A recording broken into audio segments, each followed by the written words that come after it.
Chapter 101 Reception 1. Roar! Just as Yu Hong was entangled with the second multi-eyed bird, the first one burst out from the darkness with a strange cry, shooting towards Yu Hong like a cannonball. It had recovered most of its injuries, which didn't affect its mobility at all, bursting forth with extreme speed. The full force of its body was concentrated on its sharp, spiky beak, and this sudden burst caught Yu Hong off guard, hitting its mark. The beak stabbed into his shoulder blade, bending the metal plate, and with a massive force, it struck Yu Hong's shoulder bone. Boom! Yu Hong was sent flying backward, both man and bird tumbling back into the cave, smashing two solar-powered engines and a wooden frame storing firearms along the way. Fragments of the solar panels and wooden frames scattered everywhere, littering the ground.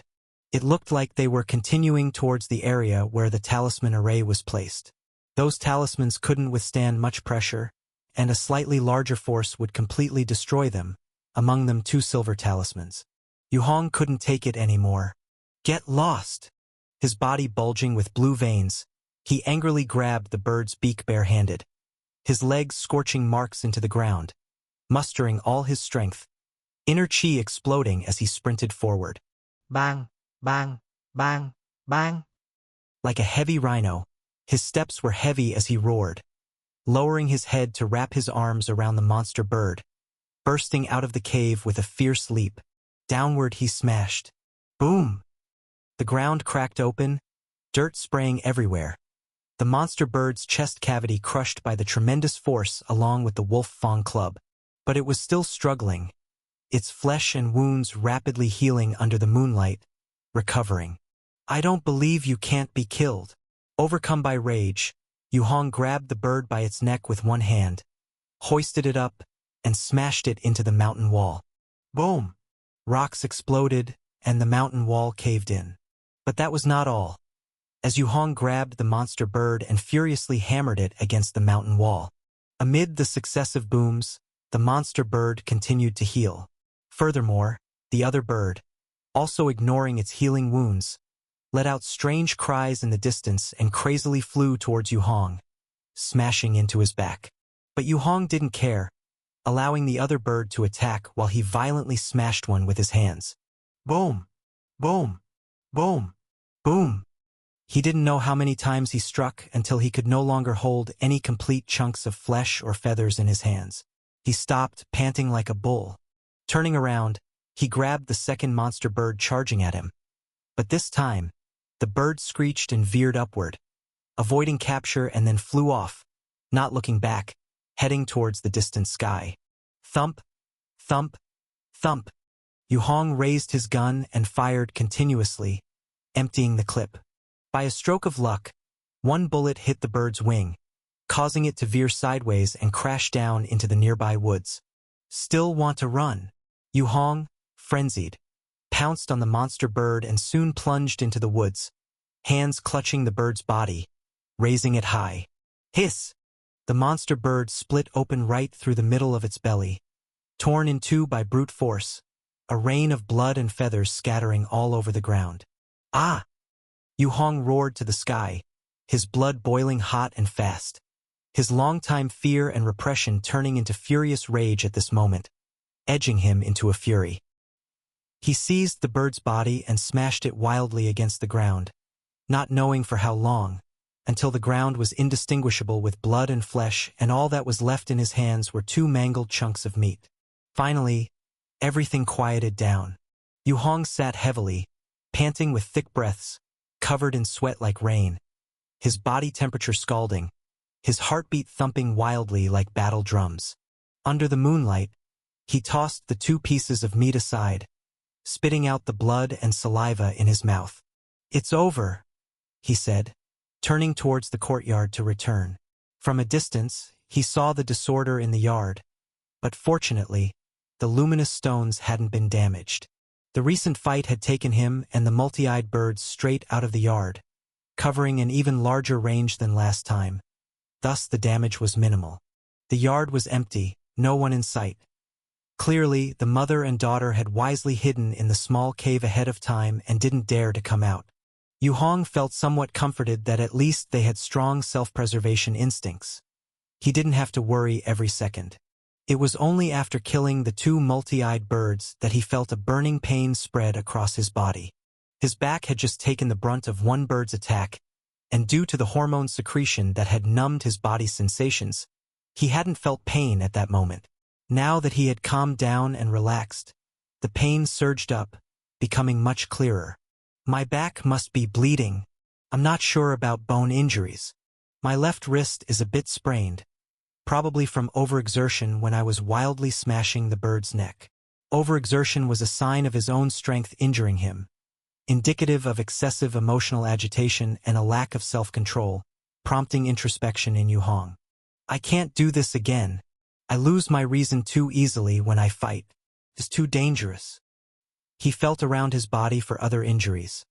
There weren't any external wounds, but all his inner chi was spent, and many muscles in his upper body were sorely strained. What troubled him most was the reinforced polar bear suit. Back in the cave, sitting against the battered gate, Yu Hong realized that the suit had suffered damages in many places, with huge gaping tears, and was almost completely destroyed. It's no longer usable. Thank goodness those birds died first. Otherwise a bit more fighting and the suit falling apart might have been my undoing. Yu Hong felt relieved. Looking at the dense array of damage across the suit, he knew how many fatal blows it had absorbed for him. After removing the polar bear suit, he quickly medicated and disinfected himself, then took an anti-inflammatory drug as a precaution. He then put on the reinforced gray lizard suit to make do for the time being. This reinforced gray lizard suit could only protect against handgun bullets. It would offer little defense against rifle or sniper fire, or attacks from monsters like the multi-eyed bird with immense strength. It was a far cry from the reinforced polar bear suit. But at times like this, having something was better than nothing. Yu Hong changed into the suit, then pressed his hand on the damaged door, activating its automatic repair. He confirmed that the countdown was set for 3 hours later, and leaned against the fireplace, planning to rest well and wait until it was safe at daybreak. This time he had suffered substantial losses, but he had confirmed just how strong the multi-eyed bird's combat power was. Even going all out, he could only kill 2 of the creatures. This filled Yu Hong's heart with renewed concern for the future. The monsters outside are endless, impossible to exterminate. If I want to live a stable and safe life, I must think of ways to evade and hide my presence, so the monsters can't find me. Otherwise, if I keep fighting head-on, I won't be able to handle so many attacks. Yu Hong's mind flickered with thoughts, pondering how to conceal his presence. His train of thought shifted quickly amongst things he knew, flitting from one to another. Wait! To know how to hide myself, I first need to know, what do the blood-tide monsters and evil shadow rely on to detect me? What are their scouting methods? He recalled past encounters and realized that while the evil shadow had a very clear means of spreading, the mechanisms behind the ghostly shadows and the blood-tide monsters remained a mystery. It's too slow to experiment on my own in the short term. It would be best to find some data or researchers in this field to get their experimental results quickly. It would save a lot of time. The thought flashed through Yu Hong's mind. As he mulled this over, sleepiness gradually overtook him. Coupled with the fatigue and pain on his body, he soon rested quietly by the fireplace. Now his enhanced handgun was empty, the polar bear suit was broken, and there was no longer a barrier at the door. Additionally, his arms were weak, his stamina nearly drained, his inner chi used up and waiting to recover. His wrist was twisted, and there was a stabbing pain in his back. He might have even cracked a bone. This was the first time Yu Hong had sustained such serious injuries. After sitting on the ground and resting for a while, he looked up and took a deep breath. He casually picked up the metal basin used for heating water and opened his helmet to take a drink. Suddenly, a glint of light flashed across the edge of the silver metal basin. Plop! Out of nowhere, an object like a black stone was thrown into the cave through the broken doorway. The object bounced and rolled on the ground a few times, hitting a piece of wooden frame debris and coming to a stop. Yu Hong blinked, sensing something was off, and swiftly grabbed the object to hurl it outside. Poof! Just as he threw it, The object exploded mid-air, a blinding white light covering the entire courtyard, illuminating everything around as if it were daylight. It was a flashbang grenade. Fortunately, Yu Hong had closed his eyes in time, turned his head, and dropped to the ground. He had never encountered this object, fearing it was a grenade, so he mimicked the actions from movies and dramas, immediately turning to throw himself down, head first to the ground. When the sound subsided, he flipped to his feet just in time to see 3 black figures over the courtyard wall, moving swiftly toward him with great speed. Bang! A gunshot rang out, with a burst of flame exploding by Yu Hong's right knee. His knee buckled, and the force of the impact pushed him back a step. Not a handgun. Who are these people? A sense of dread washed over Yu Hong, knowing this was bad timing. He was at his most vulnerable. One hand was injured and lacked strength. His back was in agony. He was exhausted, his stamina severely depleted, and his inner chi had been expended in the burst. Being attacked at such a time, especially by a marksman with a rifle, the situation looked grim. As this thought flashed through his mind, he instantly thought of a strategy. He couldn't stay still. With a marksman threatening him, he had to keep moving. It was night, and as long as he moved quickly enough, he refused to believe his pursuer could still shoot accurately and land a perfect shot. Looking at the 3 figures charging toward him, these 3 men were robust and tall, around 1 meter 80 or 90, with firm and powerful movements and a subtle sense of coordinated rhythm. Yu Hong tossed aside the Wolf Fang club to reduce weight and rolled to the side with a sprinter's pace. With a whoosh, he leaped out of the cave and landed on the grass at the right side of the yard, entering a shadowy area lit only by moonlight. From the moment of the attack to Yu Hong's reaction and leaping out of the safety of the shelter, it took only 1 second. He didn't give the hidden gunman a second chance to shoot. He plunged into darkness, where only the dim moonlight was visible. Yu Hong got up and confronted the 3 men chasing after him. The first man lifted his leg for a straight kick, aiming for Yu Hong's chest. Just as Yu Hong had risen to his feet, without time to react, he took the kick squarely on the chest. Thud! The man's right leg struck Yu Hong's torso forcefully, the potent impact smoothly transferring from his abdomen, slamming hard into Yu Hong. Particles of dust under the force of the kick slightly burst open and spread, illuminated by the moonlight, resembling a white disk. Is it you? Now, at close quarters and aided by the moonlight, the man's face was exposed in the dim light. It was Gu Shenghao, the same man who had visited once before, and also the leader from another team. This guy was a former elite postal worker, with strength nearly on par with Li Rushan. Chapter 102, Receiving 100. It's me! Gu Shenghao's eyes reflected the moonlight, like 2 stars. Their luck wasn't great. They arrived only after everything here had completely ended and didn't witness the frontal combat between Yu Hong and the multi-eyed bird. At this moment, with 1 kick, he forced Yu Hong to stagger back 3 steps. Then he lunged forward, his right leg whipping out like a venomous snake, continuously striking Yu Hong's side. Bang, bang, bang, bang. His kicks were extremely fast, launching over a dozen in just a few seconds, all landing on Yu Hong's left arm that was attempting to block.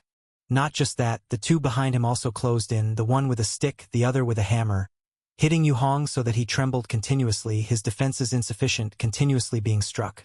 But what made the 3 of them feel something was off was that no matter how they attacked Yu Hong, they couldn't knock him off balance and down. Even as they kept forcing him back, a strange shadow of unease imperceptibly rose in their hearts. Suddenly, one of them, unable to endure it, gripped his stick with both hands and, seizing the opportunity, put all his strength into a vicious blow to Yu Hong's left side of his back. Crack! The stick, as thick as an arm, snapped on the spot.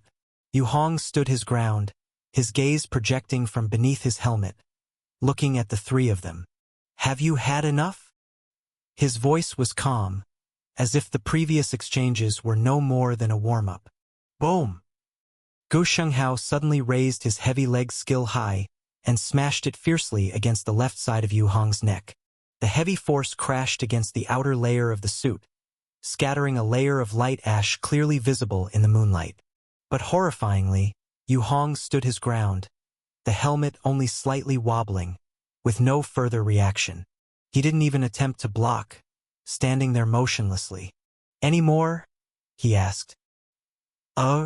Cold sweat suddenly broke out on Gu Shenghao. Something clicked in his mind and his pupils shrank as he tried to retract his leg. But at that moment, Yu Hong abruptly raised his leg, fiercely sweeping toward the other's supporting left leg. Low sweep leg. This was a move from the heavy leg skill that he had practiced for many days. Now, executed with profound skill and quick reflexes, it was almost reflexive. Unexpectedly to him, Gu Shenghao leaped into the air, dodging the low sweep, retracted his leg, pushed against Yu Hong's chest, flipped backward leveraging the force, and landed on the ground. Yu Hong stepped forward to pursue, but unexpectedly, a hammer appeared on his right, crashing down on his shoulder. Bang! With a muffled sound, he didn't even glance at his attacker. With one grab, he seized the hammer's handle and yanked it forcefully. The man was pulled over by the sheer force, and before regaining his balance, he was wrapped up in Yu Hong's arms, embraced tightly as if by a lover. Yu Hong's arms clamped down on the man's back and waist, one above and one below. Ah! Crack! A chorus of snaps followed by a piercing scream. Numerous bones in the man's body were broken. Even though he too wore a bulletproof suit, it was useless against this kind of grappling blunt force compression. Blood and flesh sprayed instantly from the man's mouth and nose. After releasing him, Yu Hong took large strides to chase after Gu Shenghao. Bang! Another gunshot rang out, the bullet hitting his right kneecap again, piercing the alloy plate, bringing a slight sting. Seizing the chance, Gu Shenghao lunged forward, daring to attack once more. His right leg now sporting a silver-white alloy shin guard. He viciously swept low at Yu Hong's knee, wounded by the bullet. This kick, if connected, could instantly breach the tough defense of the suit. But likewise, as if thinking the same thing, Yu Hong also raised his leg, a low sweep leg, mirroring his opponent's move. Both used Milshig fighting skill techniques originated from military use. At that moment, their angles and force were identical, colliding head-on. Boom! The legs clashed, sending thin ash flying.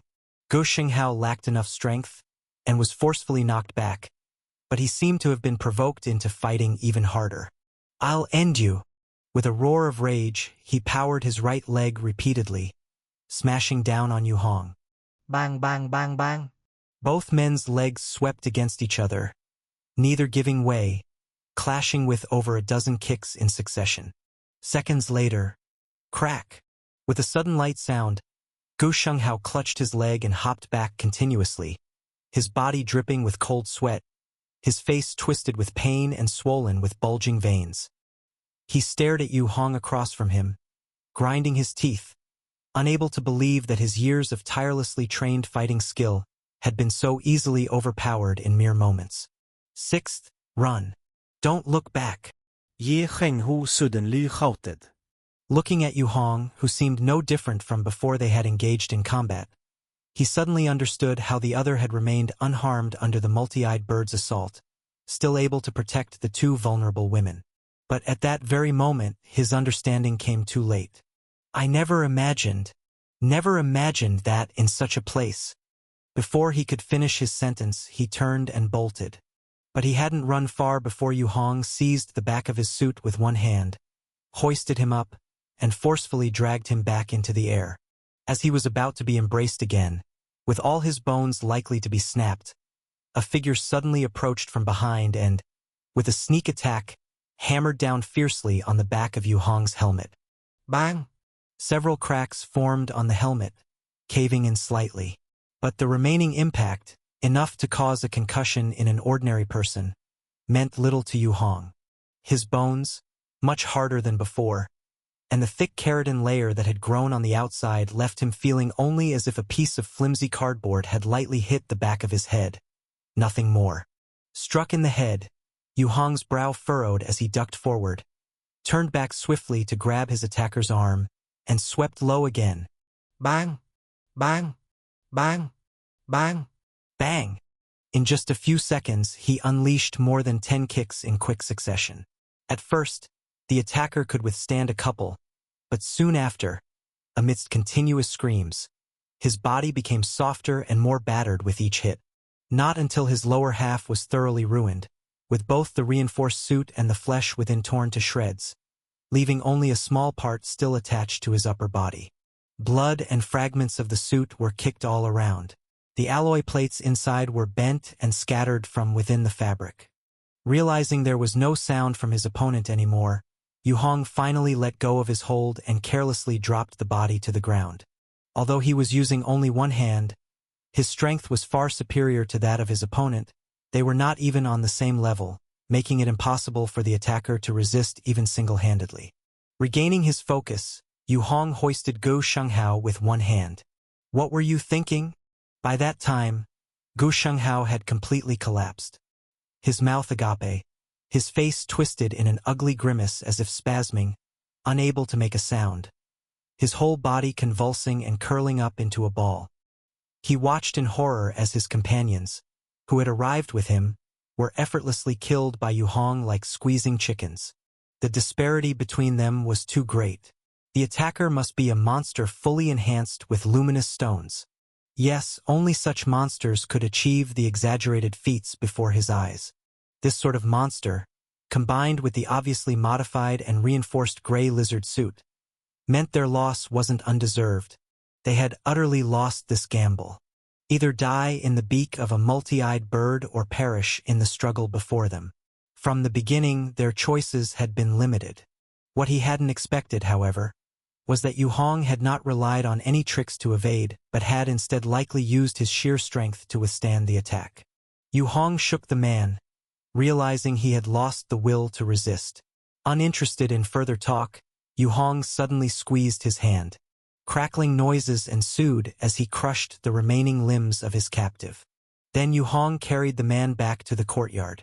There were 4 attackers in total, plus 1 gunman hiding in the shadows who had likely run away by now. And this man in his hands. He pondered for a moment, standing at the entrance to the yard. Since it was impossible to completely block the news, it might be better to keep a living mouth could yield some intelligence.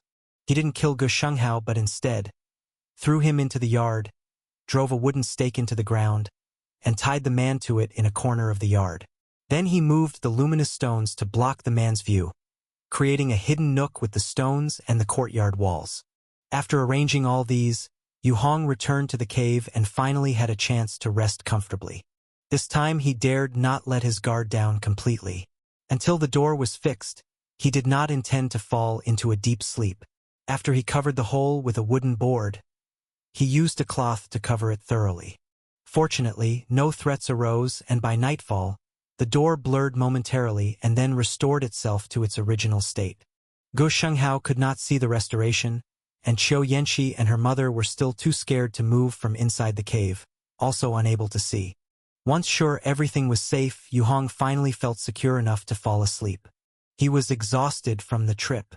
Time passed in a blur, and in a daze Yu Hong seemed to hear the communicator crackling with noise. It sounded likely Russian speaking. Because he was concerned about missing important information, Yu Hong always kept the communicator on. However, he was now excessively tired and had exhausted all his inner qi, leaving none to spare. He ignored minor sounds that didn't seem crucial. Asterisk, asterisk, asterisk. At the post office stone house, on the open ground outside the courtyard, there stood a strange dark green vehicle reminiscent of a small train with 3 carriages, quietly resting. Morning light, bright and cold, shone on 3 masked military officers standing beside the vehicle. The 3 officers were enveloped in thick tactical bulletproof suits. Only by their body contours could one deduce that the leader was a woman, the other 2 men.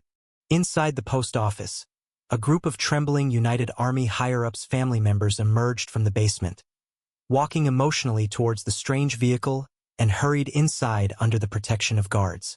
Li Russian heaved a sigh of relief and approached the leading female officer. "Why did you come personally?" he asked in a low voice. "Manpower is too tight and this place is too important. I had no choice but to come over myself," the masked woman replied. She surveyed the crowd and noticed a severe discrepancy between the security detail present and the reported numbers. Where are Gu Shenghao and the others? I don't know. I heard from his people they went out last night. No idea what for. Li Rushan shook his head. Investigations reveal that there are double-digit multi-eyed birds roaming the vicinity, and the red value is still rising. To stay is to court growing danger, the woman said gravely. Li Rushan fell silent. Then, with a dismissive smile, added, No worries, we'll always find a way to survive. He chatted idly with the woman for a few more moments. As the basement emptied, there still was no word from Yu Hong, so he excused himself and went back to connect the communicator again. Yuong. Are you there? The evacuation team is ready.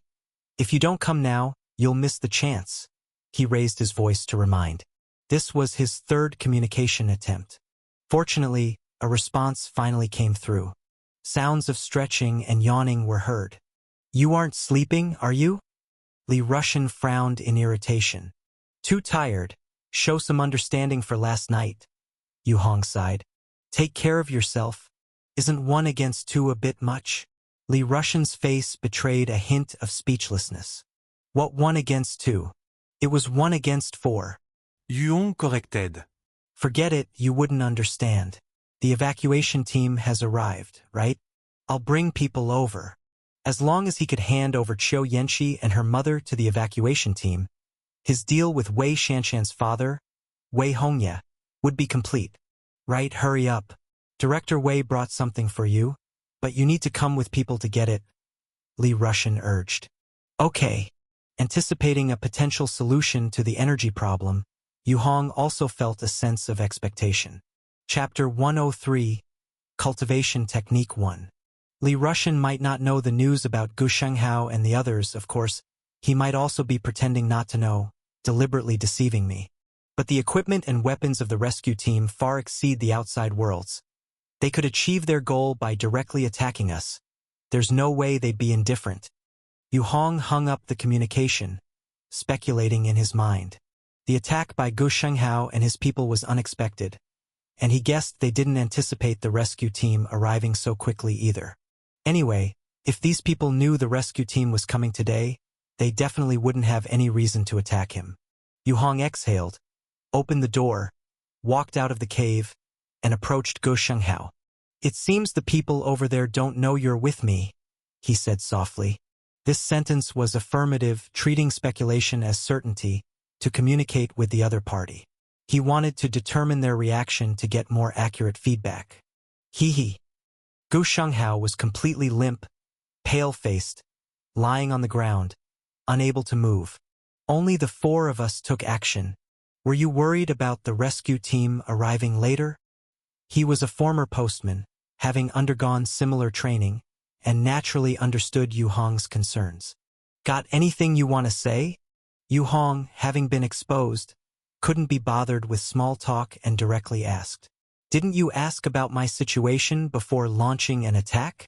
Who the hell knew you could fend off a multi-eyed bird by yourself? Gu Shenghao let out a bizarre laugh.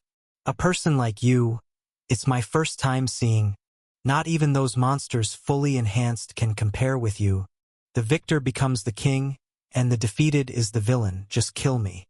Being enhanced as much as you are, at most I'll die a little later than you. He leaned back nonchalantly onto a luminous stone, fearlessly watching Yu Hong.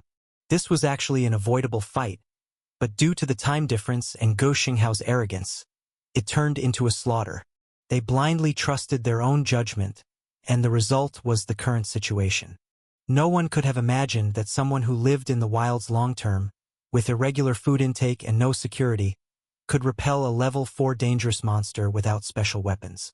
Food shortage, low-grade weapons and equipment, alone without backup. Who could have thought that such a person would be so much stronger than these top-tier elites? So much so that even now, Gu Shenghao occasionally wondered if he might be dreaming. Got anything last to say? Yu Hong asked. Can you tell me? How exactly are you so strong? Gu Shenghao paused, then asked. Can't. Yu Hong shook his head. Then just kill me. Gu Shenghao laughed casually. Thud. Yu Hong struck like lightning, hitting the man's forehead squarely.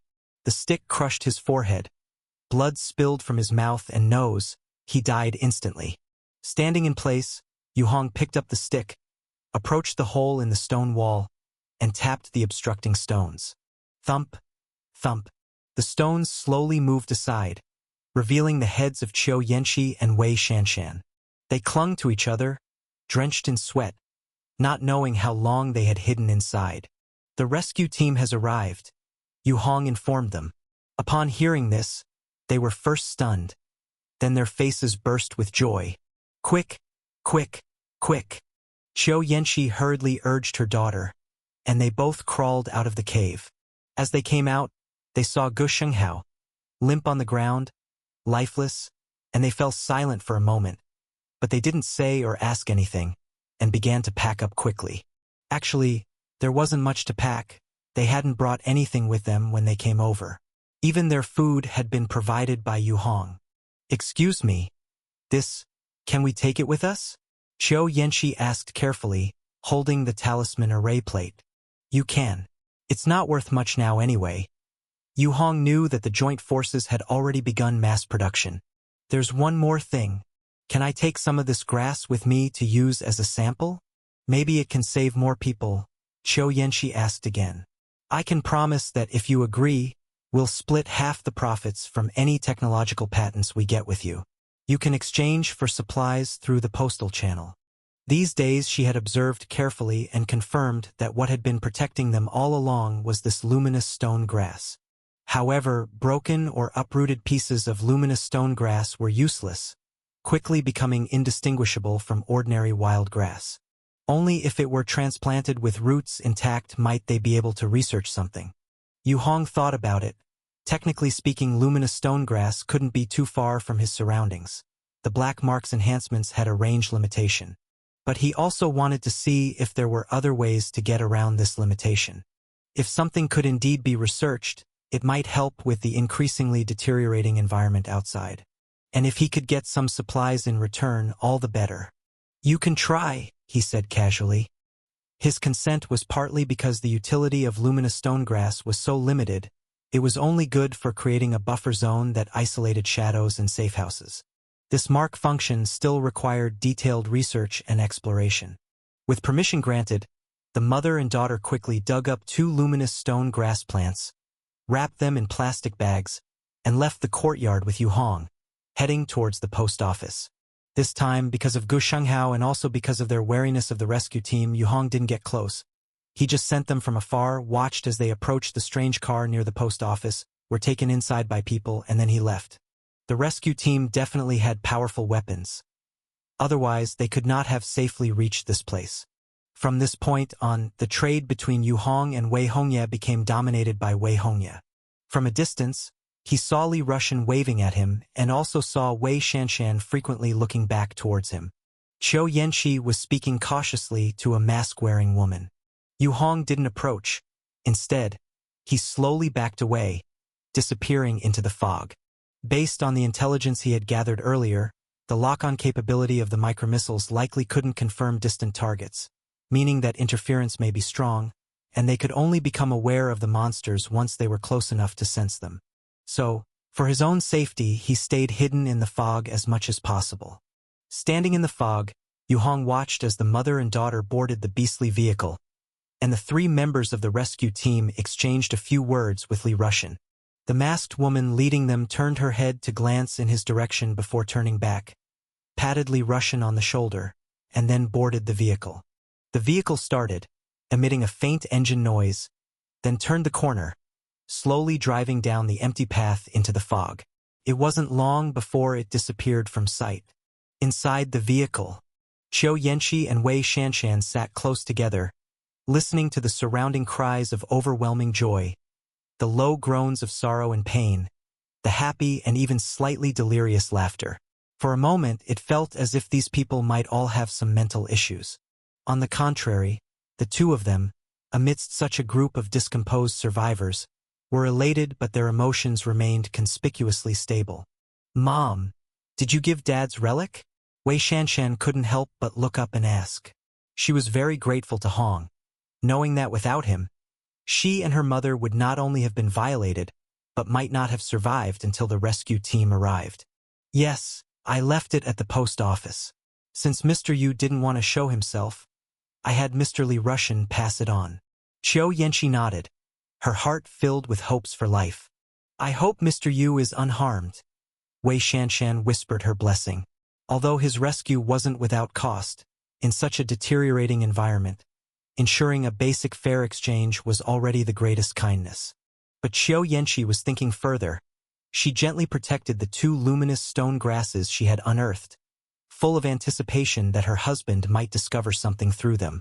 Yet in a place she couldn't see, those 2 luminous stone grasses began to rapidly turn black after leaving Yu Hong, and in no time, they silently shattered, turning into countless fine ashes.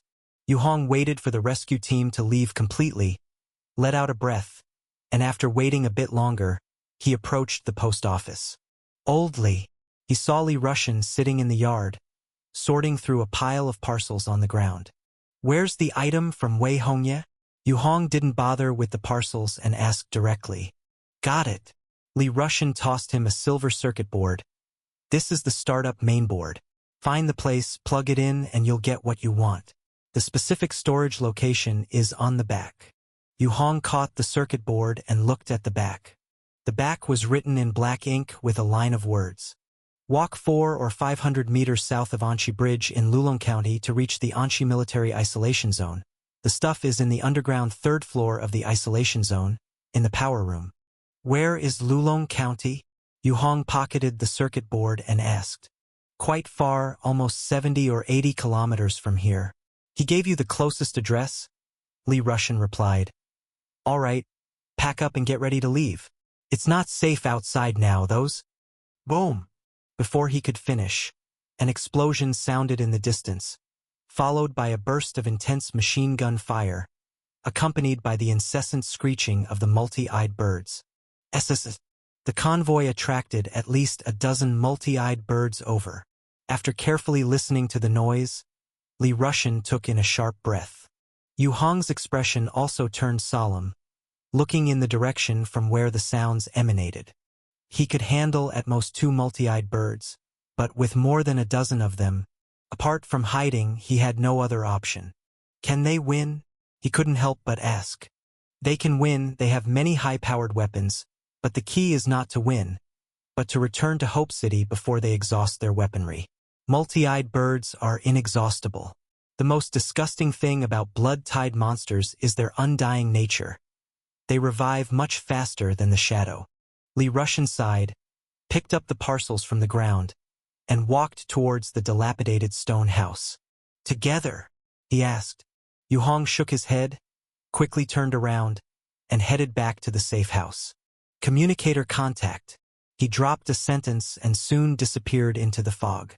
With the relic in hand, it was time to retrieve his most core energy system. The outside world was becoming increasingly dangerous. He had to establish a self-sufficient cycle as soon as possible, otherwise, if a day came when the outside was utterly uninhabitable.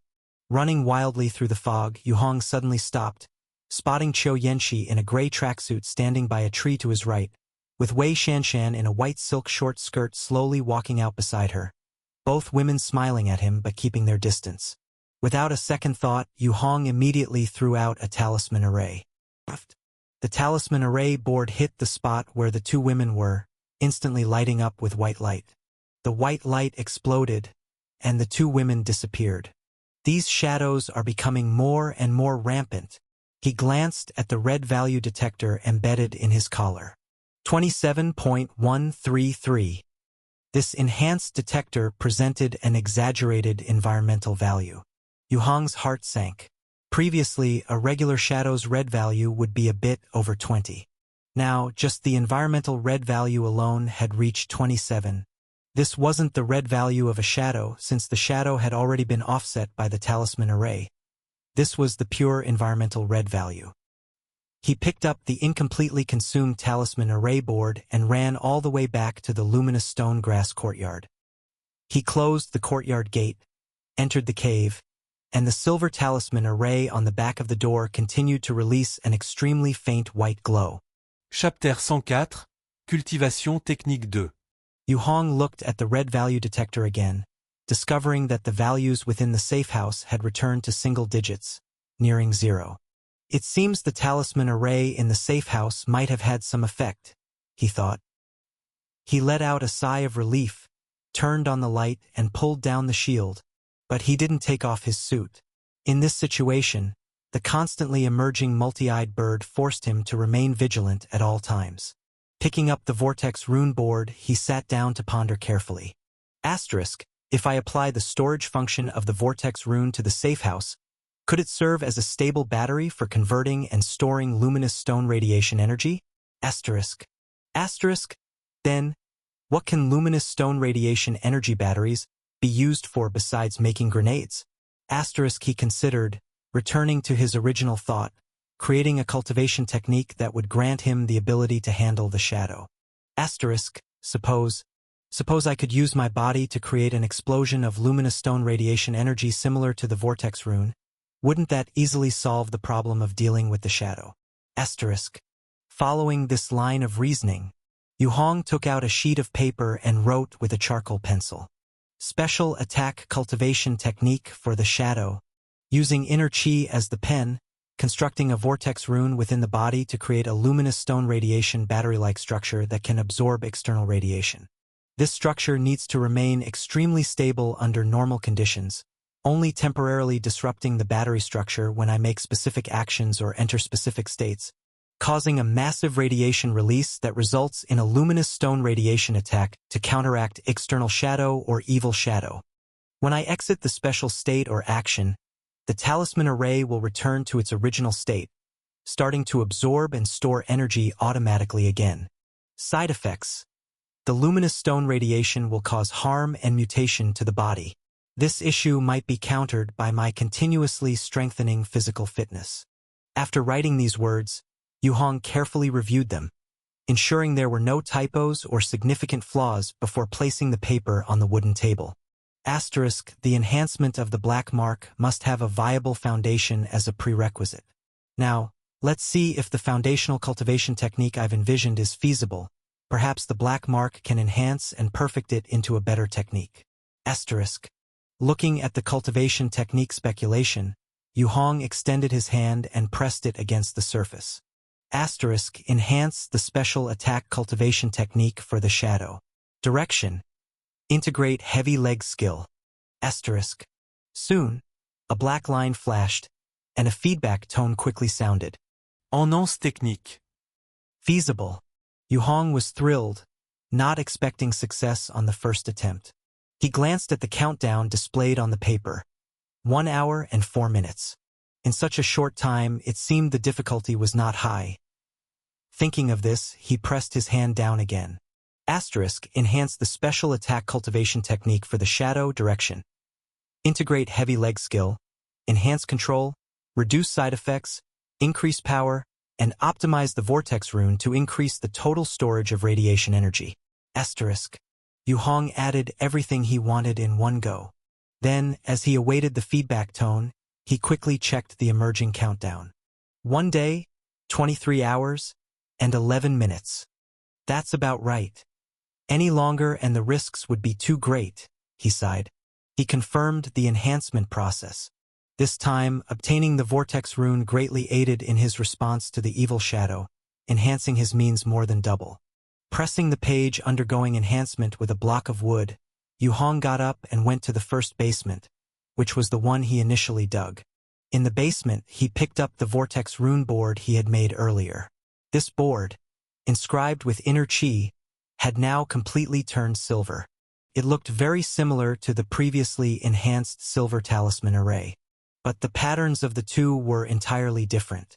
Yu Hong held the detector close and measured it, finding that the red value was only a negative single digit. Clearly, the talisman array's absorption and storage capability was strong. After giving it some thought, he decided to take this board out to test the waters. Now that the black mark was enhancing the new fusion technique, once the fusion was complete, he would gain a similar ability to counter the shadow while training in the heavy leg skill. Currently, ensuring the safety of the safe house was the top priority. Under these conditions, obtaining an energy core externally was difficult, and it was better to wait for the situation to stabilize further and for the cultivation technique training to become stronger. Yu Hong made up his mind. Taking the board, he returned to the first floor and activated the communicator. "Old Li, are you there?" After the crackling static, a somewhat surprised male voice came through quickly. "So clear? How did the signal suddenly get better again?" Li Russian asked in astonishment. Yu Hong guessed it might be the result of his enhanced communicator, estimating it would only work well during communication with Old Li. But he didn't mention it, quickly changing the topic. "Got a question. Is there a way to avoid the multi-eyed bird? How did you guys avoid its attacks before?" Vision, smell, hearing, these strange birds use sensory organs like humans to track. However, they have a very keen sense of smell, Li Russian replied.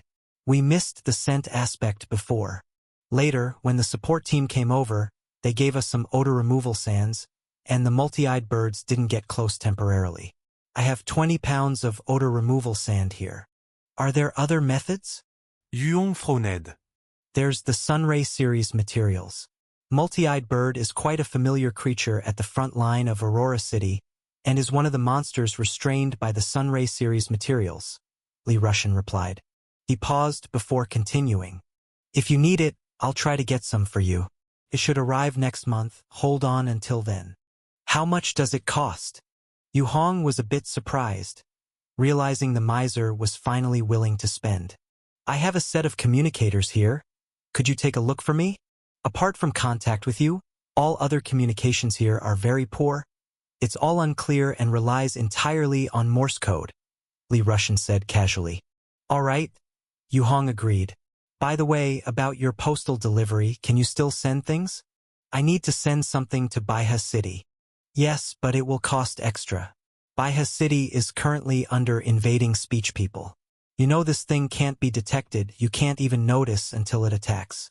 Also, there are too many multi-eyed birds outside right now.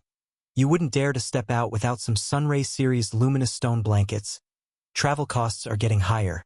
"What are you sending?" Li Russian asked. "I'll bring it to you later. It's a small thing," Yu Hong replied. He needed to send the enhanced red value detector to Stammering E in time, just in case of the invading speech people. "All right, tomorrow a postal expert will pass by, and I can ask them to take a detour for you. By the way, there's something else. Remember to be cautious in future endeavors. The thing you left behind, I tossed it in the charred wood forest near you. Don't forget to retrieve it," Li Russian said finally, before disconnecting the communication. "Asterisk thing? What thing?" "Asterisk." Yu Hong squinted slightly, swiftly putting on his gear before heading out. Soon, he found a lifeless male camouflage-clad body clutching a black 1-meter-long rifle with a scope by a section of charred wood forest to the right of the courtyard wall. The rifle looked unfamiliar in its model, and Yu Hong couldn't identify it. He reached out forcefully to pull out the rifle, then proceeded to inspect the body.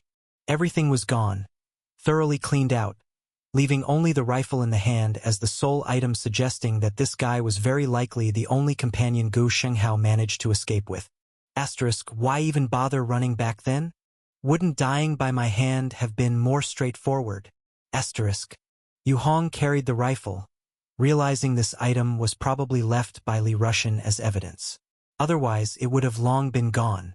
A sudden bizarre cry from a multi-eyed bird echoed from deep within the forest. Yu Hong quickly sped up, darted into the cave, closed the door, and hid quietly without making a sound. He had had enough of this damned bird. Asterisk. Asterisk. Asterisk. 3 days later, Baihe City. At the entrance of a huge underground pipeline on the outskirts, task teams assembling to clear potential threats had gathered one after another. There were over 10 teams, many of them consisting of newly recruited soldiers. From 1 to 16, each team had members holding wooden signs as landmarks. Behind the sign marked with the number 3, a scattered line of 8 young soldiers stood. Some looked listless, others with vacant stares, and among them, 3 individuals caught attention. Oli, Chan Xiaoxing, and the somber-looking stammering Lin Yi. "All right, everyone, quiet down." A squad leader emerged slowly from the pipeline entrance. The leader, a tall man with a crew cut, clapped his hands loudly to get their attention. Organize your teams now.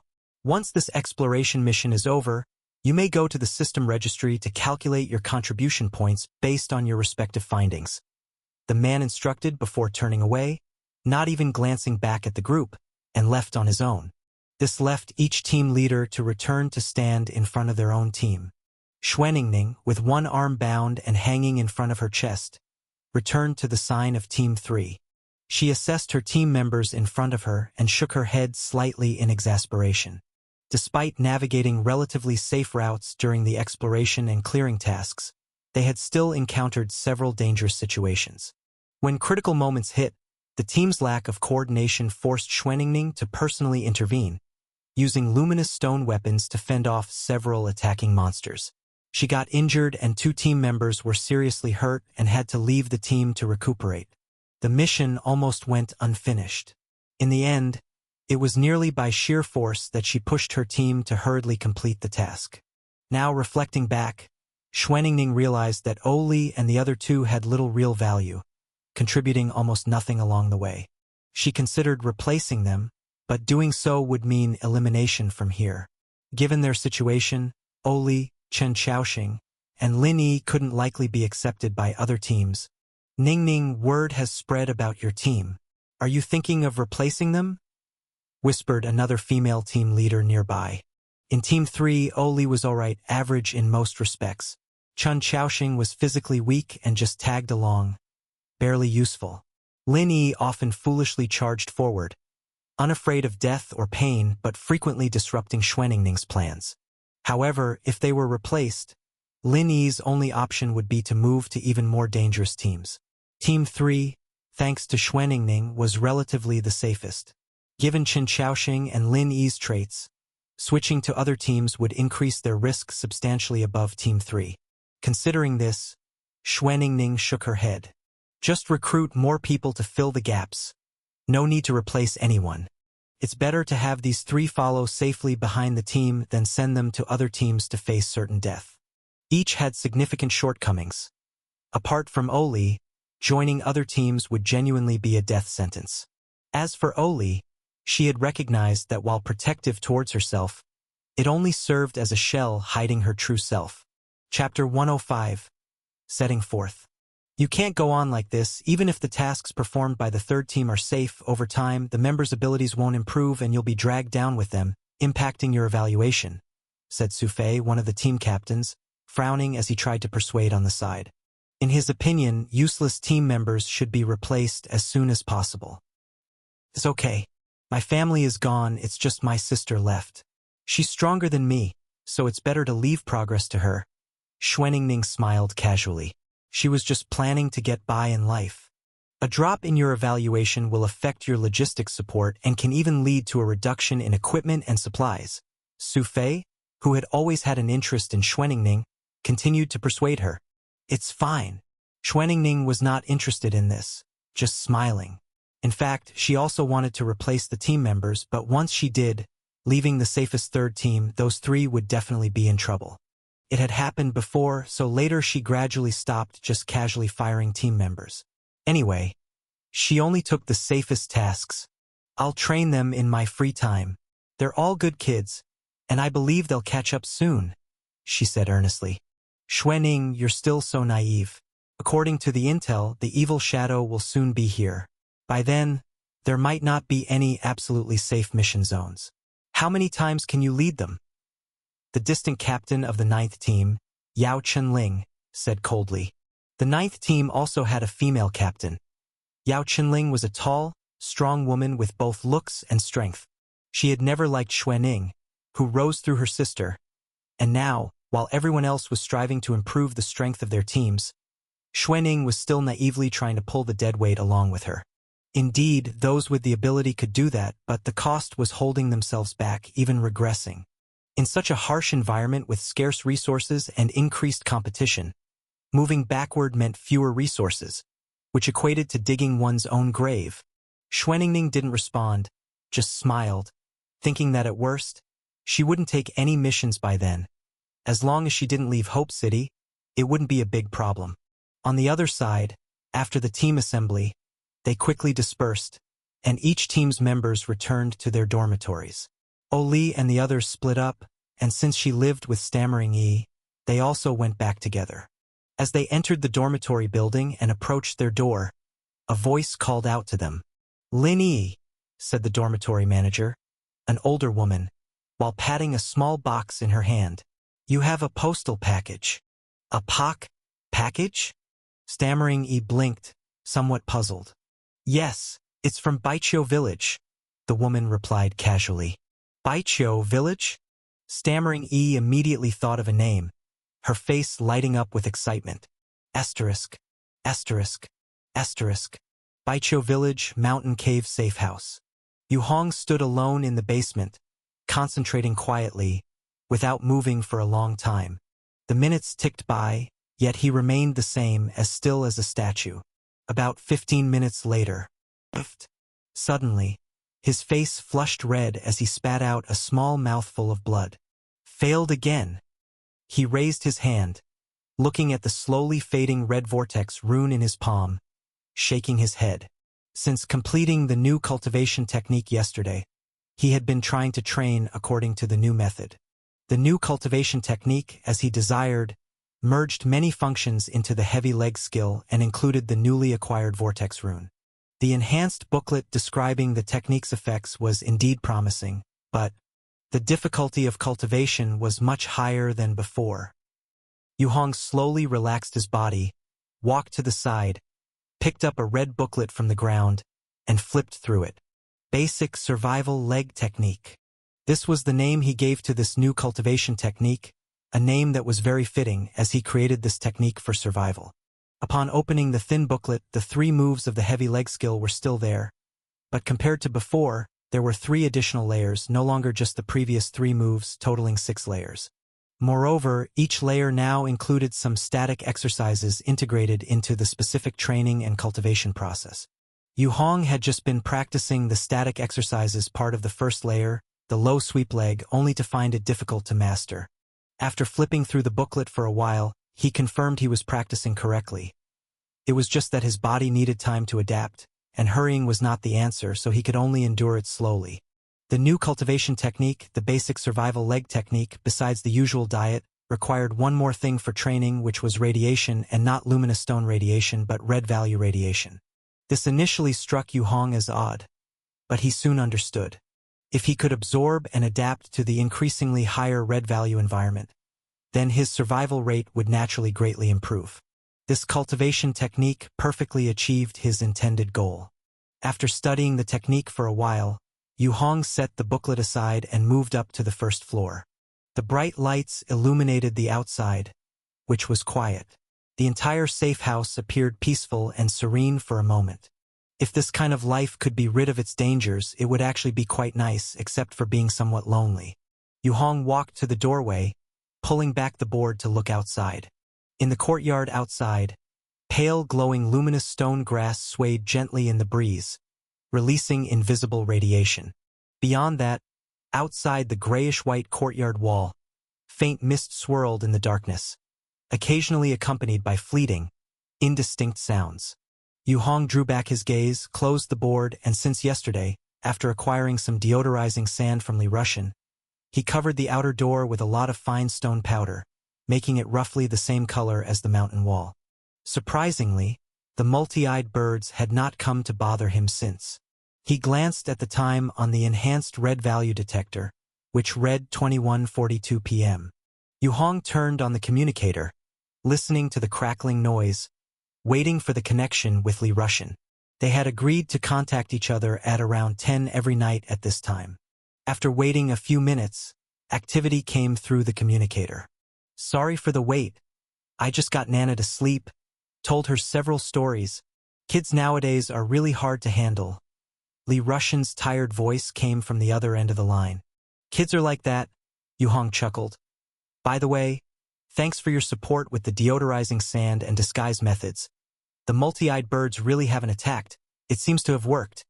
Upon finding it effective, Yu Hong felt obliged to express gratitude both sentimentally and rationally, especially since Old Li, the penny pincher, offered friendly assistance for free this time. Although he needed help fixing something, Yu Hong had a look, and the communications equipment couldn't be repaired. What needed fixing turned into a simple small fan, and the other party agreed. He suspected this guy just needed an excuse to help him. Ah, it really worked. Li Russian couldn't help but express amazement from the other end. What do you mean? Yuhong's smile vanished. You weren't using me as a guinea pig, were you? How could I? I'm using the deodorizing sand myself. Why would I experiment on you? Old Li chuckled awkwardly. Did you coat it with sunlight paint? Yu Hong asked. Yes, but it depends on the grade, and ordinary sunlight materials can't withstand a level 4 threat. Li Russian attempted to gloss over it. Forget it, let's not talk about this. How's the map you asked about? I'm planning to set out tomorrow, Yu Hong said. No problem, it's ready. However, are you sure about setting out at this time? The multi-eyed birds are still outside, and the environmental red value is rising. Li Russian said with a furrowed brow. It's precisely because the red value is increasing. I'm worried it'll get more and more dangerous later. Better to act quickly now. Yu Hong was also helpless. He originally planned to make some progress with the new cultivation technique before setting out, never expecting the external environment to deteriorate, and today's daytime measurements showed the external red value had reached 30. At this rate, he feared he might not even be able to leave in the future. You need to expand the breeding scale over there, otherwise, I worry there might be problems with food later, Yu Hong advised. Okay, the breeding boxes you wanted are ready here. Just come and get them since you said you wanted to breed by yourself, Li Russian agreed. The situation's getting worse and worse, but the only good news is that Nana's condition has stabilized a lot. It's worth me spending so much time in this lousy place. Oh, I didn't mean that in a derogatory way. Hee hee. Yu Hong just chuckled. Sigh, by the way, what conflict did you have with Gu Shenghao before? Li Russian shifted the topic. How would I know? They just came to attack me all of a sudden. Luckily, I hid quickly, then watched them get picked off one by the multi-eyed birds. I was so scared that I hid in the house, not daring to breathe out of concern of being spotted by the creature. Fortunately, those multi-eyed birds left after killing them. Yu Hong did not miss a single detail. They were crazy to initiate internal conflict at such a time, plus the situation was special then. The reception team couldn't wait indefinitely for them, nor could they send people to disperse their strength to search everywhere. If not for picking them up, they wouldn't even want to leave the city. After picking them up, they left in a hurry, and during such times, no one cares about a few bodyguards if you don't wait on time. Li Russian seemed to explain to Yu Hong, but it was more like setting the tone for the previous incident. Yu Hong pondered for a moment and then agreed. I guess they intended to find a way to avoid the multi-eyed birds from me, but they didn't expect that I just had good luck with few people, so I didn't attract the attention of the multi-eyed birds. The two sighed into the communicator together, feigning pity to wrap it up smoothly. After a few seconds, Li Russian concluded. Everything's ready for you. Be careful on the road. I hope you can get hold of the nuclear generator. Daylight is becoming scarce, and nights are getting longer. I tested it, and yesterday the daylight lasted only 8 hours, 3 hours less than at the start. I'm worried about insufficient sunlight in the future. That'll be a real problem, Yu Hong sighed. The nuclear generator was now tied to many of his logistical issues. The water supply system was waiting, solar power needed replacement, and the oxygen machine required power. The communicator, electric lights, and red value detector all needed electricity. Once sunlight became inadequate, power supply would be insufficient, making the environment much harsher than it currently was. Alas, I still need to take care of Nana, so I can't go with you, Li Russian pretended to regret. There are some supplies in Baichio village if you can't join. Old Li, why not bring some supplies back? Yu Hong suggested. Well, now the environment is bad, and I can't temporarily leave, so let's talk about it later. Li Russian laughed it off. The communication was cut off. Yu Hong started preparing the items for departure tomorrow. He brought all 3 silver talisman arrays, 20 ordinary talisman arrays, as well as water, protein bars, dried mushrooms, and dried wild vegetables. For bulletproof gear, he chose the reinforced gray lizard suit, as it was more flexible and practical for the journey compared to the white bear suit. Lastly, the all-important luminous stone carpet, which he had made some small adjustments to. Chapter 106. Departure 2. The next morning, Yu Hong, carrying a large pack, left the cave and made a trip to the post office. He took with him the items prepared by Li Rushan, along with the crucial map, and then headed towards Lulong County. Safe travels. Yu Hong heard Li Rushan's blessings as he left the road surface. He looked back to see Li standing at the doorway waving at him. Soon, a thin white fog rolled in, slowly obscuring Li Rushan and Izina, as well as the dilapidated white stone house that was the post office. Yu Hong sighed, turned back around, and continued along the trodden path toward the highway. The map showed that sticking to the highway would prevent him from losing his direction. Crunch, crunch, crunch.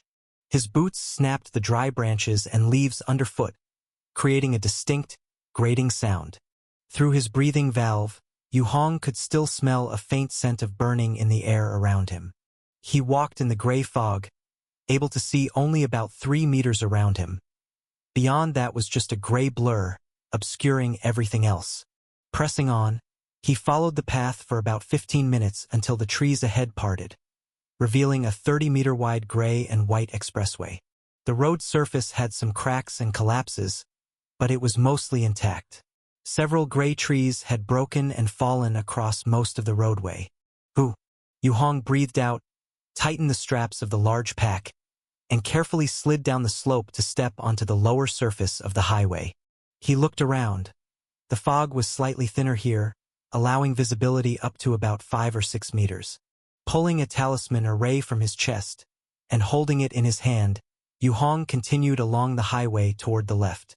After a few minutes, a large dark shape finally appeared ahead. He didn't stop but passed by it on the right. As he got closer and the fog cleared, the shape revealed itself to be a charred and dilapidated bus.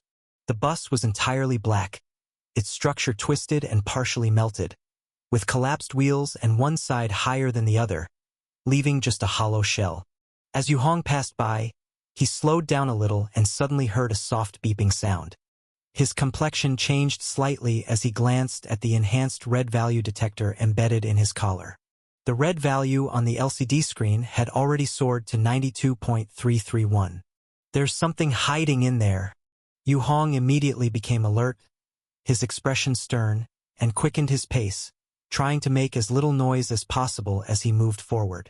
It wasn't until he had moved about 10 meters away from the bus that the red value on his collar rapidly dropped back to the normal range of 20 to 30. Yu Hong breathed a sigh of relief and cautiously continued on. Following the highway for about another 5 minutes, he finally came across 2 intact dark green military jeeps. The 2 vehicles were quietly parked on the side of the road, showing signs of having been tampered with. Why are there only 2? Yu Hong frowned slightly and cautiously approached the vehicles, stopping beside the last one. Only then did he see that the front jeep had somehow rolled down the slope off the road. Through the fog, he could barely discern signs of impact. The whole structure twisted and collapsed as if flattened by an elephant's foot. Yu Hong was inwardly alarmed. Disregarding the first vehicle, he inspected the remaining 2. He quickly chose the one closer to the front as his vehicle for the journey. Taking out the keys, he opened the door to inspect the interior. Inside, there were 3 rows of seats, totaling 8 seats, with a trunk space in the back that could fit 2 or 3 more people. Yu Hong assessed the seating, judging the space he'd need. After deciding, he grabbed the middle row of seats, shook them, and then yanked hard. Crack. He tore a row of leather seats entire out, extracted them. With the seats discarded, the space inside the vehicle opened up considerably. Satisfied, Yu Hong climbed in, set down the pack, and took out a set of solar panels that he had previously removed from this vehicle. Holding the solar panels, he suddenly realized he wasn't sure how to install them back. He thought about it, decided to leave the solar panels in the vehicle, and stepped out with the backpack, standing beside the vehicle while placing his hand on its body. Enhancing the vehicle direction. Yu Hong dared not make too many demands in his mind, as taking too long wasn't optimal for setting out. He merely imagined a regular vehicle installed with a solar engine, with all gaps and holes sealed. No reinforced structures, no strengthened shells, just one requirement: to seal all the existing gaps and cracks in the vehicle, creating a simple enclosed space, which would allow him to use the luminous stone ink he had brought to draw rune inscriptions on the large pyroxene stone inside, thereby crafting a kind of luminous stone carpet for concealment. Having established his requirements for enhancement, a black mark flashed on the back of Yu Hong's hand, flowing into the vehicle. Soon, a feedback sound was heard. Enhance the vehicle? Simultaneously, a large red countdown number appeared on the side of the vehicle facing Yu Hong. Time: 32 minutes. Yes. Yu Hong glanced at the time and quickly responded. Then he climbed back into the vehicle, lying sideways on the rear seats, quietly waiting. The rear seats were somewhat hard and narrow, making them uncomfortable for lying down. Yu Hong's back pressed against the leather seat, staring through the front window at the gray fog outside. He felt an inexplicable sense of security. Despite the vehicle's protection being far inferior to a safe house, or even to the gray lizard enhancement suit he was wearing, in such gray fog where he couldn't see or hear anything, with dangers lurking all around and shadows abounding, having a place to hide, although flimsy, that could shield him from some dangers was comforting. Lying on the seat, watching the fog roll and surge in front of the vehicle like smoke belching from a fire, growing denser. Minutes later, faint footsteps passed by on the left side of the vehicle, near the center of the road. A soft, whisper-like noise started to arise around Yu Hong. Yu Hong lay motionless inside the car, like a corpse, trying to breathe as lightly as possible. From his angle, he could see through the left window, figures in ragged clothes slowly passing by the vehicle, moving along the highway. They emitted indistinct noises and spoke unintelligible murmurs, not noticing Yu Hong as they continued straight on, step by step, gradually disappearing into the gray fog. Yu Hong couldn't see the faces of these people. He could only make out their blurry attire and skin and couldn't even distinguish whether they were men or women. The only clear thing was the diversity in their heights and ages. Are these shadows? He silently watched as they vanished into the fog. If they are shadows, why don't I hear deceitful, misleading speech? Could it be that the real sound of the shadows is like this? Only targeting someone with deceitful words when necessary. He didn't know and couldn't test it. His mind filled with nothing more than conjectures. He didn't know how much time had passed. Perhaps 10 minutes, perhaps 20. The murmurs outside the window gradually faded, receded, and disappeared. Yu Hong still didn't get up, dressed in a full set of enhanced gray lizard armor. He lay on the leather seat, motionless, looking like an unused set of armor placed on the seat. The car window was one way, only allowing views from inside out. Yu Hong stared out at the gray fog, quietly holding a talisman board, waiting for the black mark to be enhanced. Hud, hud, hud. Suddenly, a finger tapped on the car window. Is anyone there? A somewhat familiar voice came through. No one? Then we'll move this car. The voice continued. Lucky us, finding 2 jeeps in this place. Another voice came from a slightly further distance. True, having a car can make our journey much faster. Will you open the car door? Then there was a series of knocking on the car door. I have a wire here, try it. Okay. The sound of the wire moving through the lock followed. Click. The lock opened. Yu Hong still lay on the leather seat, unmoved. He quietly looked out the window. The outside was still full of gray fog, utterly devoid of any human figures. The car door lock had been opened, but there were no signs of the car door itself being opened. The voices of the 2 people just now also completely disappeared. Everything seemed to have completely quieted down. After waiting another 2 minutes, Yu Hong slowly sat up. Time's up, he murmured to himself. Hiss! Instantly, the car interior blurred for a second before returning to clarity. Inside the Jeep, all the interiors were coated with a layer of transparent hard film.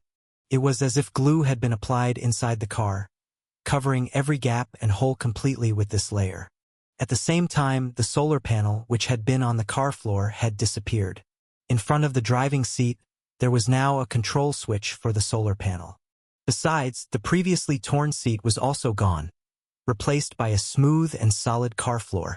Yu-hong breathed a sigh of relief and quickly took out the large pyroxene ink from his pack and a homemade twig pen, beginning to draw variously sized luminous stone enhancement talisman arrays inside the car.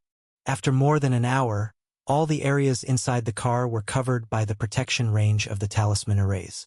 The entire vehicle had formed a temporary luminous stone carpet enclosed space. Having done all this, Yu-hong then moved to the driver's seat, looking forward through the windows painted with runes. Snap! He turned on the solar panel and pressed the start button. Buzz! A subtle motor sound instantly began, much quieter than a gasoline vehicle. Confirming the car was fine, he quickly turned off the engine, took out a map, and placed one hand on it. This map was hand-drawn by Li Rushan.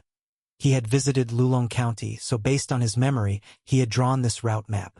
However, the route map was too rough, so Yu-hong decided to optimize it himself. Enhance the map, direction, finer detail, three-dimensional. Black lines flowed from the back of his hand into the map. Feedback noises synchronized, and a countdown appeared. 8 minutes. Yu-hong confirmed the enhancement had started, then pressed the start button, pressed the throttle, turned, and slowly drove back on the rear highway. Although the map was being enhanced, he had looked at the general direction before. He wouldn't get it wrong. Buzz. The dark green Jeep moved slowly on the highway, passing through the fog. The sound of the tires crushing the ground echoed faintly and lonely through the quiet surrounding woods. It seemed like the only sound reverberating in the whole surrounding forest. 86 kilometers. If all goes well, it should take 4 hours to arrive. Yu-hong estimated in his mind, careful not to drive too fast, always attentive to the road conditions to guard against possible sudden attacks. Although daytime was theoretically the main activity time for the shadows, after experiencing the attack by the multi-eyed bird, he understood that in the current environment, encountering any trouble wouldn't be surprising. Chapter 107. Setting off. The quiet village, snow drifting, under a gloomy sky, doves flying, white birch trees, engraved with those two names. In the gray mist, among the mountains and forests, on a gray-white highway stretching into the distance. A dark green Jeep sped along the road. The vehicle seemed like a tiny dark green insect on a gray paper strip, moving straight, slowly, steadfastly forward. Layers of fog were broken in front of the vehicle, then rolled and twisted, tearing a path through. Yu-hong rested his hands on the steering wheel, softly humming a song to himself. Throughout the car, other than the motor's rotation, there was no other noise. The monotonous droning sound resonated in Yu-hong's ears for over 2 hours. He was alone. Having listened to the engine for so long, he could even hear his own breathing and heartbeat. His body's perception had become much sharper in such a lonely environment. But this sharpness only made it more unbearable. Driving alone, the noise of loneliness, the solitary road ahead. So he couldn't help but softly hum his favorite song from his past life. He had forgotten some of the lyrics, remembered only the general idea, but it didn't matter. He remembered the tune, and he used hums to fill in the forgotten parts. The vehicle moved quietly forward. Yu-hong occasionally picked up the map, flipping through it. The enhanced map had turned into a three-dimensional one, displaying different concentrations of red value in shades of gray, black, and white. Yu-hong could avoid areas with high concentrations of red value, to evade encountering more monsters or shadowy evil shadows. As the car droned on, Yu-hong had hummed the song at least dozens of times. He took out his water flask, took a sip, smacked his lips, held the steering wheel with one hand, letting it drive straight on. The highway ahead of the car window was straight, allowing him some relaxation. After drinking water, Yu-hong took out a protein bar, stuffed it into his mouth, and was about to chew slowly to fill his stomach. Suddenly, from the right side, within the gray mist, the dense forest gradually turned into sheer gray rocky cliffs. The rocks extended upward into the fog, their height unknown, appearing like a huge gray wall. The rough, Layered gray rocks were covered with something blackish resembling vines. From afar, the vines looked like large clumps of glue sticking to the rock face, their surfaces gleaming wetly, somewhat like peach gum and somewhat like amber. Yu Hong drove past the side of it, covering hundreds of meters, and could see this substance hanging on the left cliff face. What the hell is this? The red value detector on his collar had surged to the 60s, flashing a warning red light. Without stopping, Yu Hong slightly sped up and quickly left the cliff area, once again entering the highway surrounded by forests. But this time it was different from before. The right side cliffs had disappeared, but the newly appearing forests were also covered in that same large patch of gel-like substance. The black gel-like substance hung on tree trunks, some connecting with the ground, pulling out sticky strands, others covering entire treetops, seemingly digesting the trees. Yu Hong's expression turned tense, and he continued forward. The fog had gradually thinned out by now, making visibility much better than before. The car hummed forward, quickly exiting the forest, entering a large curved road. During the turn, one side was a cliff and the other a forest. Toward the cliffside, he could see farther landscapes. Yu Hong turned the steering wheel, glancing at the distant cliff through the corner of his eye. Beyond lay a dim gray land, a blurry, dilapidated city, standing quiet in a basin-like depression. A dark river flowed like a ribbon, crossing the entire city. Tall buildings, quiet, without lights or signs of people. These buildings included luxurious skyscrapers, ordinary hotels, office buildings, landmarks, television stations, etc. Their shared feature was silence, emptiness, no lights. Even stranger, most of the city's buildings were covered with a thin layer of the black sticky substance, like the one Yu Hong had just seen. What on earth is this stuff? His heart felt heavy, feeling that his passage here might encounter trouble. He glanced at the black mark on his hand. Since leaving the safe house, the mark had frequently alerted him that the luminous stone grass bound to the mark would wither and disappear, eroded by the red value, 1 kilometer after he left. If needed, he must revive it by channeling more inner chi. Is this what mark binding is? A bit troublesome, but it can act as a small guarantee for setting up a temporary base anytime, anywhere.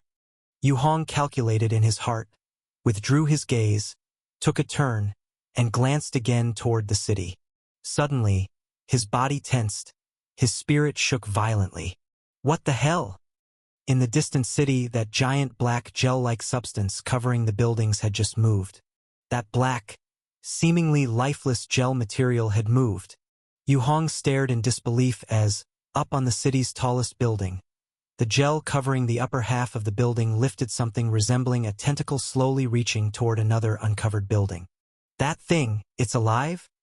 A chill surged rapidly in his heart, spreading through his entire body. Driving his car, he unconsciously began to speed up, hurtling down the road, away from that city. After driving for more than half an hour, the eerie city was left behind in his mind, swallowed by the mist no longer visible. Yu Hong finally breathed a sigh of relief. He picked up the map to check. Huafeng City. That was the name of the eerie city he had just passed. This place is best avoided in the future. There's definitely something majorly wrong inside, Yu Hong murmured softly. In this extremely monotonous environment, he involuntarily chose to remind his ears by speaking to himself, not to fall into some mysterious silence. In an extremely monotonous sound environment with no variation, people can adapt and even begin to perceive phantom sounds. The adaptation can cause individuals to perceive the monotonous environmental sounds as silence. Phantom sounds, on the other hand, are a natural physiological response that occurs when there's no variation in the environment. It gradually got darker. Yu Hong did not continue forward but quickly found a relatively open area along the road to park his car. After stopping the car, he took out an energy-free atomic lamp, casting a faint green glow inside the vehicle. Then he quickly took care of his personal hygiene, sealing it in a plastic bag to prevent any smell from escaping. He also covered the car windows with black cloth to prevent the light from shining outside. Click. Yu Hong opened the car door, carrying the bag of waste as he stepped out. Around him was a stretch of overgrown weeds, patches revealing that this area used to be farmland. The shortest weeds were knee-high, and the tallest were over a meter, densely blocking much of the view. Ooh! Yu Hong breathed out a fine white mist through the valve, feeling the increasingly cold temperature. He walked to the side of the road and buried the bag in a hole. Then he headed back to the car. Click! Suddenly, behind him, there was a faint movement in the bushes. Yu Hong's footsteps halted, and he swiftly turned to look back. The bushes behind him swayed with the wind, empty and devoid of anything. He looked around to make sure there were no issues before turning back and continuing towards the car. Sitting in the car, he covered the atomic lamp and quietly lay down on the back seats, listening to the noises outside. In the enclosed space, he had to change the air every so often. Therefore, he had to ensure he always remained alert. Not long after, a faint sound, almost like singing, drifted in from outside. Following that were sounds like sticky substances continuously sticking and separating. Yu Hong squinted, leaned close to the window, and lifted the black cloth slightly to peek outside. He saw on the road outside a 2-meter-tall pitch-black humanoid monster, seemingly made of countless viscous substances, stepping down the road, passing by the car. As it moved, droplets of black viscous liquid continuously fell from it. With each step forward, the humanoid did not notice Yu Hong but simply trudged forward, gradually disappearing into the mist ahead. Yu Hong breathed a sigh of relief. Facing an unknown monster, he didn't want to act rashly. The capabilities of these monsters and evil shadows, and their level of danger, were used only to assess their threat level, not their strength. Fortunately, after the humanoid monster passed, there were no other movements outside, and Yu Hong could finally rest well on the seat. Thanks to the alert from the red value detector, he managed to get some shut-eye. A quiet night passed. The next morning, the car started again, moving forward along the highway, humming a song, and after driving for another hour or so, buildings of rural farmhouses started to gradually appear on both sides of the road ahead. These buildings were all dilapidated, covered in dust, some visibly damaged. Between the buildings, patches of field were filled with black viscous liquid, devoid of weeds, emitting a certain rotten flesh-like stench. Yu Hong estimated the battery level. After driving for so long, the car had at most 1/3 of its battery left. He figured he'd need to recharge it well before returning.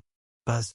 The car drove past patches of black fields, and the houses on both sides slowly became more frequent, forming silent streets composed of low flat houses and small low-rises. It seemed he had entered the range of a small town.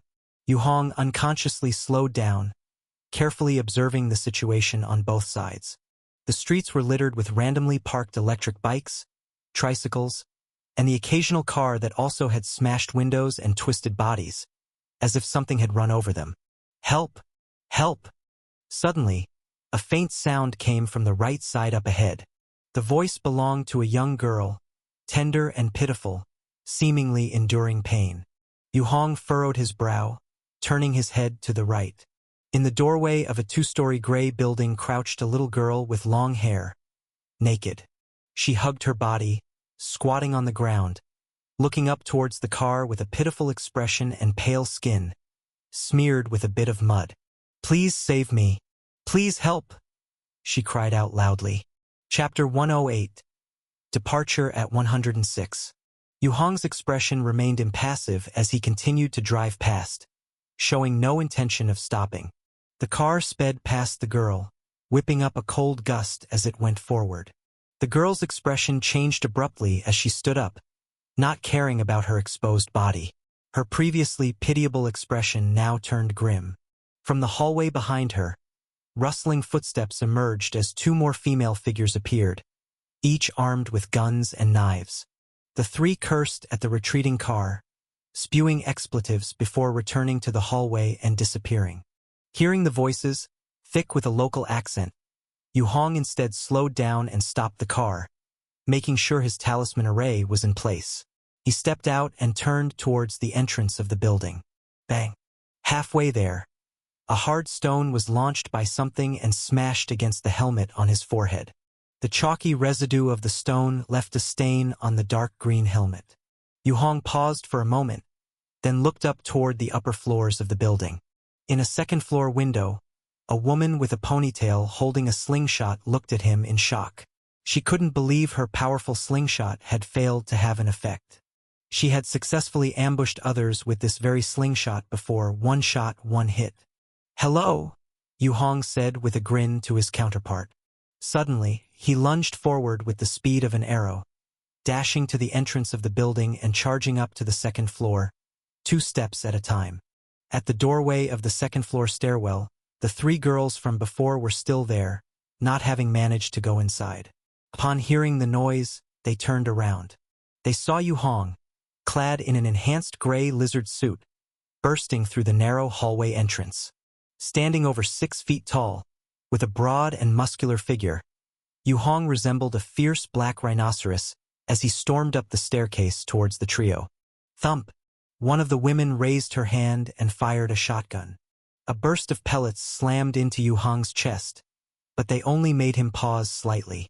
Without a glance at the women, he charged straight for the security door and threw his body into it with all his might. In the middle of the impact, the edges of his suit brushed against 2 of the girls, crushing their arms against the security door. Crack! Ah! Following 2 screams, the tremendous force of the collision slammed the 2 women against the door. As the door collapsed inward, they were sent tumbling after it. One arm of each girl mangled beyond recognition, evidently crippled. Yu Hong reached out and grabbed the remaining woman, who was half naked.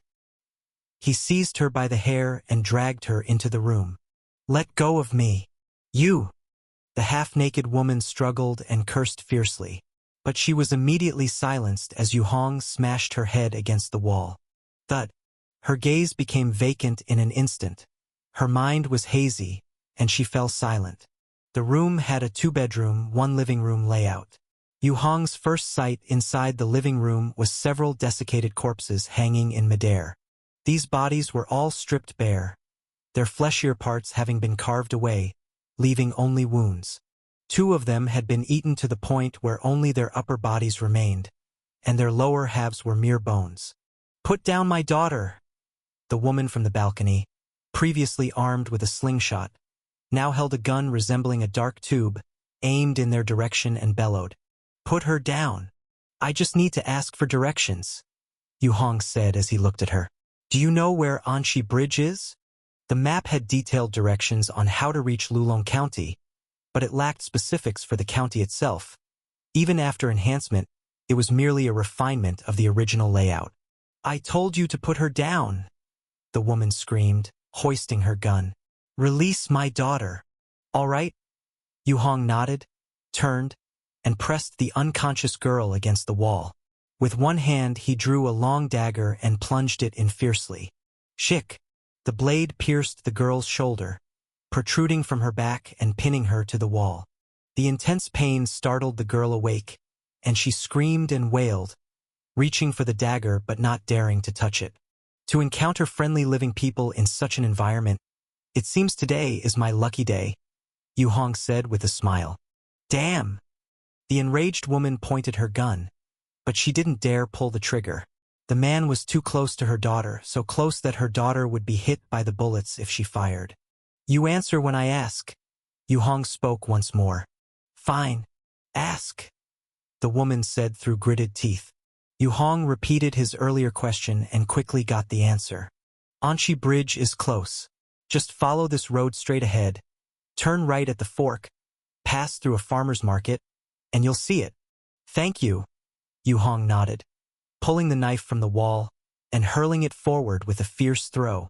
Whoosh! The dagger whirled and spun, its screeching flight ending as it smashed into the face of the gun-wielding woman. Blood splattered, and a gunshot echoed. Unbothered by the gunfire, Yu Hong strode forward, shielding himself from the bullets as he pressed the woman's head against the wall. Thud! The wall shuddered violently. A mixture of red and white substance smeared the surface. Yu Hong withdrew his hand, picked up the gun, and gave it a quick check. Pfft! Beggar. He stood up discontentedly and turned to walk towards the remaining two wailing individuals. With one kick to each head, accompanied by the cracking sound, the two women with severed arms were silenced. Only the unconscious, naked girl remained. The girl appeared at most 16 or 17 years old. Yu Hong walked up to her. "May you be a kind person in your next life," he said softly. Thud. The dagger plunged mercilessly into the girl's forehead, then was pulled out. Yu Hong shook off the blood and walked away. Downstairs, as he stepped out of the building, he got back into his car and continued driving along the street. Asterisk, asterisk, asterisk. As Yu Hong was heading towards Anshi Bridge, in Lulong County's underground safety facility, another fully armed squad was slowly making its way toward the power supply room. This group consisted of 4 people, all carrying firearms, all equipped with submachine guns, and wearing standardized Stray Dog bulletproof gear. Stray Dog gear, a most basic model available in the market, might sound rudely named, but it offered a great cost-to-performance ratio. Its defensive power was nearly as good as the Grey Lizard's, though it was less flexible and lacked a breathing valve. However, even with these shortcomings, it was a highly coveted high-value gear among civilian players. It was the reliability of this gear, coupled with luck, that had gotten this team recruited by a nearby smaller stronghold. After many dangerous missions, their coordination had improved, gradually turning them into a fairly strong elite squad. "We're coming up to the power supply room," Wei Hongye mentioned. "Stay safe, everyone. We've made it this far. Don't get hurt now and end up needing a long recovery." The team leader, Zhao Huaijuan, whispered a reminder. "Don't worry. There probably won't be anyone in this place. We helped Wei Hongye out with a big favor to get this connection. No one else has a clue why we're here." One of the team members chuckled. "With a nuclear power generator, we'll have a stable electricity supply once we get back. No worries about water supply or being able to turn on the lights at will. Dealing with the blood tide will be much less exhausting than before," another team member said with a relaxed tone and a laugh. "We've been lucky this trip. No troubles on the way. Just bang." Suddenly, a gunshot rang out. The man who was speaking, positioned to the side, was shot in the forehead on the spot. His helmet caved in, cracked, and blood quickly flowed, filling the inside of the helmet. He fell silent immediately. The remaining 3 froze, but they quickly reacted. "Old Ma! Damn! Who the hell is firing?" Team leader Zhao Huaijuan exploded in rage, drawing his gun and firing a barrage down the right corridor. But from the corridor, a dark figure charged out, bearing through the bullets and approaching Zhao Huaijuan. A slap came crashing down on his head. Whoosh! The sound of wind howled. Zhao Huaijuan roared, threw away his gun, drew his knife, and stabbed forcefully towards the attacker's palm. He dared to lead a team to scavenge for a nuclear power generator because he too was a luminous stone radiation mutant. His arms were much stronger than a normal person's. He had never been afraid of a contest of strength. He had once led his team to kill a dangerous Tier 2 blood-tide big skin. Facing monsters, he may be a bit hesitant, but against humans, and with a dagger against a palm? Thud! A muffled sound exploded. His dagger was firmly caught by the other's palm and held in place. The tip of the knife had indeed pierced the palm, but it only drew a little blood. Beyond that, no other visible wounds could be seen. Another group here. This bait works wonders. Ha ha ha! The attacker flung his hand, wrenching the dagger from Zhao Huaijuan's grasp, and with his other hand, he smashed down. Thud! His punch met Zhao Huaijuan's fist, creating an explosive sound. The immense force numbed Zhao Huaijuan's entire body, nearly bringing him to his knees, struggling to stand. A monster with full body enhancement. Zhao Huaijuan was horrified as he recognized the identity of his opponent. He suddenly remembered hearing from some survivors who had fled to the stronghold, mentioning that many radiation-enhanced people who once lived off mercenary work, due to the rapidly worsening external environment, were now grouping together to scavenge for more resources and weapons. Their leader was a bald monster known as Black Crow, and he had gathered around him 7 or 8 powerful enhanced individuals and mercenaries. In this environment, almost none left alive were weak. The weak had already been eliminated in the past. As he was guessing the identity of his opponent, his teammates behind him were knocked to the ground by two dark figures. The fourth wave, not bad, ha ha ha, this is what they call waiting for the rabbits. The boss is truly wise. A burly dark figure laughed as she picked up a team member, flipping them over as if inspecting a fat pig. It's not that I'm wise, they're just stupid. The bald leader grabbed Zhao Huaijuan by the neck, lifting him up. His enormous strength caused Zhao Huaijuan to struggle wildly but to no avail. You keep this up, you'll be exterminated by the joint forces sooner or later. Zhao Huaijuan managed to voice out angrily. The joint forces? The front lines have collapsed, buddy. The bald black crow laughed, pulling the man closer and head-butting him in the forehead, knocking him senseless and weakening his entire body. I've drawn in 3 waves of people here, killed at least 20, and the joint forces haven't touched me. Keep it up. Sooner or later, you'll attract someone stronger than you. One of Zhao Huaijuan's teammates shouted hatefully. And I can't wait to see how you die. Someone stronger? Who? Blood Bird? Murder Cannon? Butcher? Ice Blade? Which of them is stronger than me? Black Crow sneered menacingly. Threatening me? The real players have long gone to Hope City, where there are powers recruiting them. Anyone left outside is trash, either exiled or useless, and you call yourself strong. Oh right, that Lang Feng from your stronghold, his strength is quite decent. If he really comes looking, that might be a problem. Black Crow suddenly pondered. That's all right, you've reminded me. Once we're done here, it's time to hit the road. He gestured with his hand. Brothers, grab the nuclear power generator, and let's move out. Chapter 109.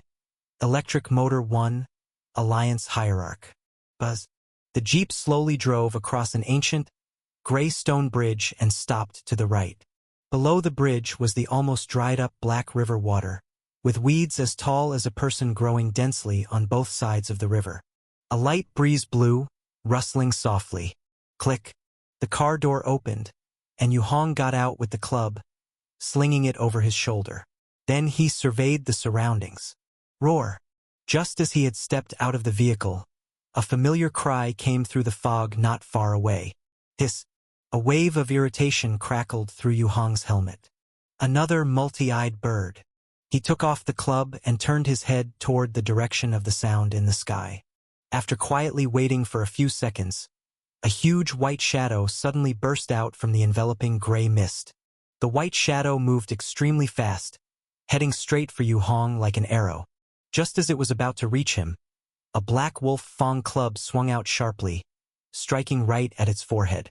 Like a baseball, the multi-eyed bird didn't even get the chance to react before it was hit ruthlessly on the head by the tremendous force. Its massive bird head burst open on the spot, and the rest of its body was sent flying by the club, crashing into the cement bungalows near the bridge. Phew! Yu Hong reinserted the club on his back. Having fought multi-eyed birds often, he had grown familiar with them, and this one was smaller and weaker than others he had faced before. Watching the multi-eyed bird crash to the ground, flapping its wings in a futile struggle, headless yet still twitching as if attempting to stand, Yu Hong advanced a few steps to stand in front of it. He watched its exploded head rapidly heal and a new bird head quickly grow back. Roar! The multi-eyed bird pecked at Yu Hong again, its sharp beak striking towards his face. But at such close distance, without acceleration, the beak wasn't fast, and Yu Hong caught it with his bare hand. He gripped the beak and slammed it down to the ground. Bang! The multi-eyed bird's body shook violently, gray blood spurting out as it was smashed. It struggled furiously, claws scratching wildly against Yu Hong's body. But such a struggle was of no use to Yu Hong now. Familiar with the attack pattern and strength of the multi-eyed bird, he grabbed its beak and smashed it down again with a backward pull. This strike disturbed the balance of the bird once more, slamming it hard against the ground again, its bones cracking, breaking countless times. Yu Hong didn't stop, grabbing the beak and furiously smashing it against the ground over and over, until he had turned the smaller multi-eyed bird into a lump of mush, hanging limp from his hand like an empty skin. Only then did he stop and flung it under the bridge. Plop. Black water splashed. The bird's body sank and vanished out of sight. Yuong exhaled. They just keep coming back. In just a few minutes, he had killed that little bird at least a dozen times. But each time it would easily recover, with no end in sight. Had he not been preoccupied, he would have been curious to see just how many times that damn bird could resurrect. After discarding the bird, he checked the direction and, following the route he had asked about earlier, quickly moved towards the copse enveloped in the gray mist. The copse was lush, the leaves an uncommon shade of red-purple. Yet they were not maple leaves, and what species they were was anyone's guess. Thick purple fallen leaves covered the forest floor, crunching underfoot. Hiss! Yu Hong sniffed. Even through his breathing valve he could detect a faint scent of protein decay. After passing through the copse, he encountered a barbed wire fence, hung with warning metal signs. The warning sign, yellow with red lettering, read, "Danger area ahead. Do not enter." This must be the place. Yu Hong took out the token chip, checked the inscription on the back, and confirmed he was on the right path. Fortunately, it's relatively safe here during the day, but that multi-eyed bird appeared just now. How could that girl dare to entice passers-by on the street? Isn't she afraid of being killed by a multi-eyed bird? Yu Hong marched forward, smashed a large hole through the barbed wire fence with the club, and stepped through, pondering to himself. Perhaps they have a special way to avoid the multi-eyed birds, or maybe the birds here aren't as strong as the ones in my area. He had personally tested it. The smaller-sized multi-eyed birds here were only about 2/3 as powerful and much slower than their counterparts near the safety shelter. He stepped through the big hole in the barbed wire fence and entered the blocked-off woodland.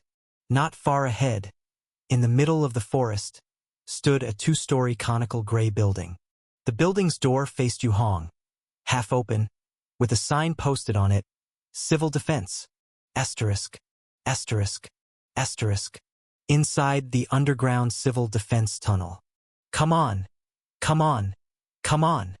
Black Crow touched his bare head before putting his helmet back on, urging his subordinates to hurry up with assembling the items to be moved, load them onto the trailer, and prepare to pull them out of the civil defense shelter to be loaded onto the truck outside and leave. There were more than a dozen of them, gathered at another exit of the civil defense passageway, an exit with about 30 degrees of slope, more than 10 meters in width, allowing vehicles to pass through. Among these people, at least 4 were enhanced by exposure to luminous stone radiation, making their strength far greater than that of an average person. This wasn't just a matter of strength disparity. It was because of the strength gap that the equipment they wore and the weapons they carried were far more powerful and robust than those of an ordinary person. That was the true source of their amplified power. Bro Crow, more people are at entrance number 1. The sensors detected movement. While transporting items, a skinny man with glasses approached and whispered. He was the scout of the Black Crow team, and to keep a unified style, he was nicknamed Hey Mu. He was talented in handling electronic equipment. "How many?" Black Crow frowned and glanced at the nuclear engine being carefully lifted by 4 people and placed into a trailer. The engine was the size of a freezer, all black, with numerous ports and pipe openings. It didn't look big, but it was quite heavy. 1. Probably just some guy who wandered in looking for supplies by accident, Hey Mu said, pushing his glasses up on his nose. 1. Hyena. Take care of it and make it quick. Once it's done, we leave. Black Crow ordered a man leaning against the wall in the corner. Got it. The man responded dully and strode off into the depths of the civil defense passage. After Hyena had fully left, Black Crow turned around and clapped his hands. All right. Everyone move quickly. Boss, are we really going to wait for Hyena? One of them asked with a smile. Wait, my ass. Let's get moving. Black Crow scoffed. Hyena had been a pain for a long time. He had just taken the opportunity to send him away. About 10 people chuckled softly, not surprised, as each hefty man started dragging the carts up the slope towards the exit. Soon, a strange scream from a multi-eyed bird echoed outside, but it was quickly silenced by an intense explosion, aided by several enhanced humans. The multi-eyed bird was temporarily taken out by a heat weapon. Move fast. Don't get caught. You can't kill the multi-eyed bird, Black Crow quickly urged. He was the only one among this group who was closest to being fully enhanced. Except for his head, his entire body had undergone luminous stone radiation-guided enhancement, significantly boosting his speed and strength. Yes, the group hurriedly responded. One by one, the trailers were pulled to the surface, and the nuclear engine was carried into a small truck hidden in the woods. They also loaded other assorted materials onto the trucks. A total of 5 solar-powered small trucks were quickly assembled and started up their engines. Black Crow and the last 3 men boarded the final truck. He looked back at the civil defense base and chuckled. Too bad. If it weren't for the increasing number of multi-eyed birds around, we could have scammed more people here and hauled away even more stuff. Bro Crow is right if it weren't for... Hey Moo joined in the laughter. Bang! Just then, a gunshot erupted. The bullet instantly penetrated the truck window, slicing through the air, creating a transparent ripple, and hitting Black Crow's helmet right between the eyebrows. Black Crow's body jerked backward, a deep bullet hole appearing on his forehead, denting the metal helmet severely. But regrettably, there was a thick alloy plate inside the helmet, which perfectly blocked the bullet's penetration. Ah! He only reacted then, letting out a painful roar.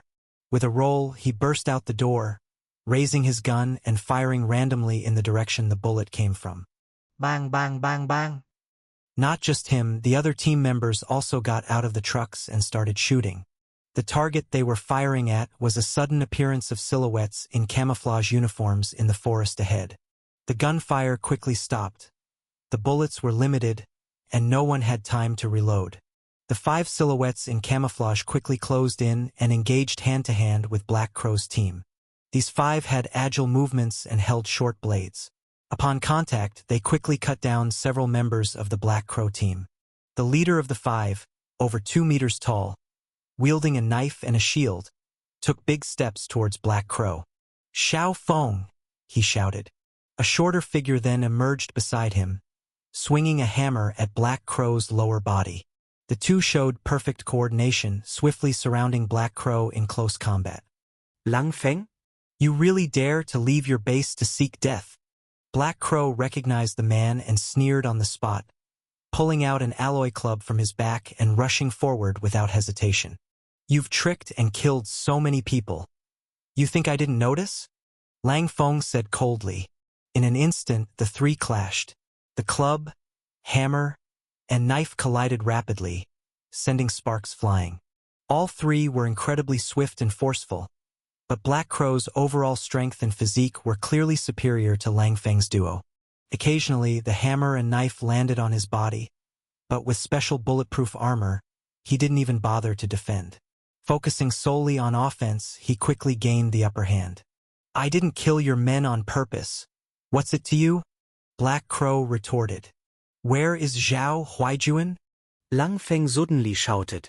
He changed his tactics, becoming more unpredictable and fierce, rolling to Black Crow's side and viciously aiming his knife at a seam in the bulletproof vest.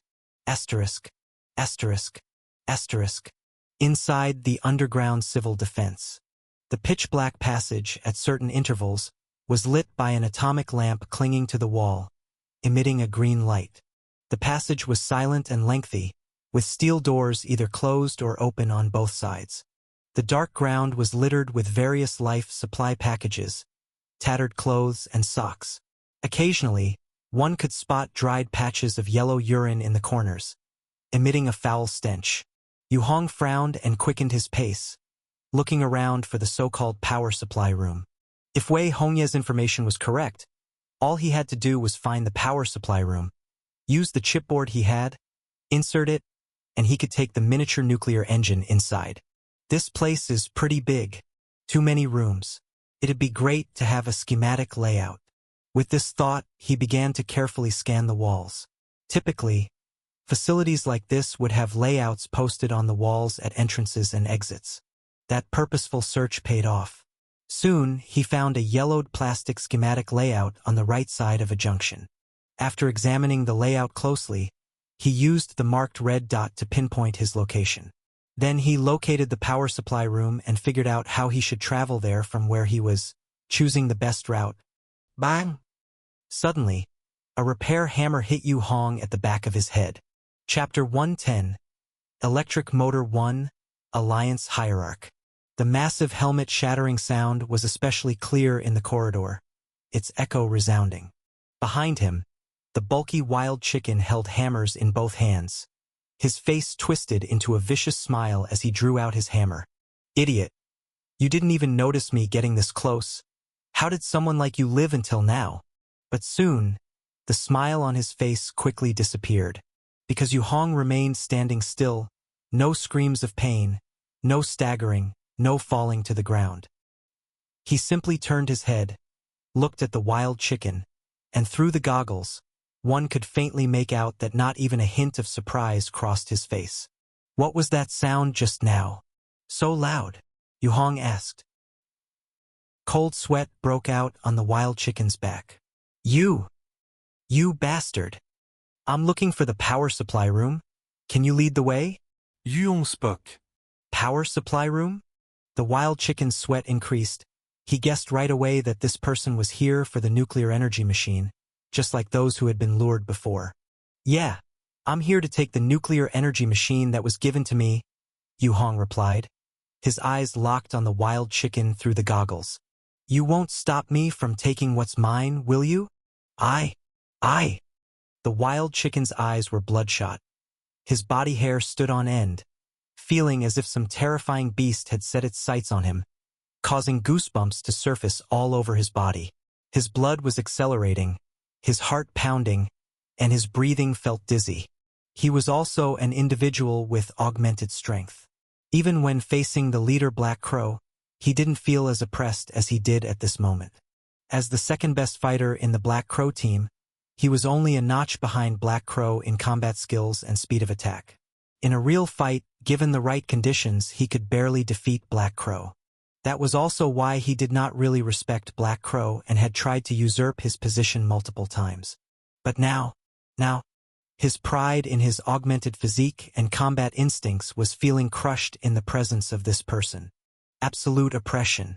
It was like the fear he felt when he faced a level 4 multi-eyed bird alone for the first time. Asterisk. Outside exit number 2. Gunshots, shouts, and the clashing of weapons were all a chaotic mess. Lang Feng and Xiao Feng were teaming up against the strongest Black Crow, while the other three were engaged in combat with the augmented individuals from Black Crow teams surrounding them. Bullets were stopped by bulletproof suits. They were useless against fighters of their caliber. If they didn't have armor-piercing rounds, the heavy weapons in their hands were the only real way to threaten their enemies. Boom! A sudden muffled sound. Xiao Feng was kicked away, rolling and sliding on the ground, one hand gripping the earth while blood continuously flowed from his nose and mouth under the helmet. At the same time, Lang Feng was hit on the shoulder by a stick. The immense impact force of it, even through the cushioning layer and thin alloy plate inside the bulletproof vest, caused his shoulder to hurt and his bones to faintly show signs of cracking. Lang Feng quickly retreated, widening the distance, and gently moved his shoulder while holding it. Four's mastery of stick techniques? Heh, you have good eyesight. Black Crow waved his long staff, whooshing a circle of shadows with it. He also discreetly moved his right knee joint, which was the spot that had been hit multiple times by Xiao Feng. The augmentation quality is only the foundation. What really determines our strength is the mastery of combat skills, he said. His physique was indeed stronger than the other two, but the advantage was limited. Amongst the powered individuals, there was a huge gap between localized augmentation and full-body augmentation, but he wasn't fully augmented, especially not his head. Therefore, he couldn't wrestle with a car or lift 2 tons of rock with his bare hands. But likewise, he didn't have to worry about radiation damaging his intellect, becoming psychotic or intellectually disabled. Interesting. Lang Feng exhaled, swallowing a mouthful of blood. I've killed 2 full-body augmented monsters as well. I too am partially augmented. Today I want to see just how strong your damn combat skills are. He held his shield in one hand, raising it to cover his face. He assumed a somewhat strange combat stance. After all, it's all for the nuclear energy machine. A bunch of hypocrites, Black Crow sneered. Before his words faded, he took the initiative to rush toward Lang Feng. Between them, a series of dull thuds exploded rapidly, with the long staff striking the shield of Lang Feng like a disc, swiftly hitting from various angles. The shield and the blade were like a turtle shell, defending for a few breaths before suddenly countering. But this outbreak made Black Crow extremely uncomfortable. The damage couldn't be blocked even by his bulletproof suit, forcing him to retreat and dodge dangerously to avoid being cut. Both sides fought fiercely, all for the nuclear energy machine. In the end, the numbers were in Black Crow's favor, gradually injuring Lang Feng and his teammates. A few minutes later, Black Crow swept with his stick. The shadow of the staff explosively grew, unexpectedly extending in length by releasing over 10 centimeters of a hidden length from its end. This unexpected weapon extension caught Lang Feng and his ally off guard. Boom! Xiao Feng was hit by the staff on the neck and flung away, unable to get up. Lang Feng managed to block with his shield, but the extended length of the staff struck his forehead obliquely, causing the helmet to dent and shatter, and his head reeled backward stunned, dodging in a stagger. Black Crow laughed, withdrew his staff, and rushed towards the rest of Lang Feng's subordinates with an aggressive posture. After pushing back several of them, he quickly got into a car. "Let's go!" The Black Crow team members quickly boarded their vehicles, leaving a few behind to cover their getaway. Before long, they caught up with the accelerating cars, grabbed the ropes thrown down by their companions, and easily climbed aboard. Without Lang Feng and his companions' interference, the remaining people didn't dare to pursue any further. They could only watch helplessly as the convoy drove away. Damn it! Xiao Feng angrily punched the ground. So close. If Huaijuan had acted with us, nothing like this would have happened. Lang Feng clenched his teeth, clutching his injured shoulder, eyes fixed on the departing convoy. How can Black Crow be so arrogant and unscrupulous in luring and killing people? Can't someone stop him? Xiao Feng raged. The United Forces are too busy with their own problems to protect the major cities, let alone care about us survivors in these outposts. Lang Feng retorted. "Feng, should we shoot out the tires?" asked a woman in a red suit from behind them, speaking softly. "We can't hold them. Black Crow's strength exceeds our expectations." Lang Feng shook his head. Had he not been wary of attracting the United Forces elite, in a head-on fight, we would be no match. He glanced at the bodies lying on the ground. They had lost one elite fighter, while Black Crow had lost 4. But their fallen was an elite, whereas the other side had lost only foot soldiers. "So we just watch him take the nuclear power engine?" Xiao Feng asked, puzzled. "Where did you say the nuclear power engine was?" Suddenly, a voice came from behind them. "On the truck!" Xiao Feng yelled back impatiently. "Can't you see? The 3rd truck!" Whoosh! Suddenly, a dark figure burst forth from behind them, chasing the convoy through the forest like a whirling wind. Lang Feng and Xiao Feng, along with 4 others, were startled. When they turned around, they saw a sturdy man dressed in what seemed to be a gray lizard suit, sprinting madly towards the 3 distant trucks. The man was so fast that he was slightly quicker than the trucks.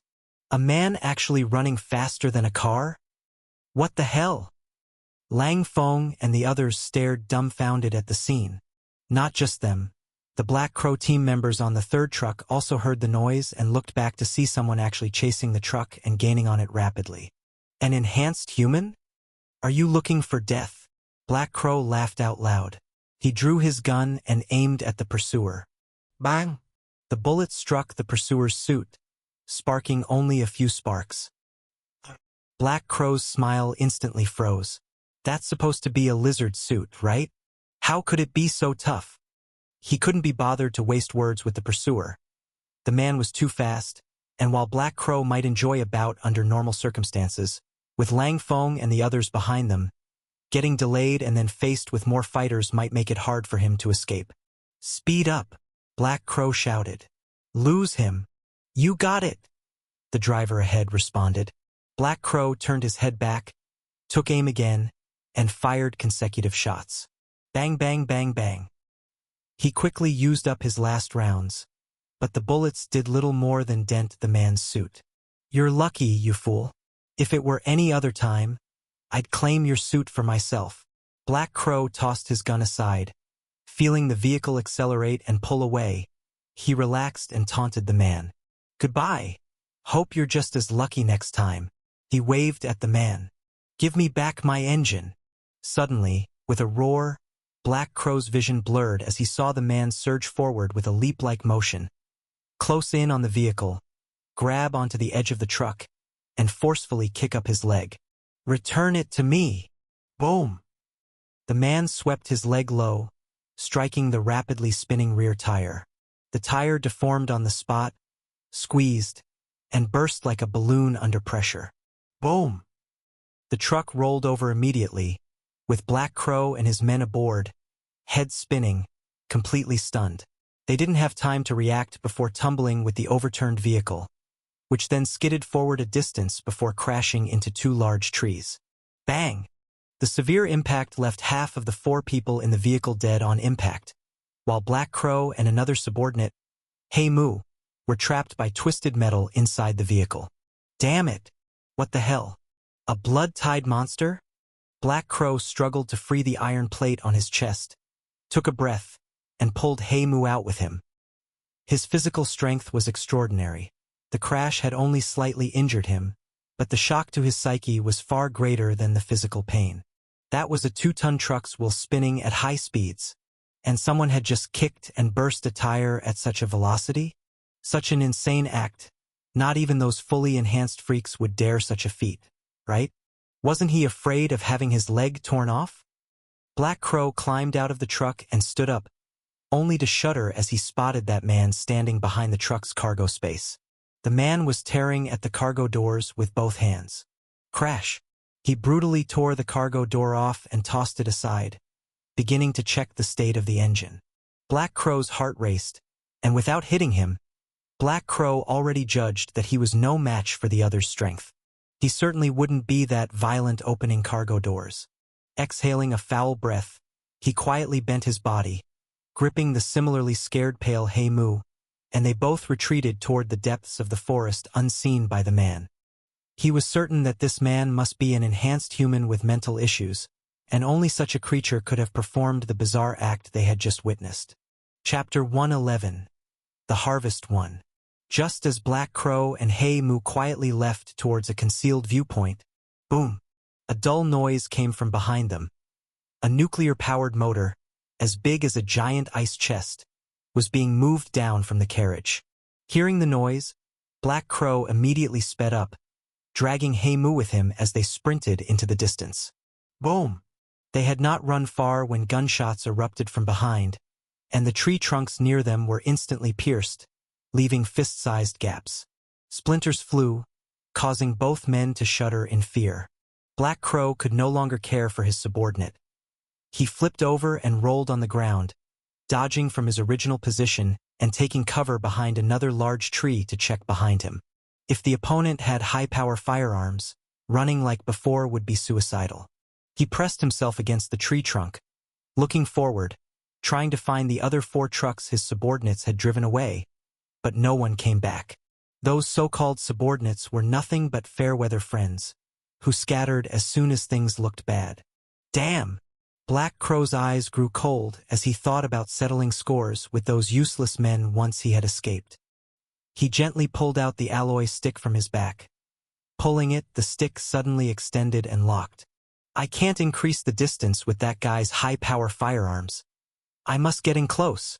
Even though the opponent seemed very strong, strength was not the sole determinant of victory. So, it was time to risk it all. Ferocity flickered in Black Crow's eyes. He took a deep breath, held it in, then suddenly turned and darted toward Yu Hong, who was inspecting the motor amidst the bushes. First, I'll use the stick technique to probe for weaknesses in his bulletproof suit, trying to use his own strength against him to unbalance him. This thought flashed through Black Crow's mind as the goggles over his eyes fixated on the dark figure not far away. He had a premonition that this battle might be the toughest he had faced since he started his career. If it were any other type of expert facing such a naturally strong opponent, they would probably have no way to respond, but my stick technique specializes in using the opponent's force against them. Seeing his steps, he is definitely not adept at close combat, so I have a great chance of winning. In the short sprint, Black Crow quickly gained confidence, deducing from subtle clues that Yu Hong's combat skills were far inferior to his. So, suddenly, he leaped from the bushes, his stick transforming into a dark crescent that smashed toward Yu Hong's face.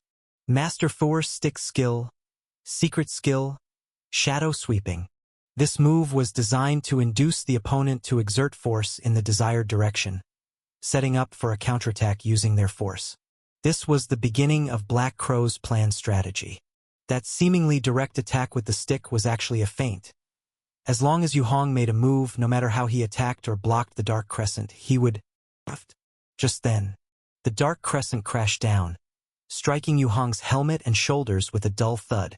Yu Hong surprisingly made no defense, letting himself be struck by the stick. As expected by Black Crow, his stick felt light and weak. It hit Yu Hong's reinforced suit, cushioned by buffer layers and natural scales beneath, and he felt nothing. I'd like to ask a question. Yu Hong's vision briefly blurred as a barrage of stick shadows came smashing toward him again. This time, the cane was not a feint. Each strike was aimed solidly at his vital points. Boom, boom, boom, boom. In just a few seconds, over a dozen strikes hit various parts of Yu Hong's body, blooming like a flower of black stick shadows. Don't be afraid. Yu Hong suddenly reached out, his arm ignoring the strikes of the stick and abruptly grabbing Black Crow's shoulder. Resistance won't solve this. Let's understand the situation. Black Crow's face dramatically changed, and he struggled with all his might, but found that his strength was vastly inferior to the others. No matter how hard he struggled, he couldn't break free from his grip. Crack. As he struggled, his opponent increased the force, and his bulletproof suit started to crack under the pressure, as if the bulletproof ceramic beneath was about to be crushed. You damn! Stay calm. Boom!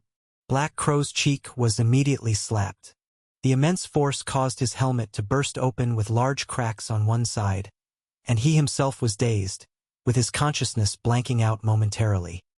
His towering 2-meter frame in front of the opponent was slapped so hard his head violently spun half a circle, and his neck would have likely been broken if it weren't for the neck guard of the suit. In front of so many people, including Lang Feng, Black Crow, was nearly the top among enhanced humans when it came to wielding the stick, second only to some freaks and morons. Since the Black Disaster had erupted, he had led his team across the surrounding area, unstoppable. And yet, now suddenly, he had been stunned by a slap from a nobody who had appeared out of nowhere. In an instant, after Black Crow had recovered, a wave of indescribable shame and anger surged in his heart. I'm going to kill you, he roared, his mouth agape. Hiss, hiss. The edge of the long stick in his hand revealed a sharp blade. At the same time, ignoring the grasp on his shoulder, he exploded with maximal strength, swinging the stick fiercely toward the opponent's chest. Puff! The blade on the stick viciously cut into the outer skin of Yu Hong's suit but was forcefully blocked by the ultra-thick alloy plate inside. If it had been an ordinary gray lizard suit, it would have easily been breached. So, even this desperate last strike failed to penetrate. Forget about cooperating then.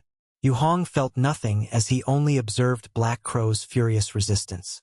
Although these attempts felt heavy, they were all blocked by the suit. Remember to be a good person in your next life, he said as he pulled out the Wolf Fong club from behind him. Observing the metal Wolf Fong club, nearly as thick as a human thigh, Black Crow's eyes widened, and he desperately tried to break free. But, suddenly feeling weightless, he was already being gently tossed up, hanging in midair. Bang! A black flash, like a cannonball, ferociously struck his chest. A force much greater than he could have imagined bent the alloy plate of the suit, breaking it along with his breastbone, instantly crushing his entire chest cavity into a bloody pulp. Ah! Black Crow's screams abruptly ceased as he was thrown like a rag doll toward a large tree, crashing midway and then sliding down, never to make a sound again. Yu Hong turned around, looking at the shell-shocked He Mu on the ground and Lang Feng and a few others who were frozen in place nearby. "Hi, could you guys help me out? The motor's quite large, and it might not fit well in my car." Lang Feng swallowed his saliva, his scalp tingling. Watching the now lifeless Black Crow, he felt his earlier confrontation with his friend against Black Crow was like a dream. So arrogant, but, in front of that man, utterly powerless. Now hearing Yu Hong's request, he unconsciously nodded, understanding what he should do. A moment later, beside the stone bridge, with everyone's help, they placed the nuclear motor on top of Yu Hong's Jeep. Then they tied it down with ropes, wrapped it with tape, and placed several friction-increasing pads between the motor and the roof. "Okay, this should definitely hold now," Lang Feng said as he clapped his hands and politely greeted Yu Hong. "Thank you so much. You've really been a huge help." Yu Hong nodded appreciatively. Being out and about, mutual assistance is really fundamental. The world is becoming more dangerous, and there are fewer and fewer living outside the cities. If we don't help each other, surviving is only going to get harder. "You're too kind, Mr. Yu. You helped us handle that thug." "This little help from us is nothing," Lang Feng said earnestly. Lang Feng, the team leader, spoke well, but to tell the truth, I didn't know Black Crow was such a terrible and brutal guy.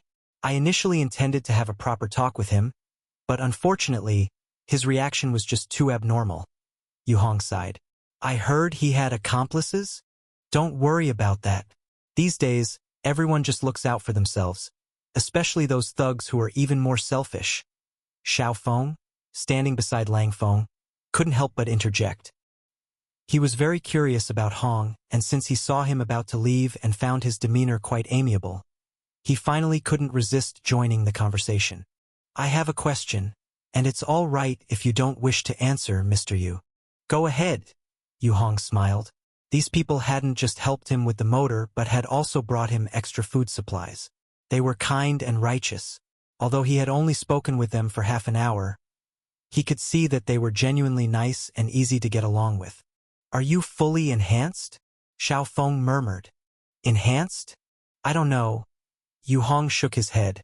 "But I have been in contact with luminous stones.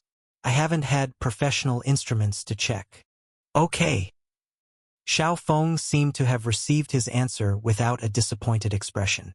"You came from Baiqiu village, and to get there you have to pass through Huafeng City, which has significant problems.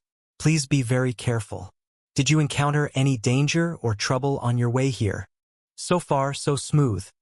Although I came across a kind of monster I've never seen before. It hasn't been mentioned on the radio either." Yu Hong described the human-shaped monster made up of black gelatinous material he had encountered. "Thanks for the information. We'll be cautious," Lang Feng said solemnly, bowing slightly. "The situation in Huafeng City has worsened a lot, with the outbreak spreading to nearby areas. The joint forces have sent 3 elite teams there, all of whom have vanished without a trace. I received a notice that the post-system's strongest team might be called over. Mr. Lang has contacts with the joint forces," Yu Hong asked, surprised. "Sometimes we receive messages that require coordination. It's not just us. All bases here get them, regardless of whether they are hostile or not. We all have to cooperate with the investigative teams sent by the above because helping them is helping ourselves," Lang Feng explained. "Huafeng City. I'll be careful on my way back." Yu Hong nodded. "That gel-like person, we call them black oil men. They are highly toxic, and it's not safe to touch them. Even being near them too long can cause lung problems. The best way to deal with them is with long-range fire attacks. They're very afraid of fire," Lang Feng kindly advised. Understood? Yu Hong nodded. "There's one more thing. Near Huafeng City lives a fool called Du Chengtao, an enhanced human with full-body enhancement. He's very strong. Be careful on your way back," Lang Feng said. Du Chantao? "Yes, I understand." Yu Hong nodded. "Speaking of which, they say full-body enhancement is the strongest level, but just how strong can it be? Does it only enhance strength?" He completely lacked knowledge in this area, so taking advantage of the conversation with someone knowledgeable, He took the opportunity to inquire further. Chapter 112, Harvest 2. Aurora City had previously issued a notice, dividing us enhanced people according to corresponding danger levels. Enhanced people with only localized limb enhancements after training could easily surpass ordinary people and reach the same danger level as ordinary blood-tied black insects. Langfeng sighed and explained. Among those with localized enhancements, the difference between the upper and lower limits is huge. The stronger ones can even reach danger level 2, capable of confronting blood-tied monsters like Big Skin head-on. But, he paused. But the higher level 3 can only be reached by those fully enhanced. Their strength, speed, burst, and physique are all far superior to ours, and they're not afraid of low-concentration red-value radiation. They have great resistance to the illusions of evil shadows, and their survival capabilities far exceed ordinary people. They wouldn't even be affected by some poisonous, spoiled food. He glanced at Yu Hong, who was listening intently. Of course, there are many fully enhanced people, but the truly formidable ones are those who already possess many skills. If it's just an ordinary person, they're just slightly stronger than wild blood-tied monsters. Is it true that fully enhanced people can withstand danger level 3 monsters? Yu Hong asked. There is such a claim, but those monsters can revive endlessly. The confrontation is also for a short duration, not perpetually, Langfeng answered.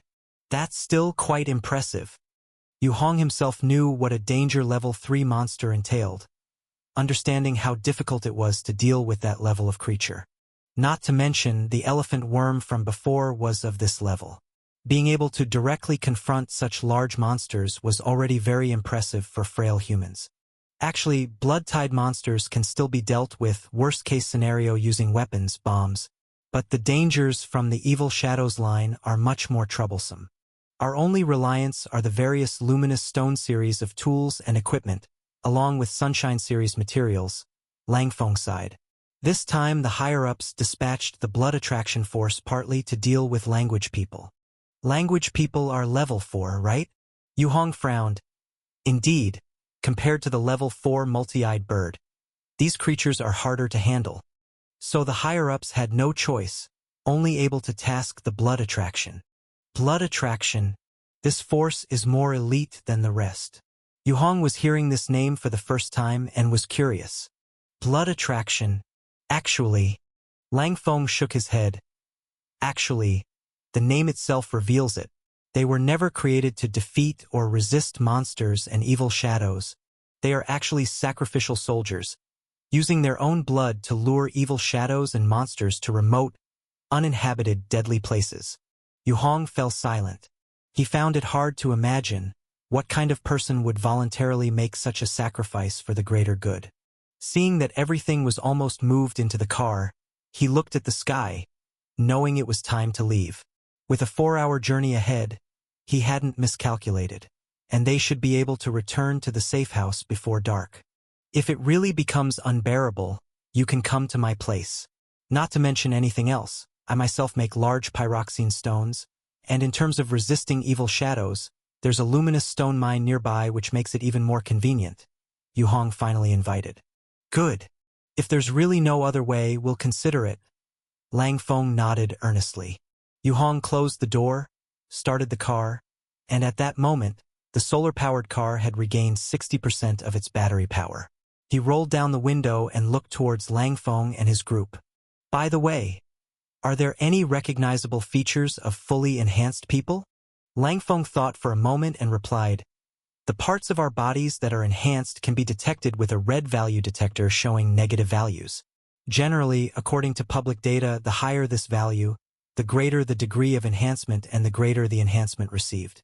Fully enhanced people, their values are far beyond ours. We are generally between -5 and -9, while they are generally above -12, with high values even at -19. The examination method is to carry out a red value check closely against the skin while they are resting and relaxed. Thanks. Yu Hong waved his hand and rolled up the window. This trip was a complete success. Not only did he acquire the nuclear motor, but he also made some kind and generous friends, and was given a bunch of dried meat, dried mushrooms, biscuits, canned foods to take back. This put him in a very good mood. Driving the car, watching in the rearview mirror as Lang Feng and the others gradually disappeared in the mist. Yu Hong sighed, feeling a bit of melancholy. If it weren't for the black mark, he actually wanted to stay with more people. That way he wouldn't be lonely, wouldn't have no one to talk to, wouldn't have to do everything alone. But unfortunately, driving the car, watching the gray fog split open ahead, the empty streets, thinking about how the nuclear motor would provide electricity back at the safe house, and how for the next several decades they wouldn't have to worry about energy or water problems. Life was going to get better. That slight sense of loneliness in Yu Hong's heart was instantly diluted. Right, since the value on the bodies of the enhanced people can be detected by a red value detector, and the higher the value, the greater the enhancement amplitude. What about me? Do I have values on my body too? This thought suddenly flashed through his mind. Let's try it. He had plenty of detectors anyway. Controlling the steering wheel with one hand, he took out a detector with the other, took off his right glove, and pressed the detector's sensor tightly against his skin. Then he relaxed. 0.121. The detector beeped, and the data appeared. It seems useless. I'm not in the same system as the enhanced people. Yu Hong shook his head slightly, moving the sensor away from his skin. The detector then quickly recorded the red value in the air, which rose above 20. Soon, with the humming sound of the motor, the car left the county and headed back in the direction it came from. The journey was uneventful, and within tens of minutes, he drove on the mountain road near Huafeng City. This time he did not encounter the black humanoid monster he had seen before, but left the area without any incidents. Colloid? Yu Hong squinted his eyes, sensing something was amiss. He suddenly recalled the over 2-meter-tall black colloidal humanoid he had encountered before. The car slowly decelerated. Yu Hong turned off the engine and parked by the mountainside to prevent it from falling down the opposite cliff. Then he opened the car door and got out. Is there a problem? What does it mean to block the road like this? He walked forward, looking around to ensure that the bald man was alone. Meat? Lots of meat. The bald man revealed a foolish smile, saliva trailing down from the corner of his mouth and dripping onto the ground. He looked at Yu Hong with eyes like someone eyeing a large, delicious piece of roast meat. Run! Just as Yu Hong prepared to ask more questions, the middle-aged man next to him came to, struggling to shout loudly. Get in the car! Run! This guy! Is du Cheng Tao? A fully enhanced human. Du Shan Tao? Yu Hong hadn't expected to encounter this person just after hearing his name on his way back. A fully enhanced human classified as of the highest danger level 3, a powerful freak. This was the comprehensive assessment given by Aurora City and Silver Tower. Run! Seeing that Yu Hong hadn't moved, the middle-aged man clenched his teeth, picked up a wooden stick, and struggled to stand. I'm a military officer who escaped from the front lines. That guy has completely lost his mind. He blocks the road to catch people to pickle into jerky, he said, mustering all his strength. So, get in the car. Quick, cough cough. He spoke too hastily and started coughing. Run! Are you saying he eats? Yu Hong's expression darkened as he looked towards the officer. Bang! Just then, a fist-sized stone, whistling through the air, fiercely struck him on the forehead.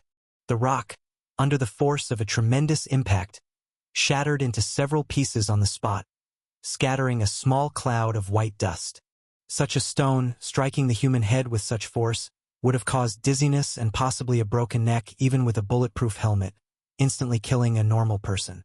The dull sound of the impact also made the middle-aged officer tremble, and he painfully snapped back to reality. I've been telling you to run. Why? He knew another innocent had succumbed. Throughout his journey, he had already seen at least 3 innocent people knocked unconscious by Du Cheng Tao and taken away to be made into jerky. If he hadn't held other value to Du Cheng Tao, he would have been skinned and slaughtered long ago. And now, there was another victim, but the situation seemed somewhat different than he had anticipated. On the highway, Yu Hong was interrupted. A crack appeared on his helmet visor, obstructing his view. I hate it most when someone interrupts me while I'm speaking. He slowly turned his head to face the other side. Du Chengtao was touching his bald head with a puzzled expression, apparently wondering why his stone hadn't been effective. Quickly, he stooped down, picked up a stone as large as a millstone by the roadside, and with a foolish laugh, fiercely hurled it at Yu Hong. Whoosh! The stone whistled as it tore through the air, heading straight at Yu Hong. Boom! In an instant, the stone shattered, exploding in midair. Yu Hong, carrying the Wolf Fang club, burst through the drifting lime, his footsteps thudding loudly on the ground, leaving behind footprints as clear as ink stamps. 1 second. He covered the 10-meter distance in a flash. Yu Hong gripped the club tightly with both hands and ferociously swung it, smashing it at Du Chengtao. The massive Wolf Fang club, with its fearsome barbs, swooped down and landed on Du Chengtao's shoulder. Clang! Surprisingly, it produced not a sound of crushing flesh but one similar to metal striking metal. Du Chengtao didn't even grunt as he was sent flying like a cannonball into the mountain wall on the left. Scum that survives by eating people. Since you're already living a life worse than death, let me send you to death. Yu Hong, wielding the Wolf Fang club, didn't wait for Du Chengtao, bloodied, moaning, to get up, but charged forward and swung the club. Bang! Bang! Bang! Bang! He raised it and relentlessly smashed it against the mountain wall. The mountain wall crumbled, rocks tumbled, and chalky debris flew, filling the broken highway with loud echoes of the Wolf Fang club smashing the rocks. The military officer standing by the roadside was now completely stunned. Am I dreaming? Chapter 113, Harvest 3. Ah! After being smashed more than a dozen times in a row, Du Chengtao's pained and furious roar finally echoed from within the mountain wall. Pop! He suddenly reached out, grabbed the Wolf Fang club with his hand, surged power through his body, burst out from the mountain wall, and rammed his head into Yu Hong's. Their skulls collided violently. Boom! Du Chengtao's head reeled as if he were a ball bouncing off a wall, rebounding from his own force and springing back into the niche in the mountain wall. Yu Hong took a step back, shaking his head. Now his goggles were even blurrier. He couldn't see anything clearly. Damn! He finally lost his temper and reached out to grasp Du Chengtao's neck. His right leg exploded with power, disappearing from its original spot. The basic survival leg technique's low sweep leg, now executed with his current strength and condition. As of now, the Wolf Fang club alone was already sufficient to deal with the majority of enemies. There were few occasions where leg techniques were necessary, but at this moment, Du Chengtao was tougher than all previous opponents, giving him the chance to employ his legwork again. Boom! In an instant, Yu Hong kicked out heavily, hitting Du Chengtao squarely in the abdomen. The immense force of the kick immediately burst the muscles in his abdomen, and not just that, it completely tore through, carrying along the spine on his back, turning it into a mass of blood and flesh that sprayed against the mountain wall. Pain! Du Chengtao could still yell out, swinging his arms wildly in front of him, resisting. His strength was almost half of Yu Hong's, and his resistance actually caused quite a bit of interference. Aside from strength, this guy's physique was even more abnormal, even more exaggerated than Yu Hong's current post-training body. If only he had been wearing bulletproof gear, he might not have been so easily critically wounded. Now with his abdomen punctured and his body battered with fractures, Du Chengtao was unable to move, leaning against the inner mountain wall, unable to stir, wildly swinging his still intact arms for defense. Yu Hong pulled out the Wolf Fang club that had broken the opponent's shoulder and looked at this so-called Danger Level 3 fully enhanced human. In just this short time, he noticed that the blood hole in Du Chengtao's abdomen was beginning to stop bleeding and heal. Exaggerated physique, stronger than mine, but not as powerful. Weighing in comparison, Yu Hong felt his strength was much greater than this guy's, but his recovery ability was likely far inferior. Poor guy. Better to die early than to live madly in this world. After all, in times like these, living might not be as peaceful as death. He looked at the wailing Du Chengtao, feeling momentarily indifferent. It seemed that, without exception, his physical condition had likely surpassed that of a fully enhanced human, reaching the peak level of humanity. Although this wasn't worth much in a society reliant on high-powered weapons, like being useless against a bomb, it was a good thing for his personal survival in the wilderness. At the very least, as long as he encountered living people, as long as they didn't have firearms, they were likely no match for him. Pain! Du Chengtao was still shouting incoherently, his voice grating and unpleasant, like a crow. Bang! Quickly, a wolf fang club smashed down hard, hitting him right on the forehead. The immense force endowed the wolf fang club with a powerful impact, shattering his frontal skull, caving it inwards. Du Chengtao's body shook, and finally, he stopped moving completely, lodged in the mountain wall, motionless. His hands fell limply by his sides, his breathing soon ceased, and his skin rapidly started to blacken, as if polluted by ink. Yu Hong was about to move forward to scavenge, to see if there was anything to gain, when he saw this scene and frowned instantly, stepping back to put distance between them. He had just moved away when he saw Du Chengtao's whole person quickly covered by a layer of black gel. Then shortly after, transformed into the black gel humanoid he had seen before. Yu Hong glanced at the red value detector on the suit's high collar. The numbers had already skyrocketed to over 100 positive. It's time to go. He quickly backed away, helping the middle-aged military officer who had warned him get into the vehicle, and the two of them quickly started off, speeding away on the highway. Behind them, Du Chengtao's body softened rapidly. After few tens of seconds, he pulled himself out from the mountain wall, turned into a weird humanoid made entirely of black gel, and step by step, walked toward Huafeng City. He didn't even glance at the departing solar-powered jeep, as if called by something, walking briskly toward Huafeng City, now covered in black gel. Yu Hong sat in the car, watching this scene through the rearview mirror.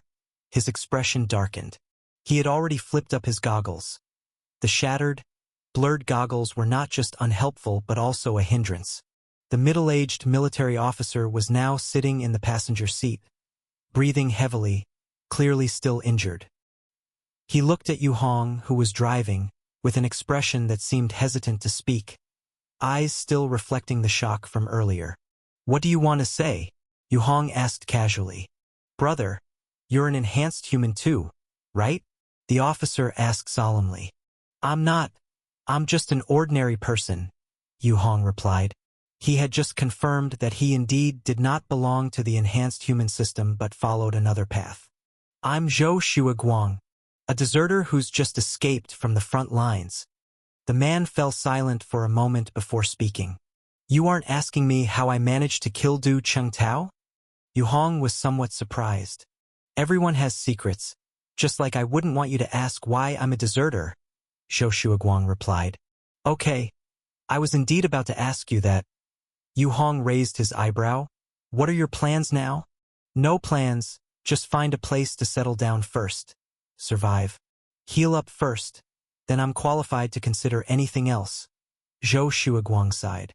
"Go to my place. There are quite a few abandoned safe houses nearby where you can rest and stay. There's also a post office that can provide basic food. I will also ensure a supply of large pyroxene stones and talisman arrays," Yu Hong suggested. "Do you trust me just like that?" Zhou Shuaguang wiped the blood from his face with his sleeve and asked. "We're not living together, just staying next to each other temporarily. You just spoke up to warn me, and you don't seem like a bad person," Yu Hong replied. "It's not good to trust people too easily," Zhou Shuaguang couldn't help but say. "Don't worry, I've met many more good people than bad," Yu Hong said with a smile. "That's because you're lucky. As long as you're strong enough, bad people will turn good in front of you," Yu Hong said with another smile. "That's true." Zhou Shuaguang had no reply to that. "How are your injuries?" Yu Hong asked. "Not bad. 2 broken ribs, a dislocated wrist, and a cut on the shoulder. Once I settle down somewhere, I can cauterize it, take some anti-inflammatory medicine, and it will be fine. Speaking of which, do you have any anti-inflammatory medicine?" Zhou Shuaguang asked with some resignation. "Consider it a loan," I'll have it for you soon, Yu Hong said nonchalantly. This attitude gave Zhou Shuiguang some confidence. It seemed that there was no shortage of medicine. The two men chatted intermittently as they drove, and after more than an hour, they finally returned to the original spot where another jeep was parked. Click. Yu Hong got out of the car and looked at the loaded vehicle, suddenly facing a dilemma. How am I supposed to move all this stuff back? He asked. Zhou Shuiguang, limping, got out of the car and looked around. The gray fog surrounded them, and it was getting close to evening. It's getting dark. I suggest we don't stay here and move things back and forth slowly. If the distance isn't far, we can come back tomorrow, he replied. It's fine. Let's just move the most important things. Yu Hong thought for a moment and reached to unbind the nuclear power generator from the roof of the car. Thankfully, it was only the size of a refrigerator. Wait! Suddenly he remembered something, dove inside the car, and dug out the chip token given by Wei Hongye, then circled around the nuclear power generator. He quickly found a slot of the right size and shape. Taking the chip, he inserted it into the slot. Click. Fit perfectly. What's next? Yu Hong looked at the large refrigerator, waiting for some kind of change. Suddenly, one side of the black refrigerator with the slot slowly cracked open a small door. Like a real refrigerator, it opened to reveal a narrow space the size of a watermelon. Inside the space sat a square, battery-like black metal box. The box was surrounded by a dense array of unnamed holes and slots, and a series of small green lights that blinked intermittently, resembling a power adapter. But after Yu Hong carefully inspected the refrigerator's interior cavity, he was certain that this device was the actual nuclear power generator core. The outside layer was for protection and insulation. The true generator was only the size of this watermelon. He picked up the generator, feeling its weight to be much heavier than he had anticipated. After manually removing the solar panels from the car, Yu Hong, with Zhou Shuiguang's calm face in tow, left the highway, climbed up a forested hillside shrouded in fog, and headed toward the safe house. Stopping and starting along the way, it took them over half an hour to arrive at the location of the cave safe house. Standing outside the courtyard wall, Yu Hong swiftly returned the items to the cave, then quickly took Zhou Shuiguang toward the direction of the post office. The main safe houses, the abandoned underground dwellings of previous residents, were all located near the post office. Before long, he had Zhou Shuiguang settled in the post office underground, informed Old Li about the rescue, and rapidly returned to the safe house. He was eager to integrate the nuclear power generator into his own cave dwelling. Thud. The wooden door of the cave closed, and Yu Hong sat down on the floor, looking at the nuclear power generator in front of him with hope in his eyes. How long has it been since I've bathed? Too long. So long that I can't even remember. He mused. The stench had completely solidified on him, so much so that his nose couldn't smell anything anymore because it had become numb. Only particularly strong odors could stimulate his current sense of smell. He quickly boiled water for bath, threw mushrooms and wild vegetables into the pot, then turned it to the smallest flame. Yu Hong glanced outside at the sky, then quickly went out. In about 15 minutes, he brought back a large amount of supplies from the car and piled them into the second basement. He planned to use this place as a future breeding room and storage room. While it was still not completely dark, Yu Hong sped up his actions and went back and forth twice more, finally bringing back all the supplies given to him by the kind-hearted Lang Feng and others. He roughly calculated that these supplies, including cans and such, would be enough for him to eat for more than 10 days. Added to his own protein bars, he wouldn't have to worry about food for a long time. First, be fully prepared and strengthen the food before beginning to integrate the nuclear power generator. Outside, night fell, and there were faint thunderous sounds in the sky, suggesting that rain was coming. Yu Hong closed the shutter, sat at the wooden table, and pressed his hand on the black mark on the back of his hand and closed his eyes. Suddenly, a white point of light that seemed alive, like a firefly, slowly appeared and fluttered in his dark field of vision. Current mark 1. The cold mechanical voice of the black mark came. First mark, luminous stone grass. Activate luminous stone grass. Chapter 114. The Harvest. Activate. Yu Hong confirmed in his heart. Instantly, he felt a trace of inner chi in his abdomen surge upward, flowing into the black mark on the back of his hand, and vanishing without a trace. A second later, the specks of light in his field of vision suddenly brightened and then burst with a pop, disappearing from sight. Activation successful. Large pyroxene grass has entered rapid growth period. Duration of 12 consecutive hours. Growth location is the same as last growth area. Releasing his hand, Yu Hong relaxed. Having arranged the large pyroxene grass, he then stood up, went down to the basement, and approached the food he had brought back this time. All the food was stacked in the second basement.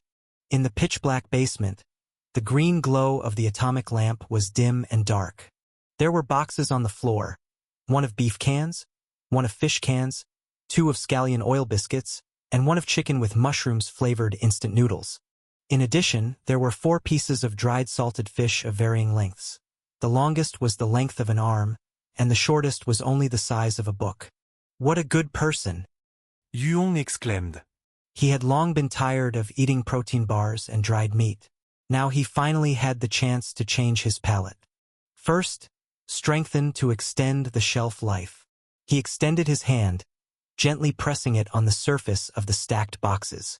Strengthen food direction. Prolong shelf life. Increase heat and nutrients. Reduce side effects. A black line flashed, instantly flowing out from the black mark and into the boxes. Soon, a black countdown appeared on the boxes. 3 days, 15 hours, 32 minutes. Do you want to strengthen the food? The black mark's feedback voice sounded. Yu Hong calculated the time. Originally, it took 3 hours to strengthen a piece of lizard-dried meat into a protein bar, and a bag of 10 pieces of dried meat took over a day. Now, with so much food, to enhance it into higher quality food, it only takes a little over 3 days. In fact, he had recently noticed that the time he needed to strengthen many things had become somewhat shorter than before.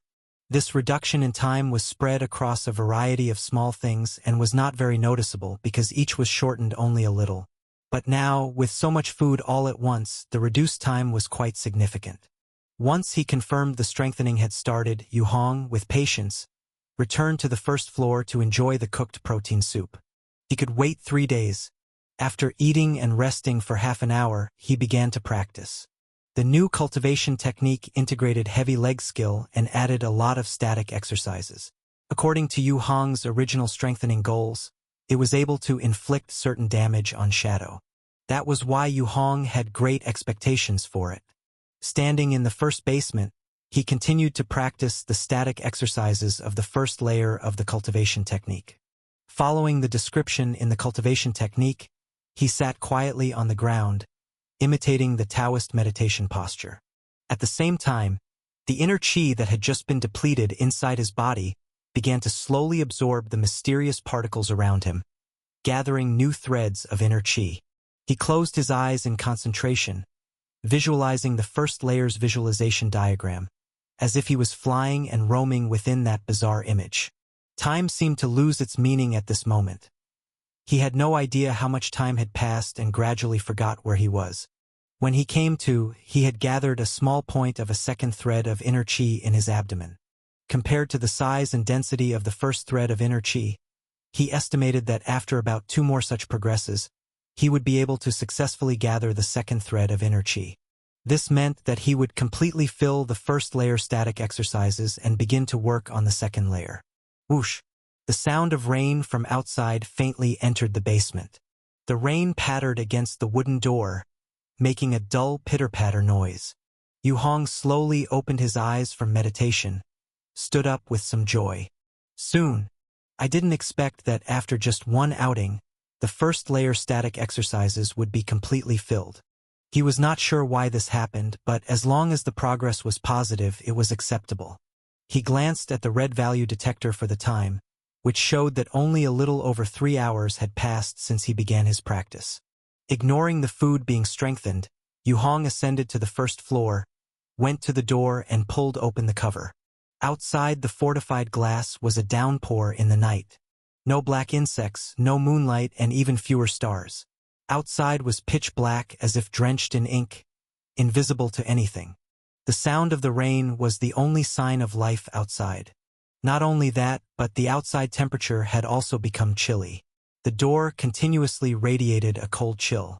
Yu Hong stoked the fireplace, making the flames burn fiercer to emit more warmth, dispersing the dampness that permeated the air. Then he turned on the radio and tuned to the only national channel, AM 500, National Security Headquarters. He went back to the storage area to rummage, found a bottle of large pyroxene stone ink and a stack of thin wooden boards, and began to carefully draw a new talisman array board while listening to the radio. The central station had no news, only the soft sound of gentle music, which seemed like a mournful melody combining the piano, bamboo flute, and drum, carrying a sense of longing, quiet and deep. As time passed, the rune boards were created by Yu Hong one by one, placed aside, waiting for the black mark to strengthen. On this outing, he hadn't needed the previously made vortex rune boards, but that didn't hinder his contemplation of their specific uses. Judging by the basic survival leg technique that had fused with the vortex rune, the speed of his inner chi condensation was significantly faster than before. Perhaps this was due to the vortex rune's absorption of unknown energy.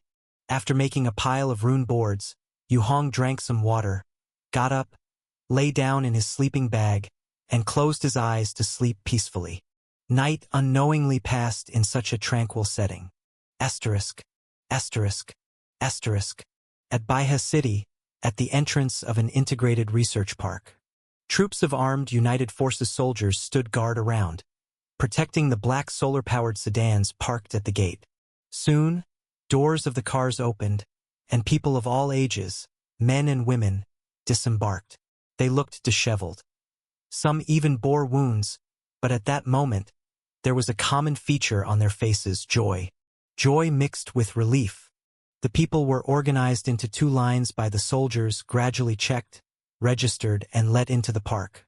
Wei Shanshan and her mother were among them, lining up in the middle, surrounded by important family members from the various research institutes just like them. Some, like them, had been rescued by response teams, others had come from other cities, all to catch the thorough relocation of Baihe City's research institutions. After registration, led by a guide, Wei Shanshan and her mother quickly approached a 5-story building within the park. A group had already gathered at the entrance, waiting. Leading them was a haggard-looking, short-haired, middle-aged man with black-framed glasses. The man's features closely resembled Wei Shanshan's, but more pronounced, seemingly with a touch of foreign ancestry. Upon seeing Wei Shanshan and Xiao Yanqi, the man's lips uncontrollably quivered. He took a few steps forward and opened his arms wide. Thump. Father and daughter embraced each other tightly, weeping. It was a touching scene, while Xiao Yanqi remained calm by their side. "This time I owe you one," she said softly. "Yanqi, are you still mad at me?" Wei Hongye held his daughter and walked over to his wife, grabbing her hand. No. "It's just." Xiao Yanqi sighed, her trials of life and death seemingly softening her once sharp and stern nature. "Forget it, let's not talk about that for now. We brought you something this time, though it turned into powder along the way. Maybe you could use it as a sample for research." She carefully took out a plastic bag containing luminous stoneweed powder, handing it to Wei Hongye. When she realized that the plant had turned into powder, she immediately knew it was out of the ordinary and promptly sealed it in a bag. "I understand. I'll take a detailed look. Tell me more about the origin of this." Wei Hongye nodded, speaking earnestly. "Also, that wild man who helped you, the man named Yu Hong, did he?" He didn't finish his sentence, but a serious gravity appeared behind his glasses. "No," Xiao Yanqi cut in firmly. "Both your daughter and I are safe. Have peace of mind about that." "That's good to hear." Wei Hongye breathed a sigh of relief, whether genuinely convinced or not. "In exchange, I gave him a token for the nuclear-powered engine he wanted. He can only get the real miniature nuclear-powered engine if he finds it with the token inserted. This deal was fair enough." "Was it really fair?" Xiao Yanqi gazed at her husband. She knew well her husband's personality and nature. I told him the location and gave him the key. Whether he gets it or not is not my concern. It's out of my reach, and I can't control that much, Wei Hongye said nonchalantly. As for whether he knew about the Black Crow team fishing at the nuclear-powered engine site, having sold the information to several buyers, only he would know. Holding the powder of the luminous stone weed. All right, come inside and rest first. Then tell us what you've encountered, what this powder is, he said with a relaxed smile. Okay. Zhou Yanqi nodded. We don't have much time. We must hurry to Aurora City, Wei Hongye said. What now? Another incident. Zhou Yanqi frowned. Yes.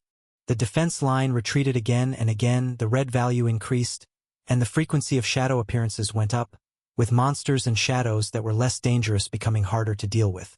The range of the luminous stone mines is also shrinking. We can't stay here much longer, Wei Hongye sighed. Even Aurora City and the Silver Tower can't hold on? Zhou Yanqi's eyes widened. The wireless contact with the Silver Tower has been broken for half a month now. The situation may be grim, Wei Hongye sighed. The increase in the concentration of the red value environment is starting to cause various dangerous alterations to the external environment. The Aurora City, combined with the heads of the United Forces from various countries, have signed a new agreement. For all black disasters of danger level 4 and above, the main strategy is to isolate and seal off, no longer to crush, resist, and rescue as before. How could it be? Zhou Yanqi and her daughter were both stunned. That's why I was so eager to bring you back. This batch of response teams might be the last. After this, there won't be any more army responses. If stranded outside, one can only leave it to fate, Wei Hongye sighed. He looked up at the distant dark night sky. We must leave here within a month. According to reliable information, the high-danger black disasters flooding through the frontline gaps will arrive in a month and a half. In addition to the troublesome language person, the multi-eyed bird, the withered woman, there are also danger level 6 intermittent beings included. He closed his eyes, his face exhibiting a hint of fear. Given Baihe City's current circumstances, upon contact, annihilation is certain. We must leave before the news spreads. Chapter 115. Prevention First. The next morning, Yu Hong had taken anti-inflammatory medicine and gone toward the post office. It wasn't even 10 o'clock yet, and he saw old Zhou standing next to a stone house, quietly talking to Li Rushan. This made him slightly furrow his brows. Old Li, he called out softly. Li Rushan looked up and waved at him. You've come at just the right time. I just finished selecting a cave for old Zhou. We were discussing the troubles at the front lines. Now that you're here, we can all listen together. Li Rushan's expression wasn't as jovial and light-hearted as before. It was somewhat solemn now. Where's the multi-eyed bird? Why is it standing outside? Yu Hong walked closer, entering the yard. Attacks from the multi-eyed bird generally last 1 to 3 waves.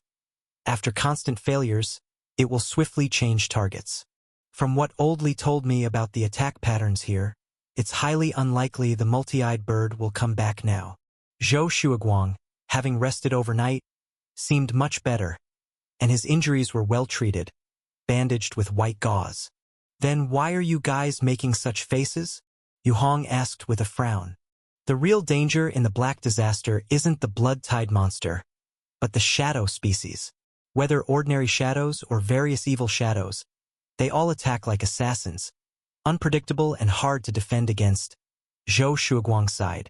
We were discussing the situation at the front lines where the dangers are most numerous.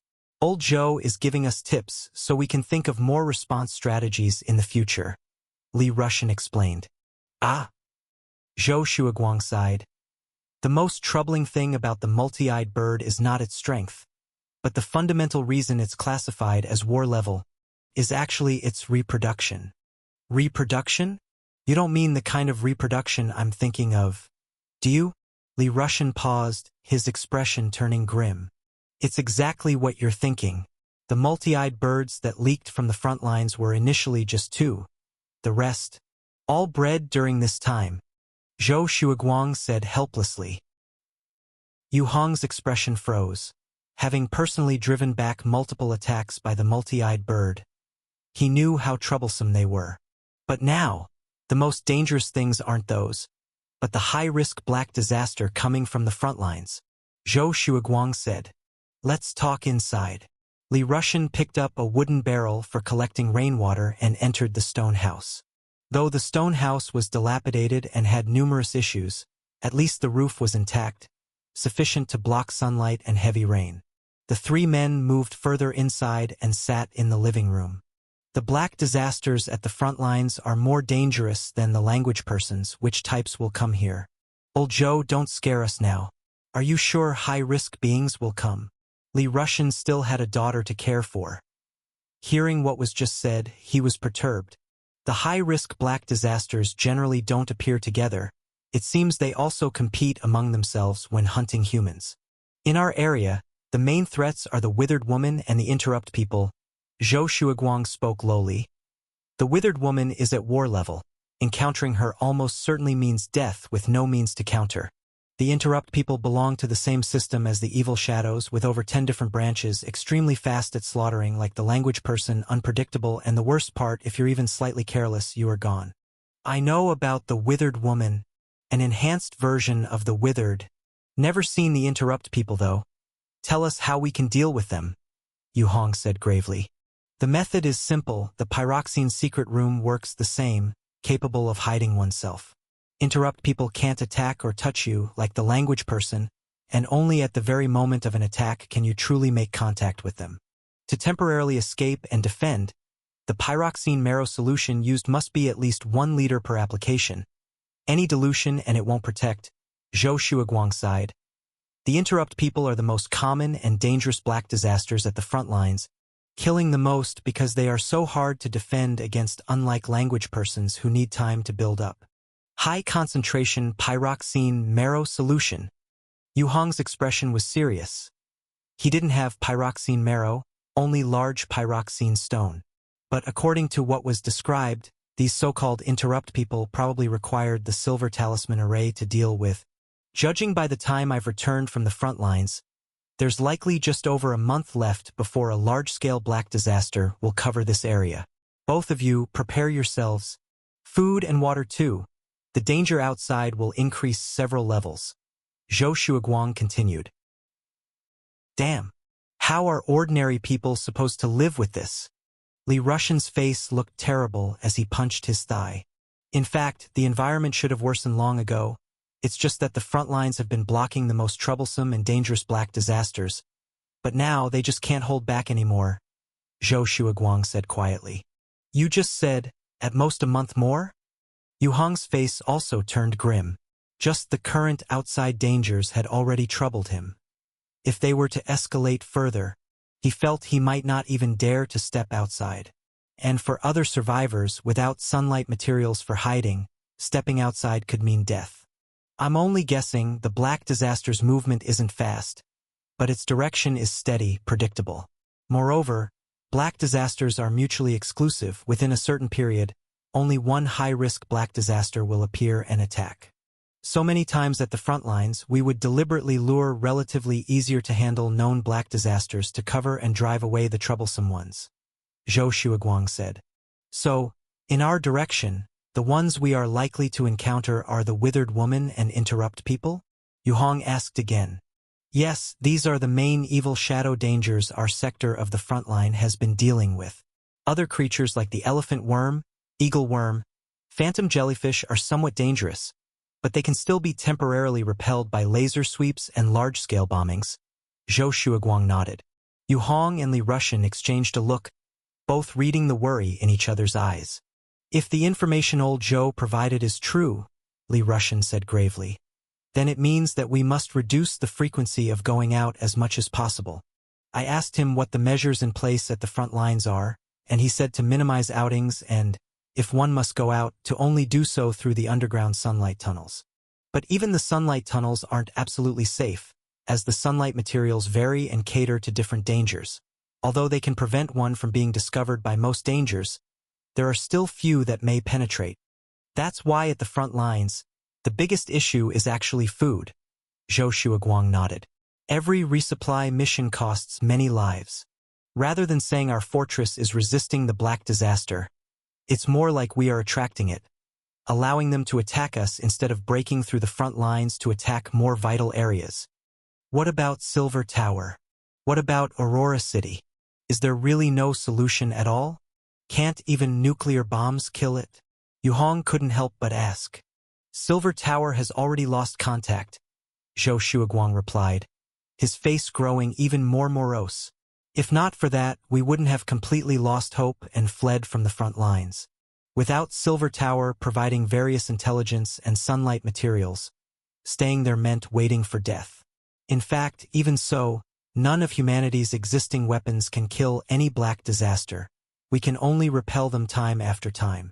Then, if even the front lines can't manage, what can we do by fleeing inland? It's just a later death, Li Rushan challenged. No. Zhou Shuaguang objected strongly. It's true we can't cope with the black disaster, but it can be contained. As long as we put enough distance between us, by creating sufficient isolation space, they will stay put and not venture out. That's also why the country decided to abandon the original cities and build new hope cities. Yu Hong and Li Rushan fell silent, quietly digesting the news brought by Zhou Shuaguang. I'm somewhat relieved now that I ran into you on my way back, Yu Hong admitted with a wry smile. The information you brought was timely. If danger came and we weren't prepared, it would have been too late. I've contacted the higher-ups, and they also had no information. It now seems they might be intentionally withholding it, afraid of causing panic, Li Rushan said somberly. For a time, all three were silent. The official armed forces were collapsing. Even the highest research institution, Silver Tower, had lost contact, and humanity's hope for tackling the black disaster seemed lost. Is there any hope left for humanity? Several minutes passed, with no one speaking. The only sounds in the room were the three men's oppressive breathing. Yu Hong exhaled, breaking the silence. If we don't rely on supply troops, but on ourselves, Li, can your farm manage it? It's no problem. Basic food needs are fine. If I supply at full capacity, I should be able to provide food for 7 or 8 people, but you have to consider if it becomes more dangerous outside, what about wild vegetables? Lacking in trace elements and dietary fiber, we would still be doomed, Li Rushan replied, shaking his head. We have to find a safe way to move outside. I remember there is still some sunlight material-based secret room in someone's house, right? Yu Hong asked. Are you talking about Jenny? Li Rushan realiza. They had discussed this too, but since the main function of the secret room's sunlight materials was their surface coating, they couldn't be easily moved, so they had to give up on that idea. Also, the days are getting shorter outside. What if the days got even shorter? If trees and wild plants can't grow, what will we do? Rely entirely on mushrooms. Yu Hong inquired. Silver Tower had anticipated this possibility before and launched a variety of night mushrooms, precisely to deal with this. But I don't have the spores here, Li Rushan answered. Where can we get them? Yu Hong asked. There's a mushroom research institute in Yuanfeng City. They might have it, Li Rushan responded. I'll make a trip there. Yu Hong brought back Zhou Shuaguang, delivering crucial intelligence. He also had to make some contributions after that, especially if the supply teams couldn't deliver in the future, and he still had 3 people to take care of, including managing things related to large pyroxene stone. What about Izina? She's got her 2 sisters looking after her, no problem. Old Li was clearly confident about those 2 beautiful women. As long as you are sure, Yu Hong said no more. I often encounter language people, withered women, and such evil shadows on the front lines. I'll write down precautions.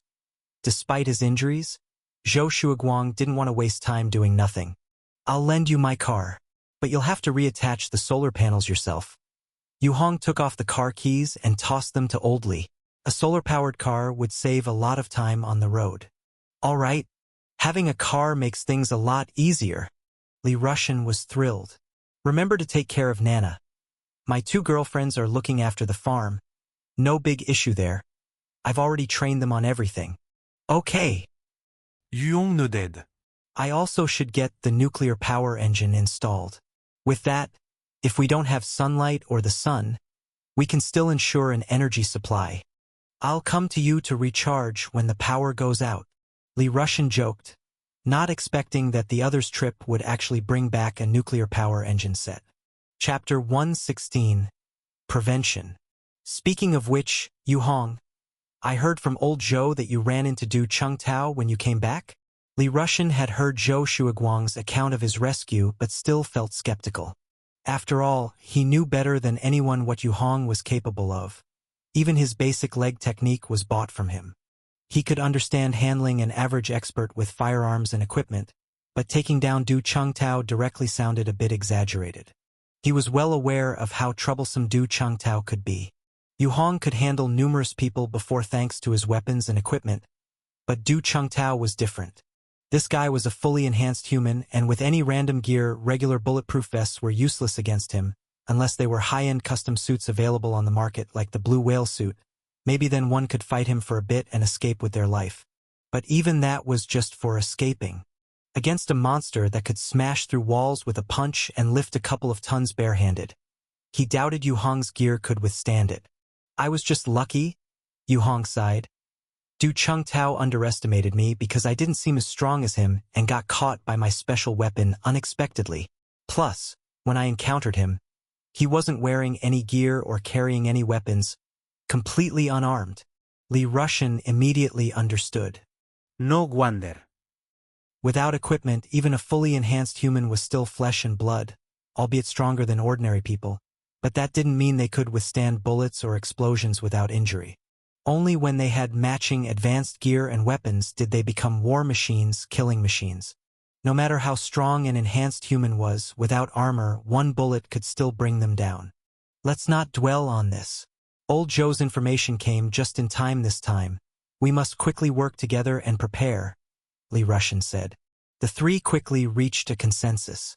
The imminent danger forced them to promptly prepare for future refuge, leaving them no time to think about anything else. After making arrangements, Zhou Shuiguang decided to stay temporarily in the post office's underground shelter to heal and write down protective measures. Yu Hong quickly returned to his safe house. Upon his return, outside the mountain cave, new lush luminous stone grass had already grown in the courtyard within the walls. Seeing the newly grown luminous stone grass, a faint sense of security washed over him again. Once inside the house, Yu Hong quickly grabbed the solar panel, headed to the car to place it there, and then returned to the safe house to start digging the third basement vigorously. He planned to dig another basement in a month's time to serve as a dedicated backup room for the nuclear generator and water system. Time slowly passed amidst stone chiseling and practicing, and soon, 2 days had gone by. Li Rushan had already set off for Yuanfeng City, which was even farther than Baihe City, about 300 kilometers from here. If it weren't for the solar-powered car provided by Yu Hong, it would take Li Rushan at least half a month to get there and back. But with the car, it would take at most 2 days on the road. Of course, that's assuming nothing unexpected happened. Bang, bang, bang. In the wooden house in the courtyard, pieces of large pyroxene stone were being smashed by Yu Hong and crushed into powder in a metal barrel, ready to be used as ink material for future enhancement. He sat inside the house and occasionally heard strange calls from a multi-eyed bird in the distance. Fortunately, these strange birds had become infrequent, and their calls drifted farther and farther away. In the past, he would have been pleased, as at least it meant the surroundings were safer, but now, after learning some patterns of the Black Disaster from Zhou Shuiguang, he understood that this indicated that the high-risk Black Disaster, more dangerous than the large multi-eyed bird, was being avoided by those birds. Bigger trouble was coming. Luckily, today's food was almost fortified. After grinding some more luminous stone powder and estimating the time, he stopped his work, picked up the bag of powder, quickly crossed the lawn, and returned to the cave entrance. Using the key, he opened the door, set down the bag, closed the door, and eagerly headed to the basement. In the basement, the previous pile of canned goods and the like had disappeared, replaced by 3 neat white cartons. Black text was printed on the carton's exterior, "Emergency Nutrition Paste." Yu Hong, a bit curious, approached one box and used his fingernail to slice through the transparent tape sealing the box. He lifted the lid. Inside were green plastic strips, each filled with a paste-like substance. Each strip was about the length of a palm and as thick as 2 fingers side by side, with fine print instructions on the green surface. Standard Balanced Nutrition Paste. 1 strip daily for adults over 18 can supplement all essential trace elements needed by the human body, providing the basic calories required for daily activities. Warning: consume within the shelf life. The nutrition paste cannot replace fresh food. Long-term consumption may lead to anorexia. Shelf life 1,095 days. Storage conditions: cool and dry, avoid light. Wow! 100 strips per box. 3 boxes equal 300 strips. Awesome! Yu Hong carefully read the instructions, noting the quantity label with great satisfaction. 300 strips equaled 300 days' worth, which meant 10 months' supply if used by him alone. Considering my current increased appetite and that I need extra meals for training, even if I consumed the equivalent of 2 servings a day, it would last 5 months. And the critical thing is that it provides all necessary nutrients, so even without mushrooms or wild vegetables, I should be fine. Yu Hong quickly opened the other 2 boxes to check. They contained the same. The nutrition paste even included a small amount of water, and the packaging was airtight and very thorough. After thoroughly inspecting the food security, Yu Hong carefully moved the boxes to a corner and then relocated the nuclear generator to the newly dug 3rd small basement over the past few days. This 3rd basement was directly behind the 2nd and 1st basements, parallel to them, with passages connecting all 3. Only because Yu Hong had grown considerably stronger and more enduring was he able within just 2 days to excavate a small 3 by 3 by 3 cubic space. This small space would precisely serve to store the nuclear generator and water supply system. After successfully moving everything in, Yu Hong exhaled, standing in front of the 3rd basement's door, stretching his hand to press against the wall. Strengthen the safe house direction. Integrate the nuclear generator, water supply system. Complete the pipeline circuit. Increase the wall thickness of the safe house. He quickly specified what he wanted to achieve. This was essentially about utilizing the black mark to install the nuclear generator and water supply system into the safe house, just like with the previous fireplace. Soon, the black mark lashed out a black line, and feedback emerged immediately. Do you want to strengthen the safe house? A countdown appeared on the wall in front of Yu Hong. 26 days, 15 hours, 07 minutes. 26 days. Ha! Yu Hong breathed a sigh of relief, worried the process might take too long, leading to being unprepared when more dangerous black disasters hit. That would have been tragic. Now that there was enough time, then, yes, he confirmed in his mind. The countdown briefly flickered, then began ticking away. Yu Hong stood up, looking forward to what was ahead. After this, he would have at least 20 years of steady energy and a stable water supply system. By then, he could start his own indoor farming in another basement. No matter how dangerous it might get outside, he'd be self-sufficient and safe from all those mixed-up threats. The pyroxene secret room ensured he wouldn't come into the sights of most black disasters, completely hiding away. Asterisk, asterisk, asterisk. Baiha City, the 3rd underground tunnel in the suburbs. In the dark, wide passage, a team of fully armed, gun and board-wielding United Army soldiers slowly advanced into the depths with glaring high-power lighting equipment in hand. Lindsay, where are we now? The man in front asked quietly. 220 meters to today's patrol target point. Someone in the back quickly responded. Good, almost done. After today's patrol, I'll take everyone to Mouse Bar for a drink. The leading man sighed in relief, a trace of a smile appearing on his face within his helmet. Thanks, Captain. Long live the captain. The group of 6 immediately grew lively. In these times, alcohol wasn't cheap, and their salaries couldn't justify a drink. However, while everyone was in good spirits, the rearmost teammate had no reaction. Beneath his helmet, his chubby face was drenched in sweat, and clumps of hair stuck to his forehead. Olden, why so quiet? It's rare for the captain to treat us to drinks. If it wasn't for him about to be promoted with a raise, We wouldn't get an opportunity like this. The female teammate with a red ponytail said in a low voice. I. The chubby man chuckled, lifting his head, a blank expression crossing his face within the helmet. Olden? What's up? The red-haired female team member asked with some concern. What did you say just now? Fatty Old and suddenly replied irrelevantly. I said, what's wrong with you? The female teammate repeated. I. Olden lowered his head. I just want freedom. Beep, beep, beep. Suddenly, a clear electronic sound emanated from him. The teammates around him immediately sensed something, their countenances changing as they tried to scatter. But it was too late. Boom! In an instant, Olden's entire body was shredded and engulfed by massive orange-yellow flames. The flames rapidly expanded, unleashing a tremendous shockwave that filled every nook and cranny of the passage. Just like that, the United Army Exploration Team was completely engulfed and vanished. What? Another incident with someone suddenly hearing a sound, becoming bewitched, then self-destructing?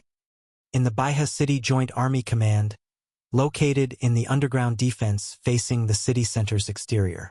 A white-haired man, his brow wet with sweat, held a phone, breathing rapidly. He wore a purple-black Army officer uniform, dual military insignias embroidered atop, a ribbon formed of tiny shimmering stars encircling a simple silver sunbird drawing. Such an insignia belonged within the United Army's ranks to a major general, the highest military leader governing the entire Earth-level city of Hope City. The man anxiously listening to the phone call within the underground office was none other than Baiha City's current highest commander of the United Army, Chen Xingzhao. In just 2 days, 3 patrol teams have been bewitched and killed or injured. Have all bodies at the death sites been isolated? Has distant absolute silence been maintained? Once the nature of the evil shadow known as Language Person is understood, it is easy to guard against. How did this escalate like this on your watch? Chen Xingzhao was extremely angry. As long as one was not infected, isolating swiftly could mitigate the Language Person's threat, which was why despite its deadly toll, it only rated as a 4th-level threat. Commander, now is not the time to investigate how the Language Person infiltrated. Immediate action is necessary to prevent its spread. A determined middle-aged woman's voice came over the phone. Broadcast repeat announcements immediately. Dispatch the Silence Action Group to start screening. The lock light model trackers sent from Aurora City should barely detect the Language Person's subtle fluctuations at close range. Chen Xingzhao said decisively through clenched teeth. Understood. But how should we handle the sites where attacks have already occurred? The middle-aged woman asked.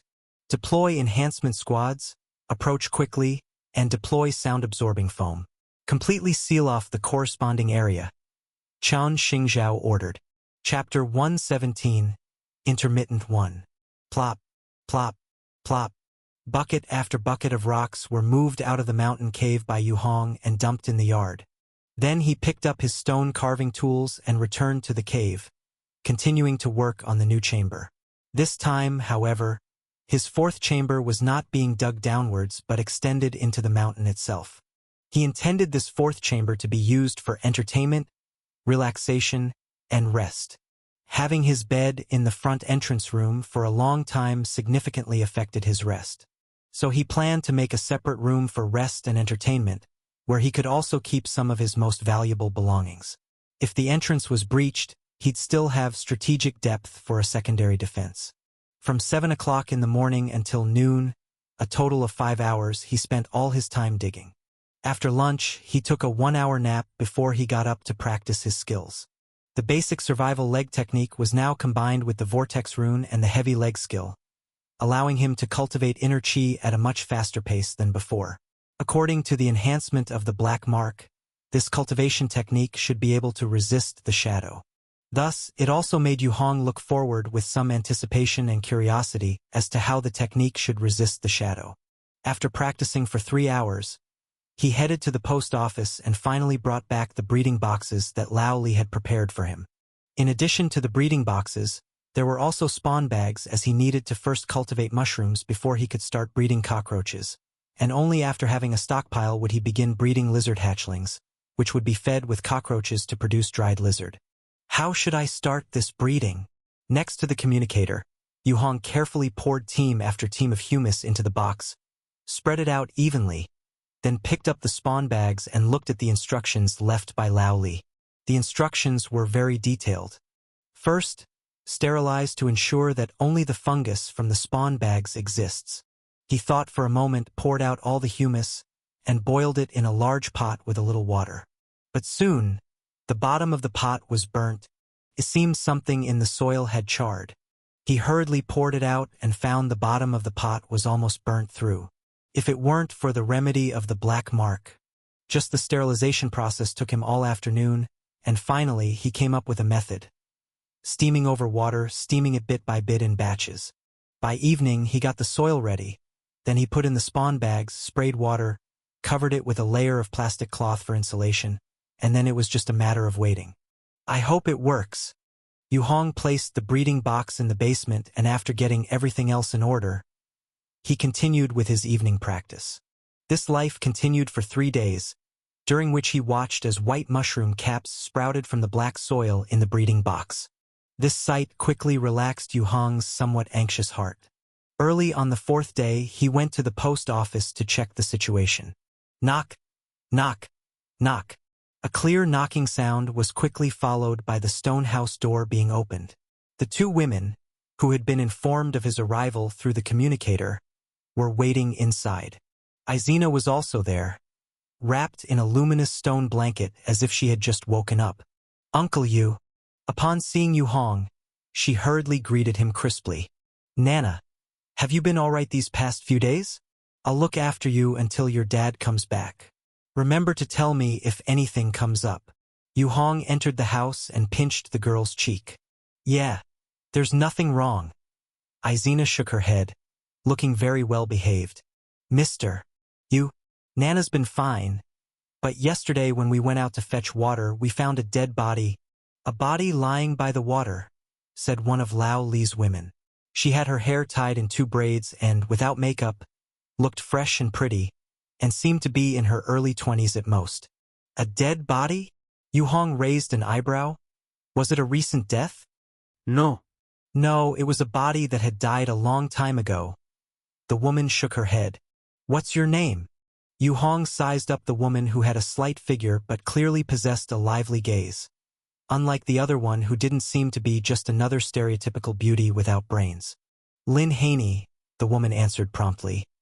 With the wilds now often covered with blood-tied black insects, it's impossible for bodies to remain. So when I saw it, I found it very strange. Where do you draw water from? Asked Yu Hong. It's near Baiqiu village. Sange made a small pond for collecting rainwater.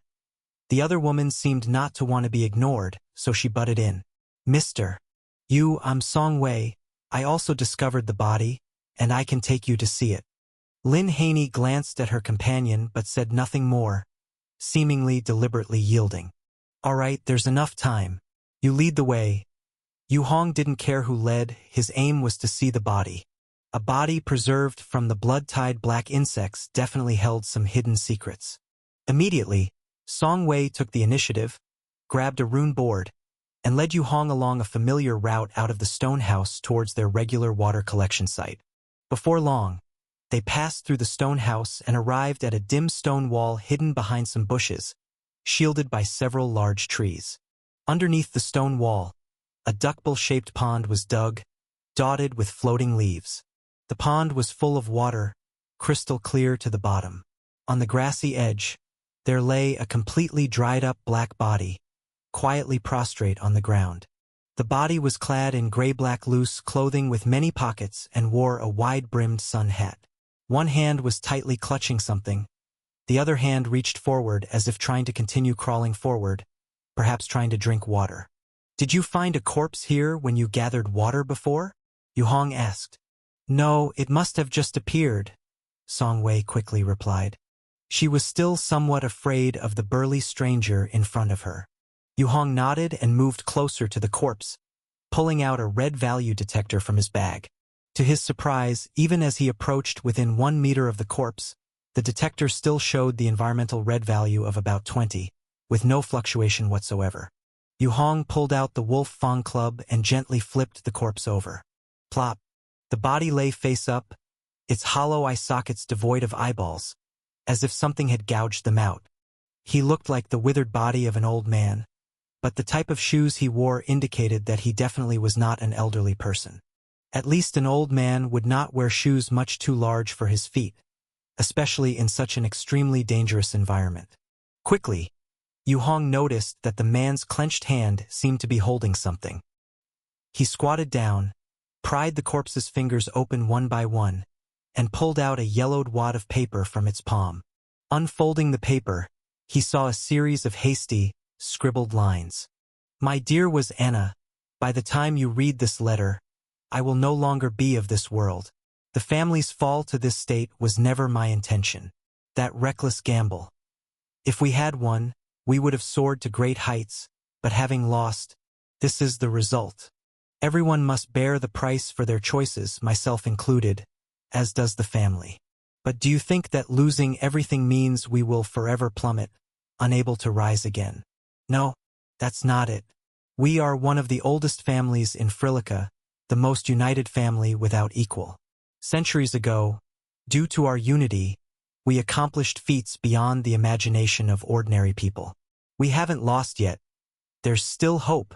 Yu Hong frowned slightly, sensed his surroundings to ensure there were no dangers, and continued reading. According to the map I left in the safe, returned to our family's place of origin, all our secrets are there. They are all buried there. What's this? A member of a decayed family who came here for an adventure, seeking treasure. Yu Hong reviewed the letter carefully after reading it. Apart from a name at the bottom of the paper, he found nothing else. Lazmisha. He read the name aloud. This name clearly didn't follow the style of Dongha but seemed more typical of a Frilican name. Yu Hong thought for a moment, then quickly checked the corpse's pockets.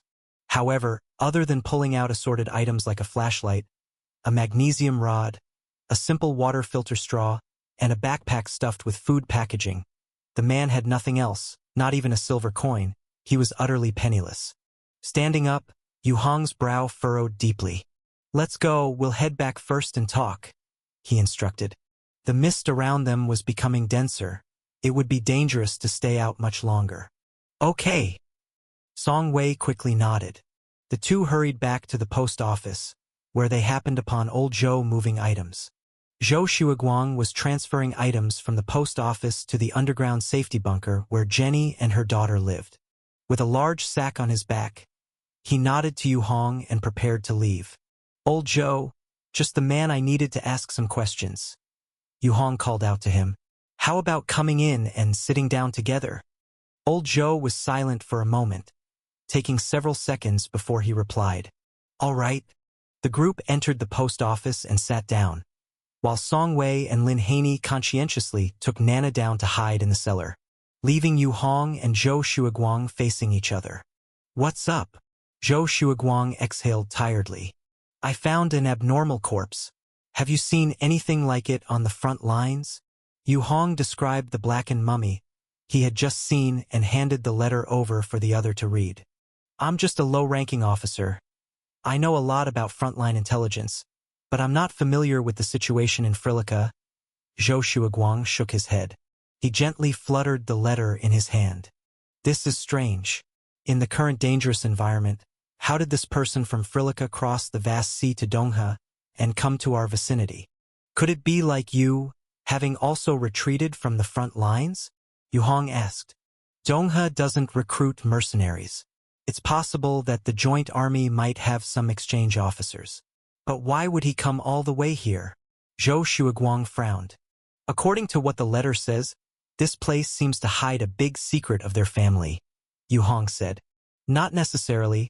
It's also possible that this person died on the way before reaching the destination marked on his map, Zhou Shuiguang countered. That makes sense, Yu Hong nodded. Indeed, aside from a pyroxene or mine, there's not much else of value in this place. While saying this, Yu Hong couldn't help but feel the corpse was more complex than it seemed. For now, let's not worry about the rest. Since the multi-eyed bird is also avoiding the area, we must make all the necessary preparations quickly, Zhou Shuguang reminded. Understood? Yuong nodded firmly. The mushrooms in his cultivation box were sprouting, and the life of self-sufficiency beckoned. Soon, he would be able to stay at home without going out, completely hidden away. Chapter 118, Intermittent Room 2. In the blink of an eye, 2 weeks and 14 days had passed. At the port of Baihe City, cargo ships were slowly departing, heading toward the distant sea. The ships were loaded with supplies and also filled with migrants leaving together. The population of Baihe City was rapidly decreasing, with people leaving. Everyone was trying to head to New Aurora City, which was much safer and had more abundant resources compared to here. To cover the migration of the city's population, the elite enhanced squad of the United Army began to be dispatched to assist ordinary military squads in handling the surrounding dangers. Outside the suburbs, beyond the walls of an abandoned industrial park, a team, fully armed and equipped with various guns, knives, and riot shields, was standing quietly at the entrance, checking all their gear. This mission was assigned from above. All enhanced squads will participate. There's no way to avoid it, said the team leader, Xuanning, helplessly. All teams were assigned mission areas, and even if she had connections, it was unavoidable at this moment as it was a direct order from the highest commander. Captain Ning has already done her part, but this time we really couldn't avoid it. I heard that more than a dozen ordinary squads have already gone missing. The infection of the communicative humans is spreading, and it's getting hard for everyone to defend, sighed a middle-aged male team member. We're just here to buy some buffer time for the main forces to retreat, sneered another person. We're nothing more than slightly higher-level pawns. You can opt out, someone suggested. I've long wanted out, damn it. Look at what kind of team members we have. Captain Ning, I've told you before, don't be soft-hearted when it comes to bringing people. You never listened, and now see, the mission has landed on us. With just this handful of people, there are only a few truly useful ones in the team. What are we going to do? A robust young man with a buzz cut expressed his frustration. Tang Xing, you 5 come with me. The rest stay outside, Xuanning said helplessly. There was a possibility of facing communicative human attacks this time, so the team couldn't afford any deadweight. If they were not careful, it could lead to total annihilation. The 5 people she called out looked very discontent but had no choice. They knew the problem of the communicative humans all too well. Among those staying outside were Oli, Lin Yi, and Chen Xiaoxing. The 3 of them watched Xuanning lead the group into the park, each with different expressions. CC Captain, will there be danger? Yi showed a worried expression. Do you even need to ask such a dumb question? Oli said coldly. Could you please stop asking stupid questions like this in the future? Captain Ning has looked out for us for so long. Can't we do something? Chen Xiaoxing sighed. Given the chance to slack off, and you're still not satisfied? Oli raised an eyebrow. It was the truth, but neither Chen Xiaoxing nor Yi showed any sign of relief or happiness. Where's the silent squad? Why don't we see them? Uli asked. Although we're enhanced people, we're still just regular folks, far less trained. This kind of task, facing communicative humans, should be exactly what they are meant for, shouldn't it? No one around responded. Actually, many of them thought the same. The group waited quietly for some sign from inside the park. The fog around them was getting thicker, so much so that even standing 4 or 5 meters apart, they couldn't clearly see the other's face. In a flash, more than half an hour passed. Yet Xuanning and the others hadn't come out. Among the left-behind team members, a ponytailed girl held a communicator and gently opened it, tapping in a code. This was their agreed method of anti-communicative human communication. Top, top, top. Despite the tapping, there was no response from the other end of the communicator. Their expressions changed slightly, sensing that something was amiss. Bam! Just then, a piercing gunshot rang out from the park.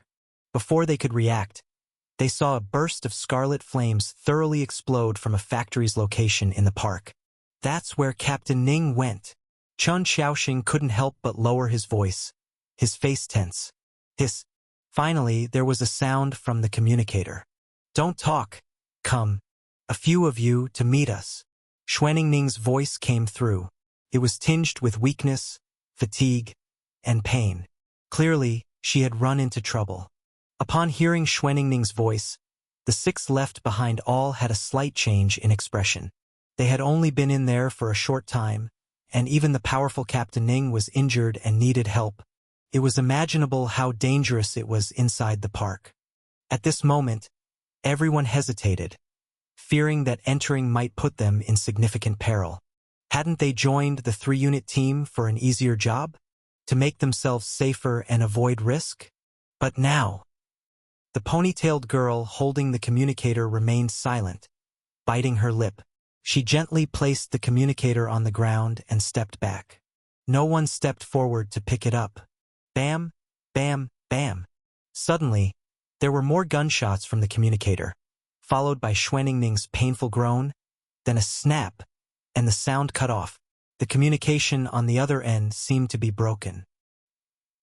The ponytailed female team member glanced at the others, thinking of reasons to leave quickly. Uli. I've been helping you wash clothes.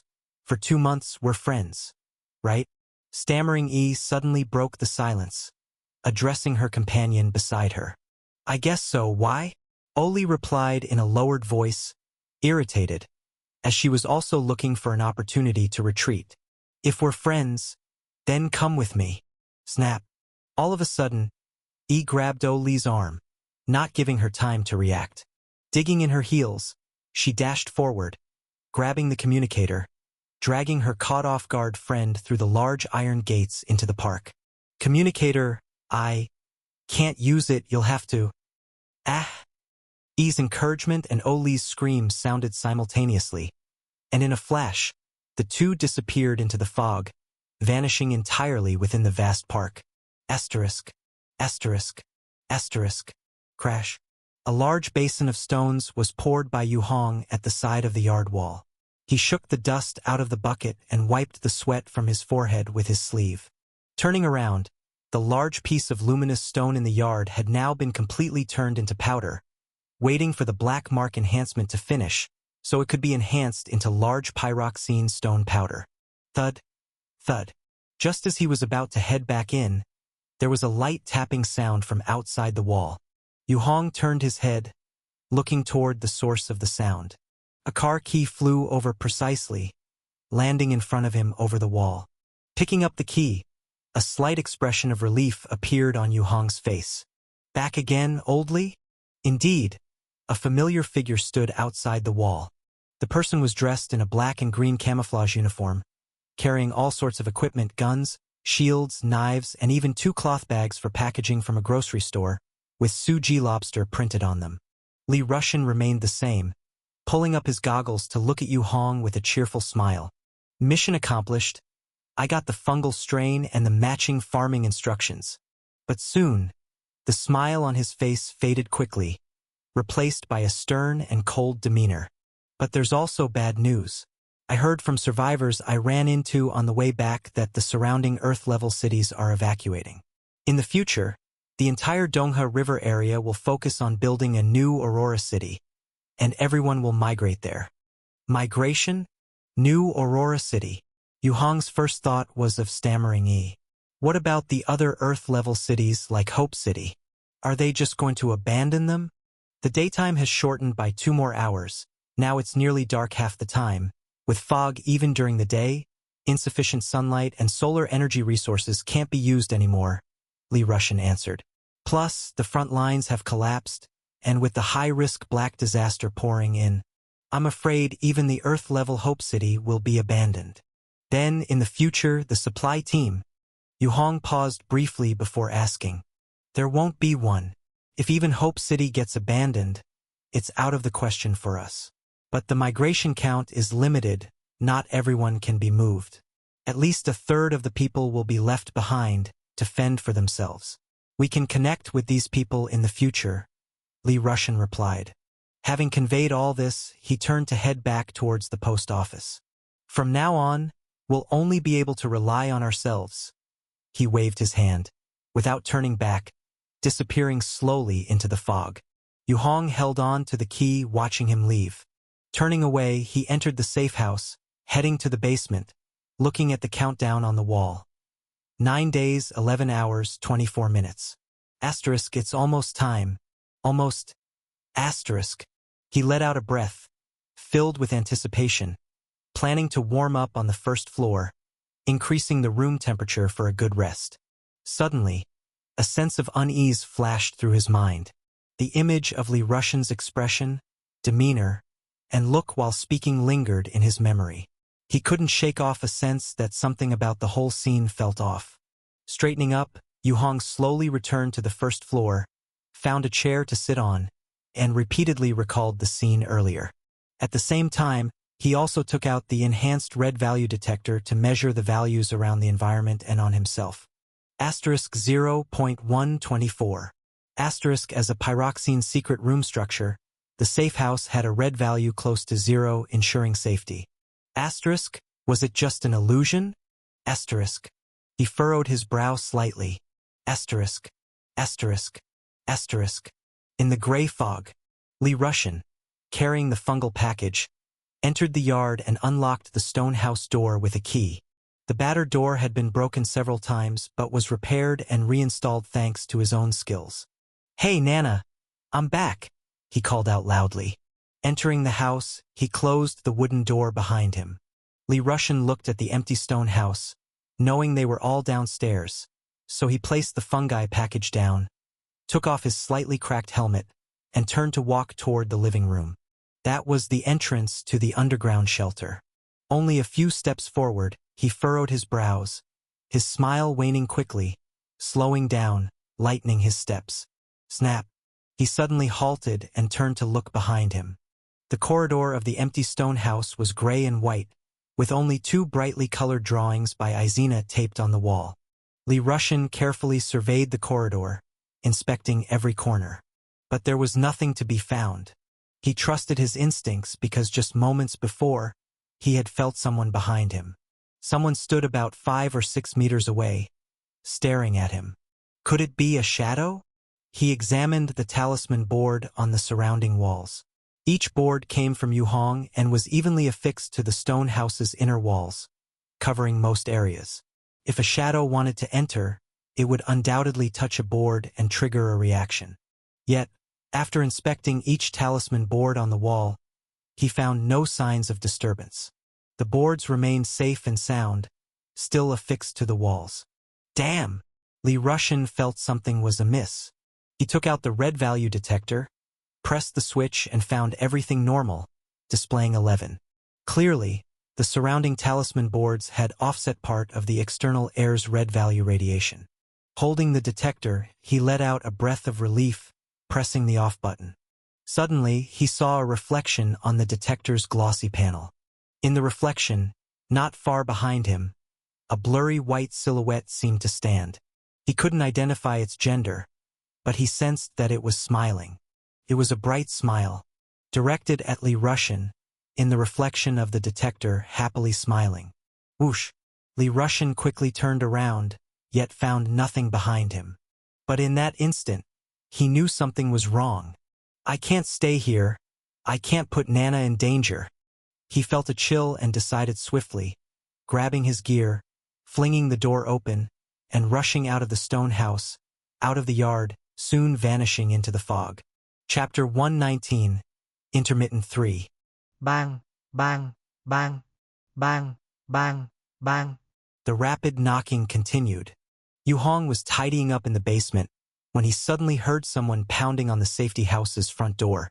He quickly went upstairs and, from the peephole behind the board, saw Li Rushen standing at the door, impatiently knocking. He approached the door but didn't open it immediately. Instead, he tapped back gently according to their secret code as a reminder. Immediately, Li Rushen changed to a rhythmic knocking pattern of 131. This was the identity verification code they had just agreed upon. Assured the code was correct, Yu Hong breathed a sigh of relief.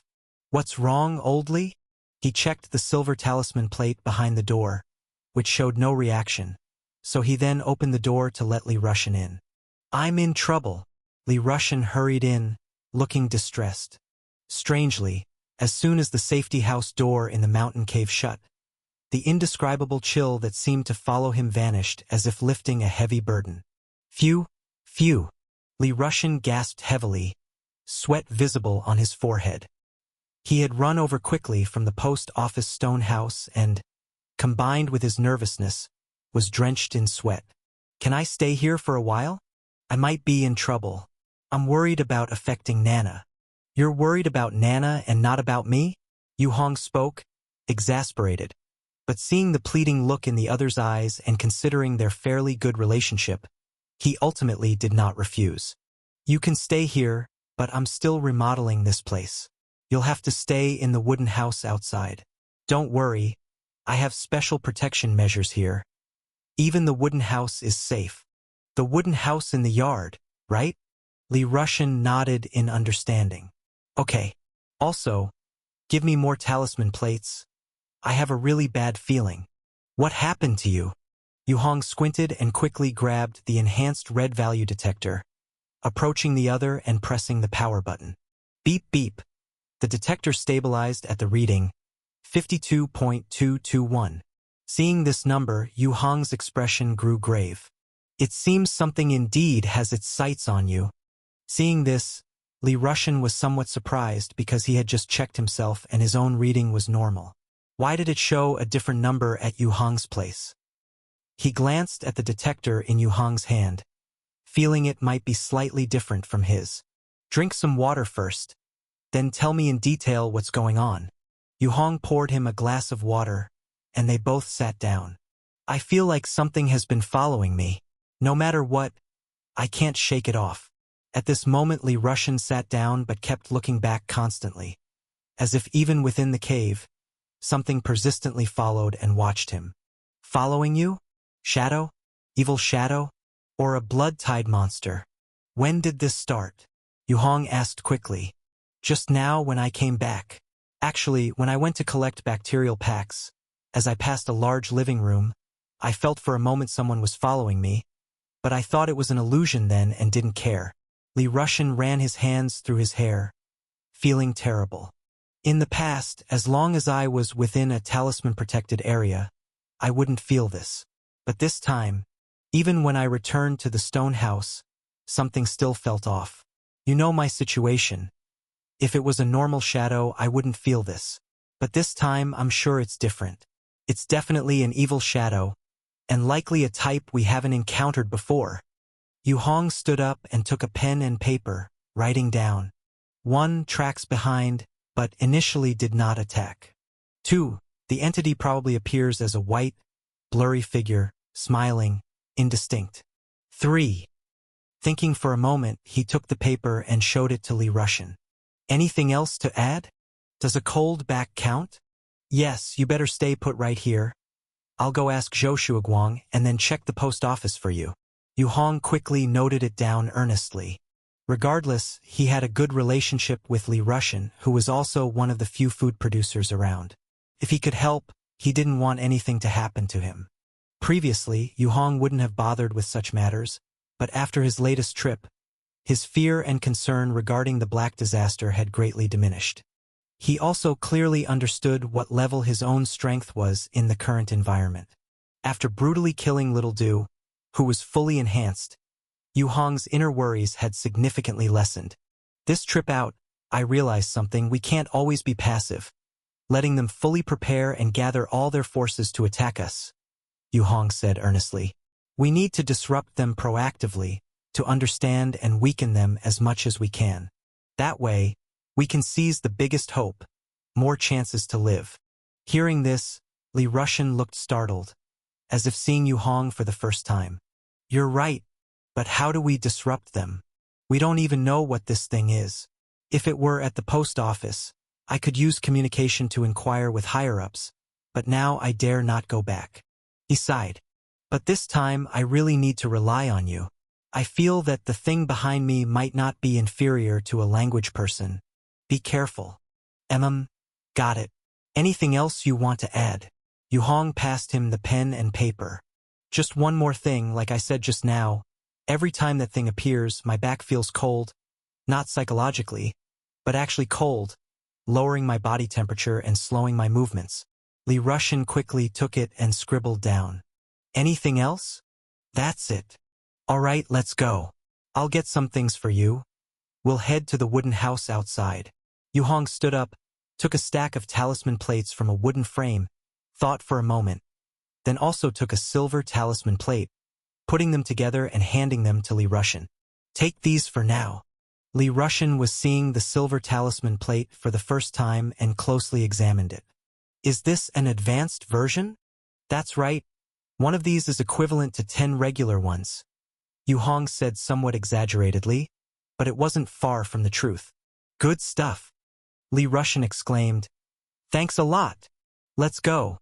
There are too many secrets in this place. I don't want to show you, Yu Hong said quite directly.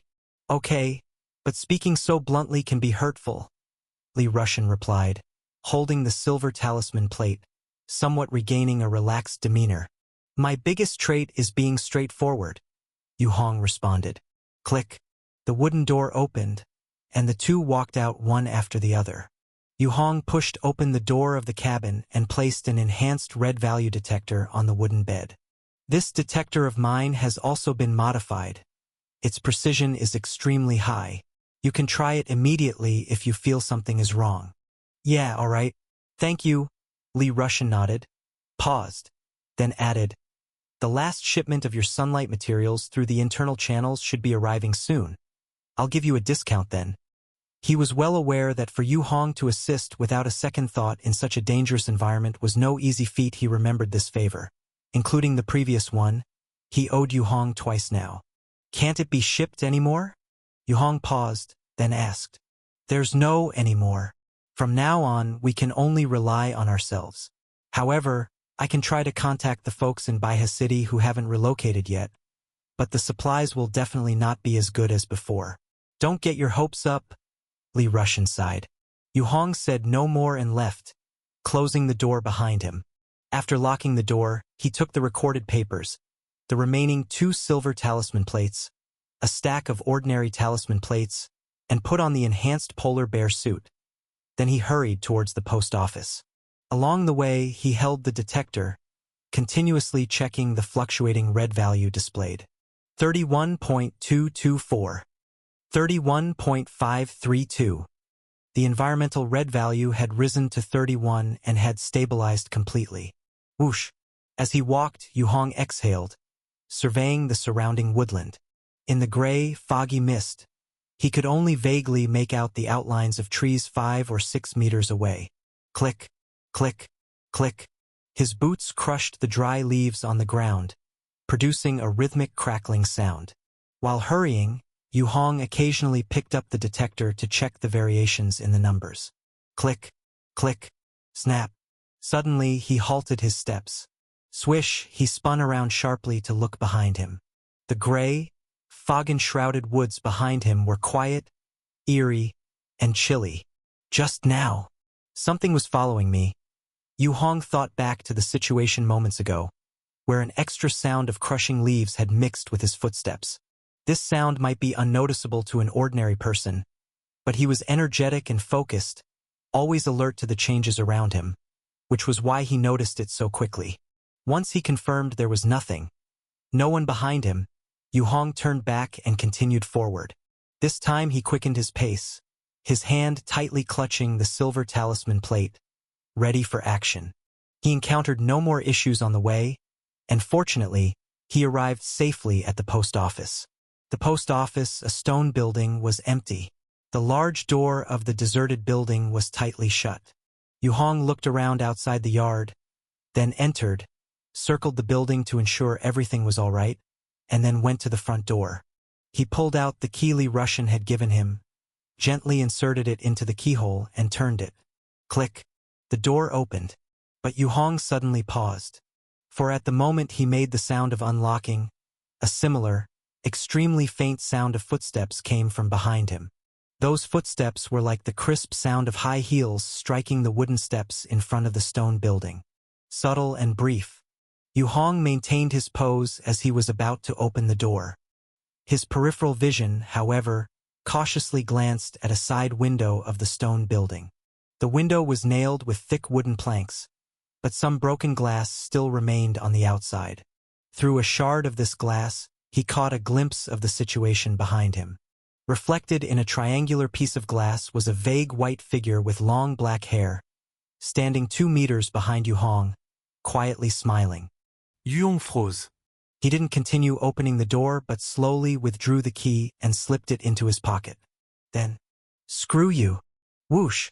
Suddenly, he turned and lunged forward, drawing a silver talisman plate from his pocket and swinging it forward. At the same time, he also swung the red value detector. Bang! His arm tensed, his robust forearm like a hammer, fiercely smashing onto the wooden step, cracking and indenting it. Chapter 120. Intermittent Disturbance 4. Whoosh, the sound of the wind flashed by, but the silver talisman plate swiped at nothing. There was nothing behind him, only a swath of empty fog. Yu Hong got up, looked around, then quickly glanced at the detector, which still showed normal values. Trouble. He knew in his heart that it must be another new type of shadow. This style, these tactics, during daylight no less, definitely not those crude blood-tide monsters. Thinking quickly, he rushed out of the courtyard and cast a final glance at the stone house. The inside of the stone house was empty, as if nothing had happened. I should go ask Zhou Shuiguang right away. But with the current situation, the outside environment might be extremely dangerous just heading over there. No, even if I don't go, he'll definitely come out for picking up firewood or moving things. So it's better that I go and warn him now. It wasn't out of kindness, but if what appeared just now was indeed a new evil shadow, then he must gather as much comprehensive information as possible to use as a foundation for strengthening the black mark in the future. Zhou Shuiguang had come down from the front lines and was widely knowledgeable. It was very likely he knew plenty of relevant intelligence. So he had to hurry over to find him and remind him to prevent any incidents and missing out on detailed information.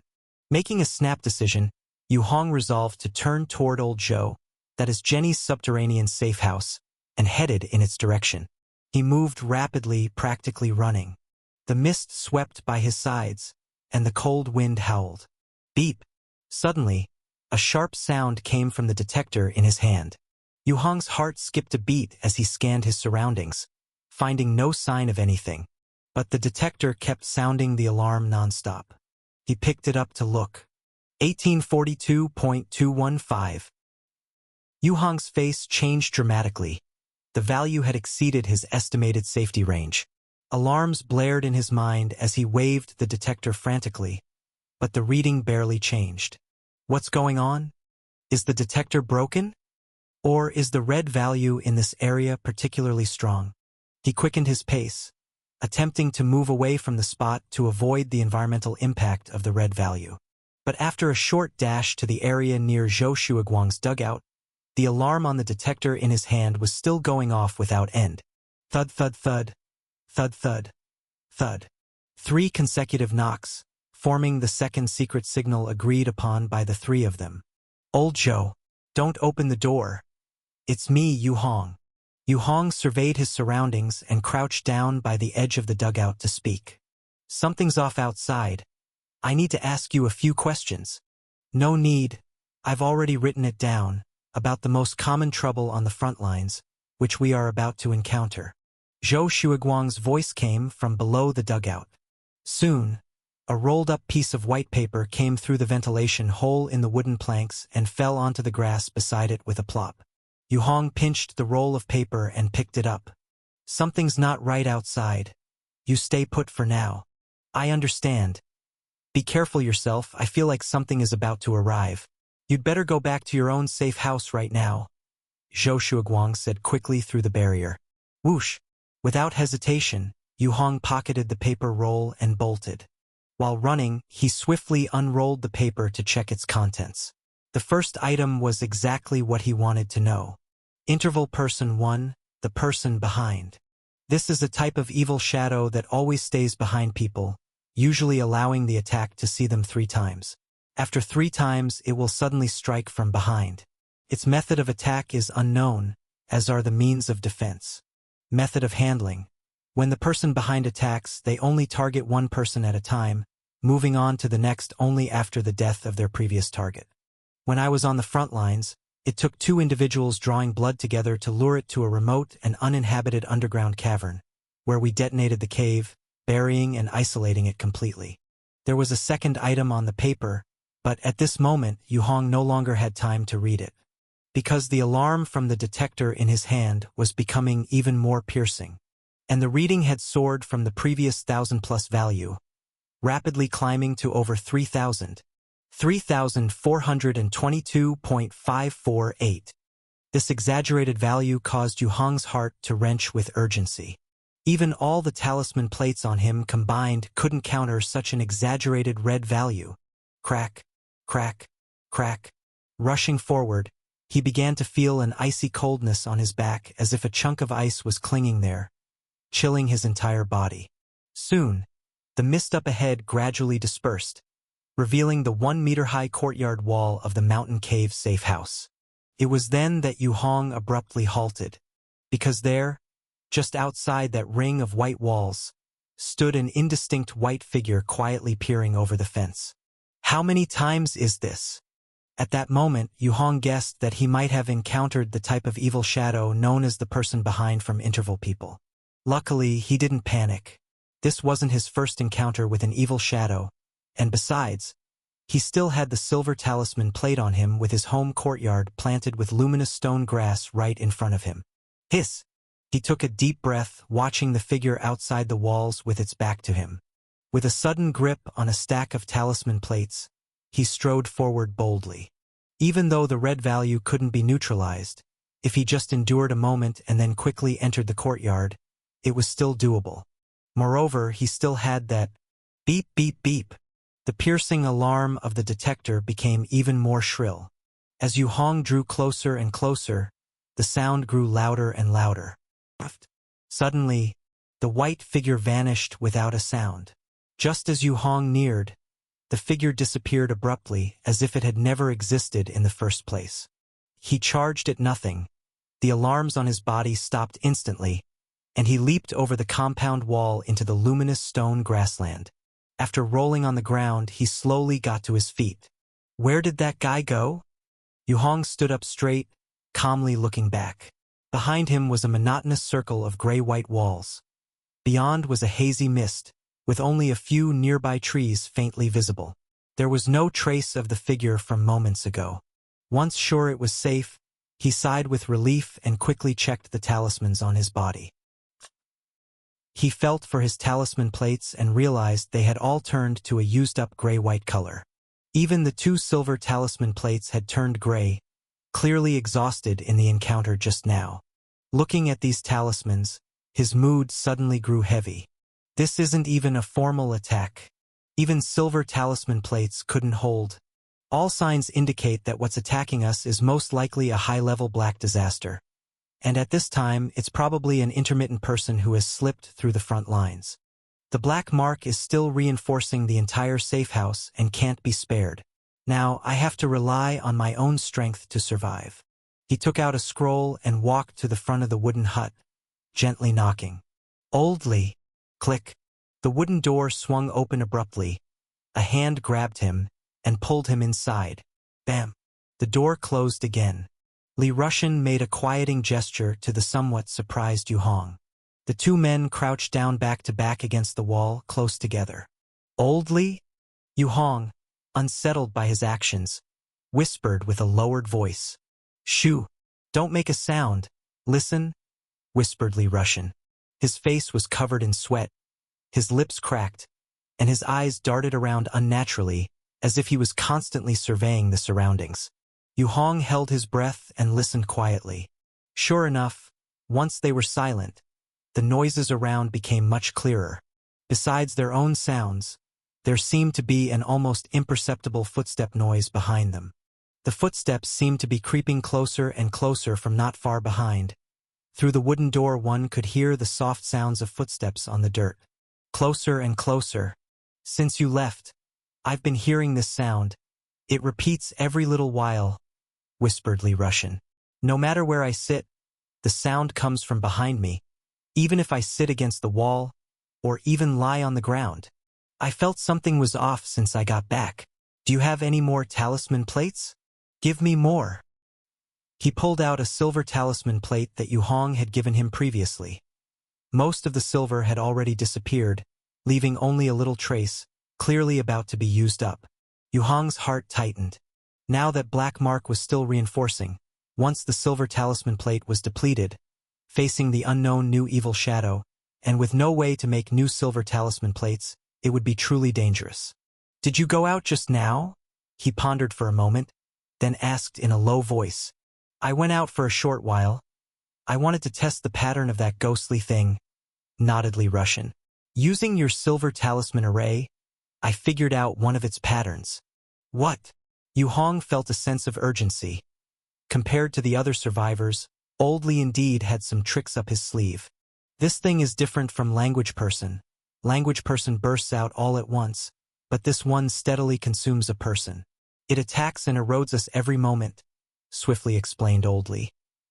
So, just like Zhou Shuiguang said, as soon as we meet it, the erosion starts, but the speed is not fast. If a person has something to neutralize it, they should be able to hold on for a while.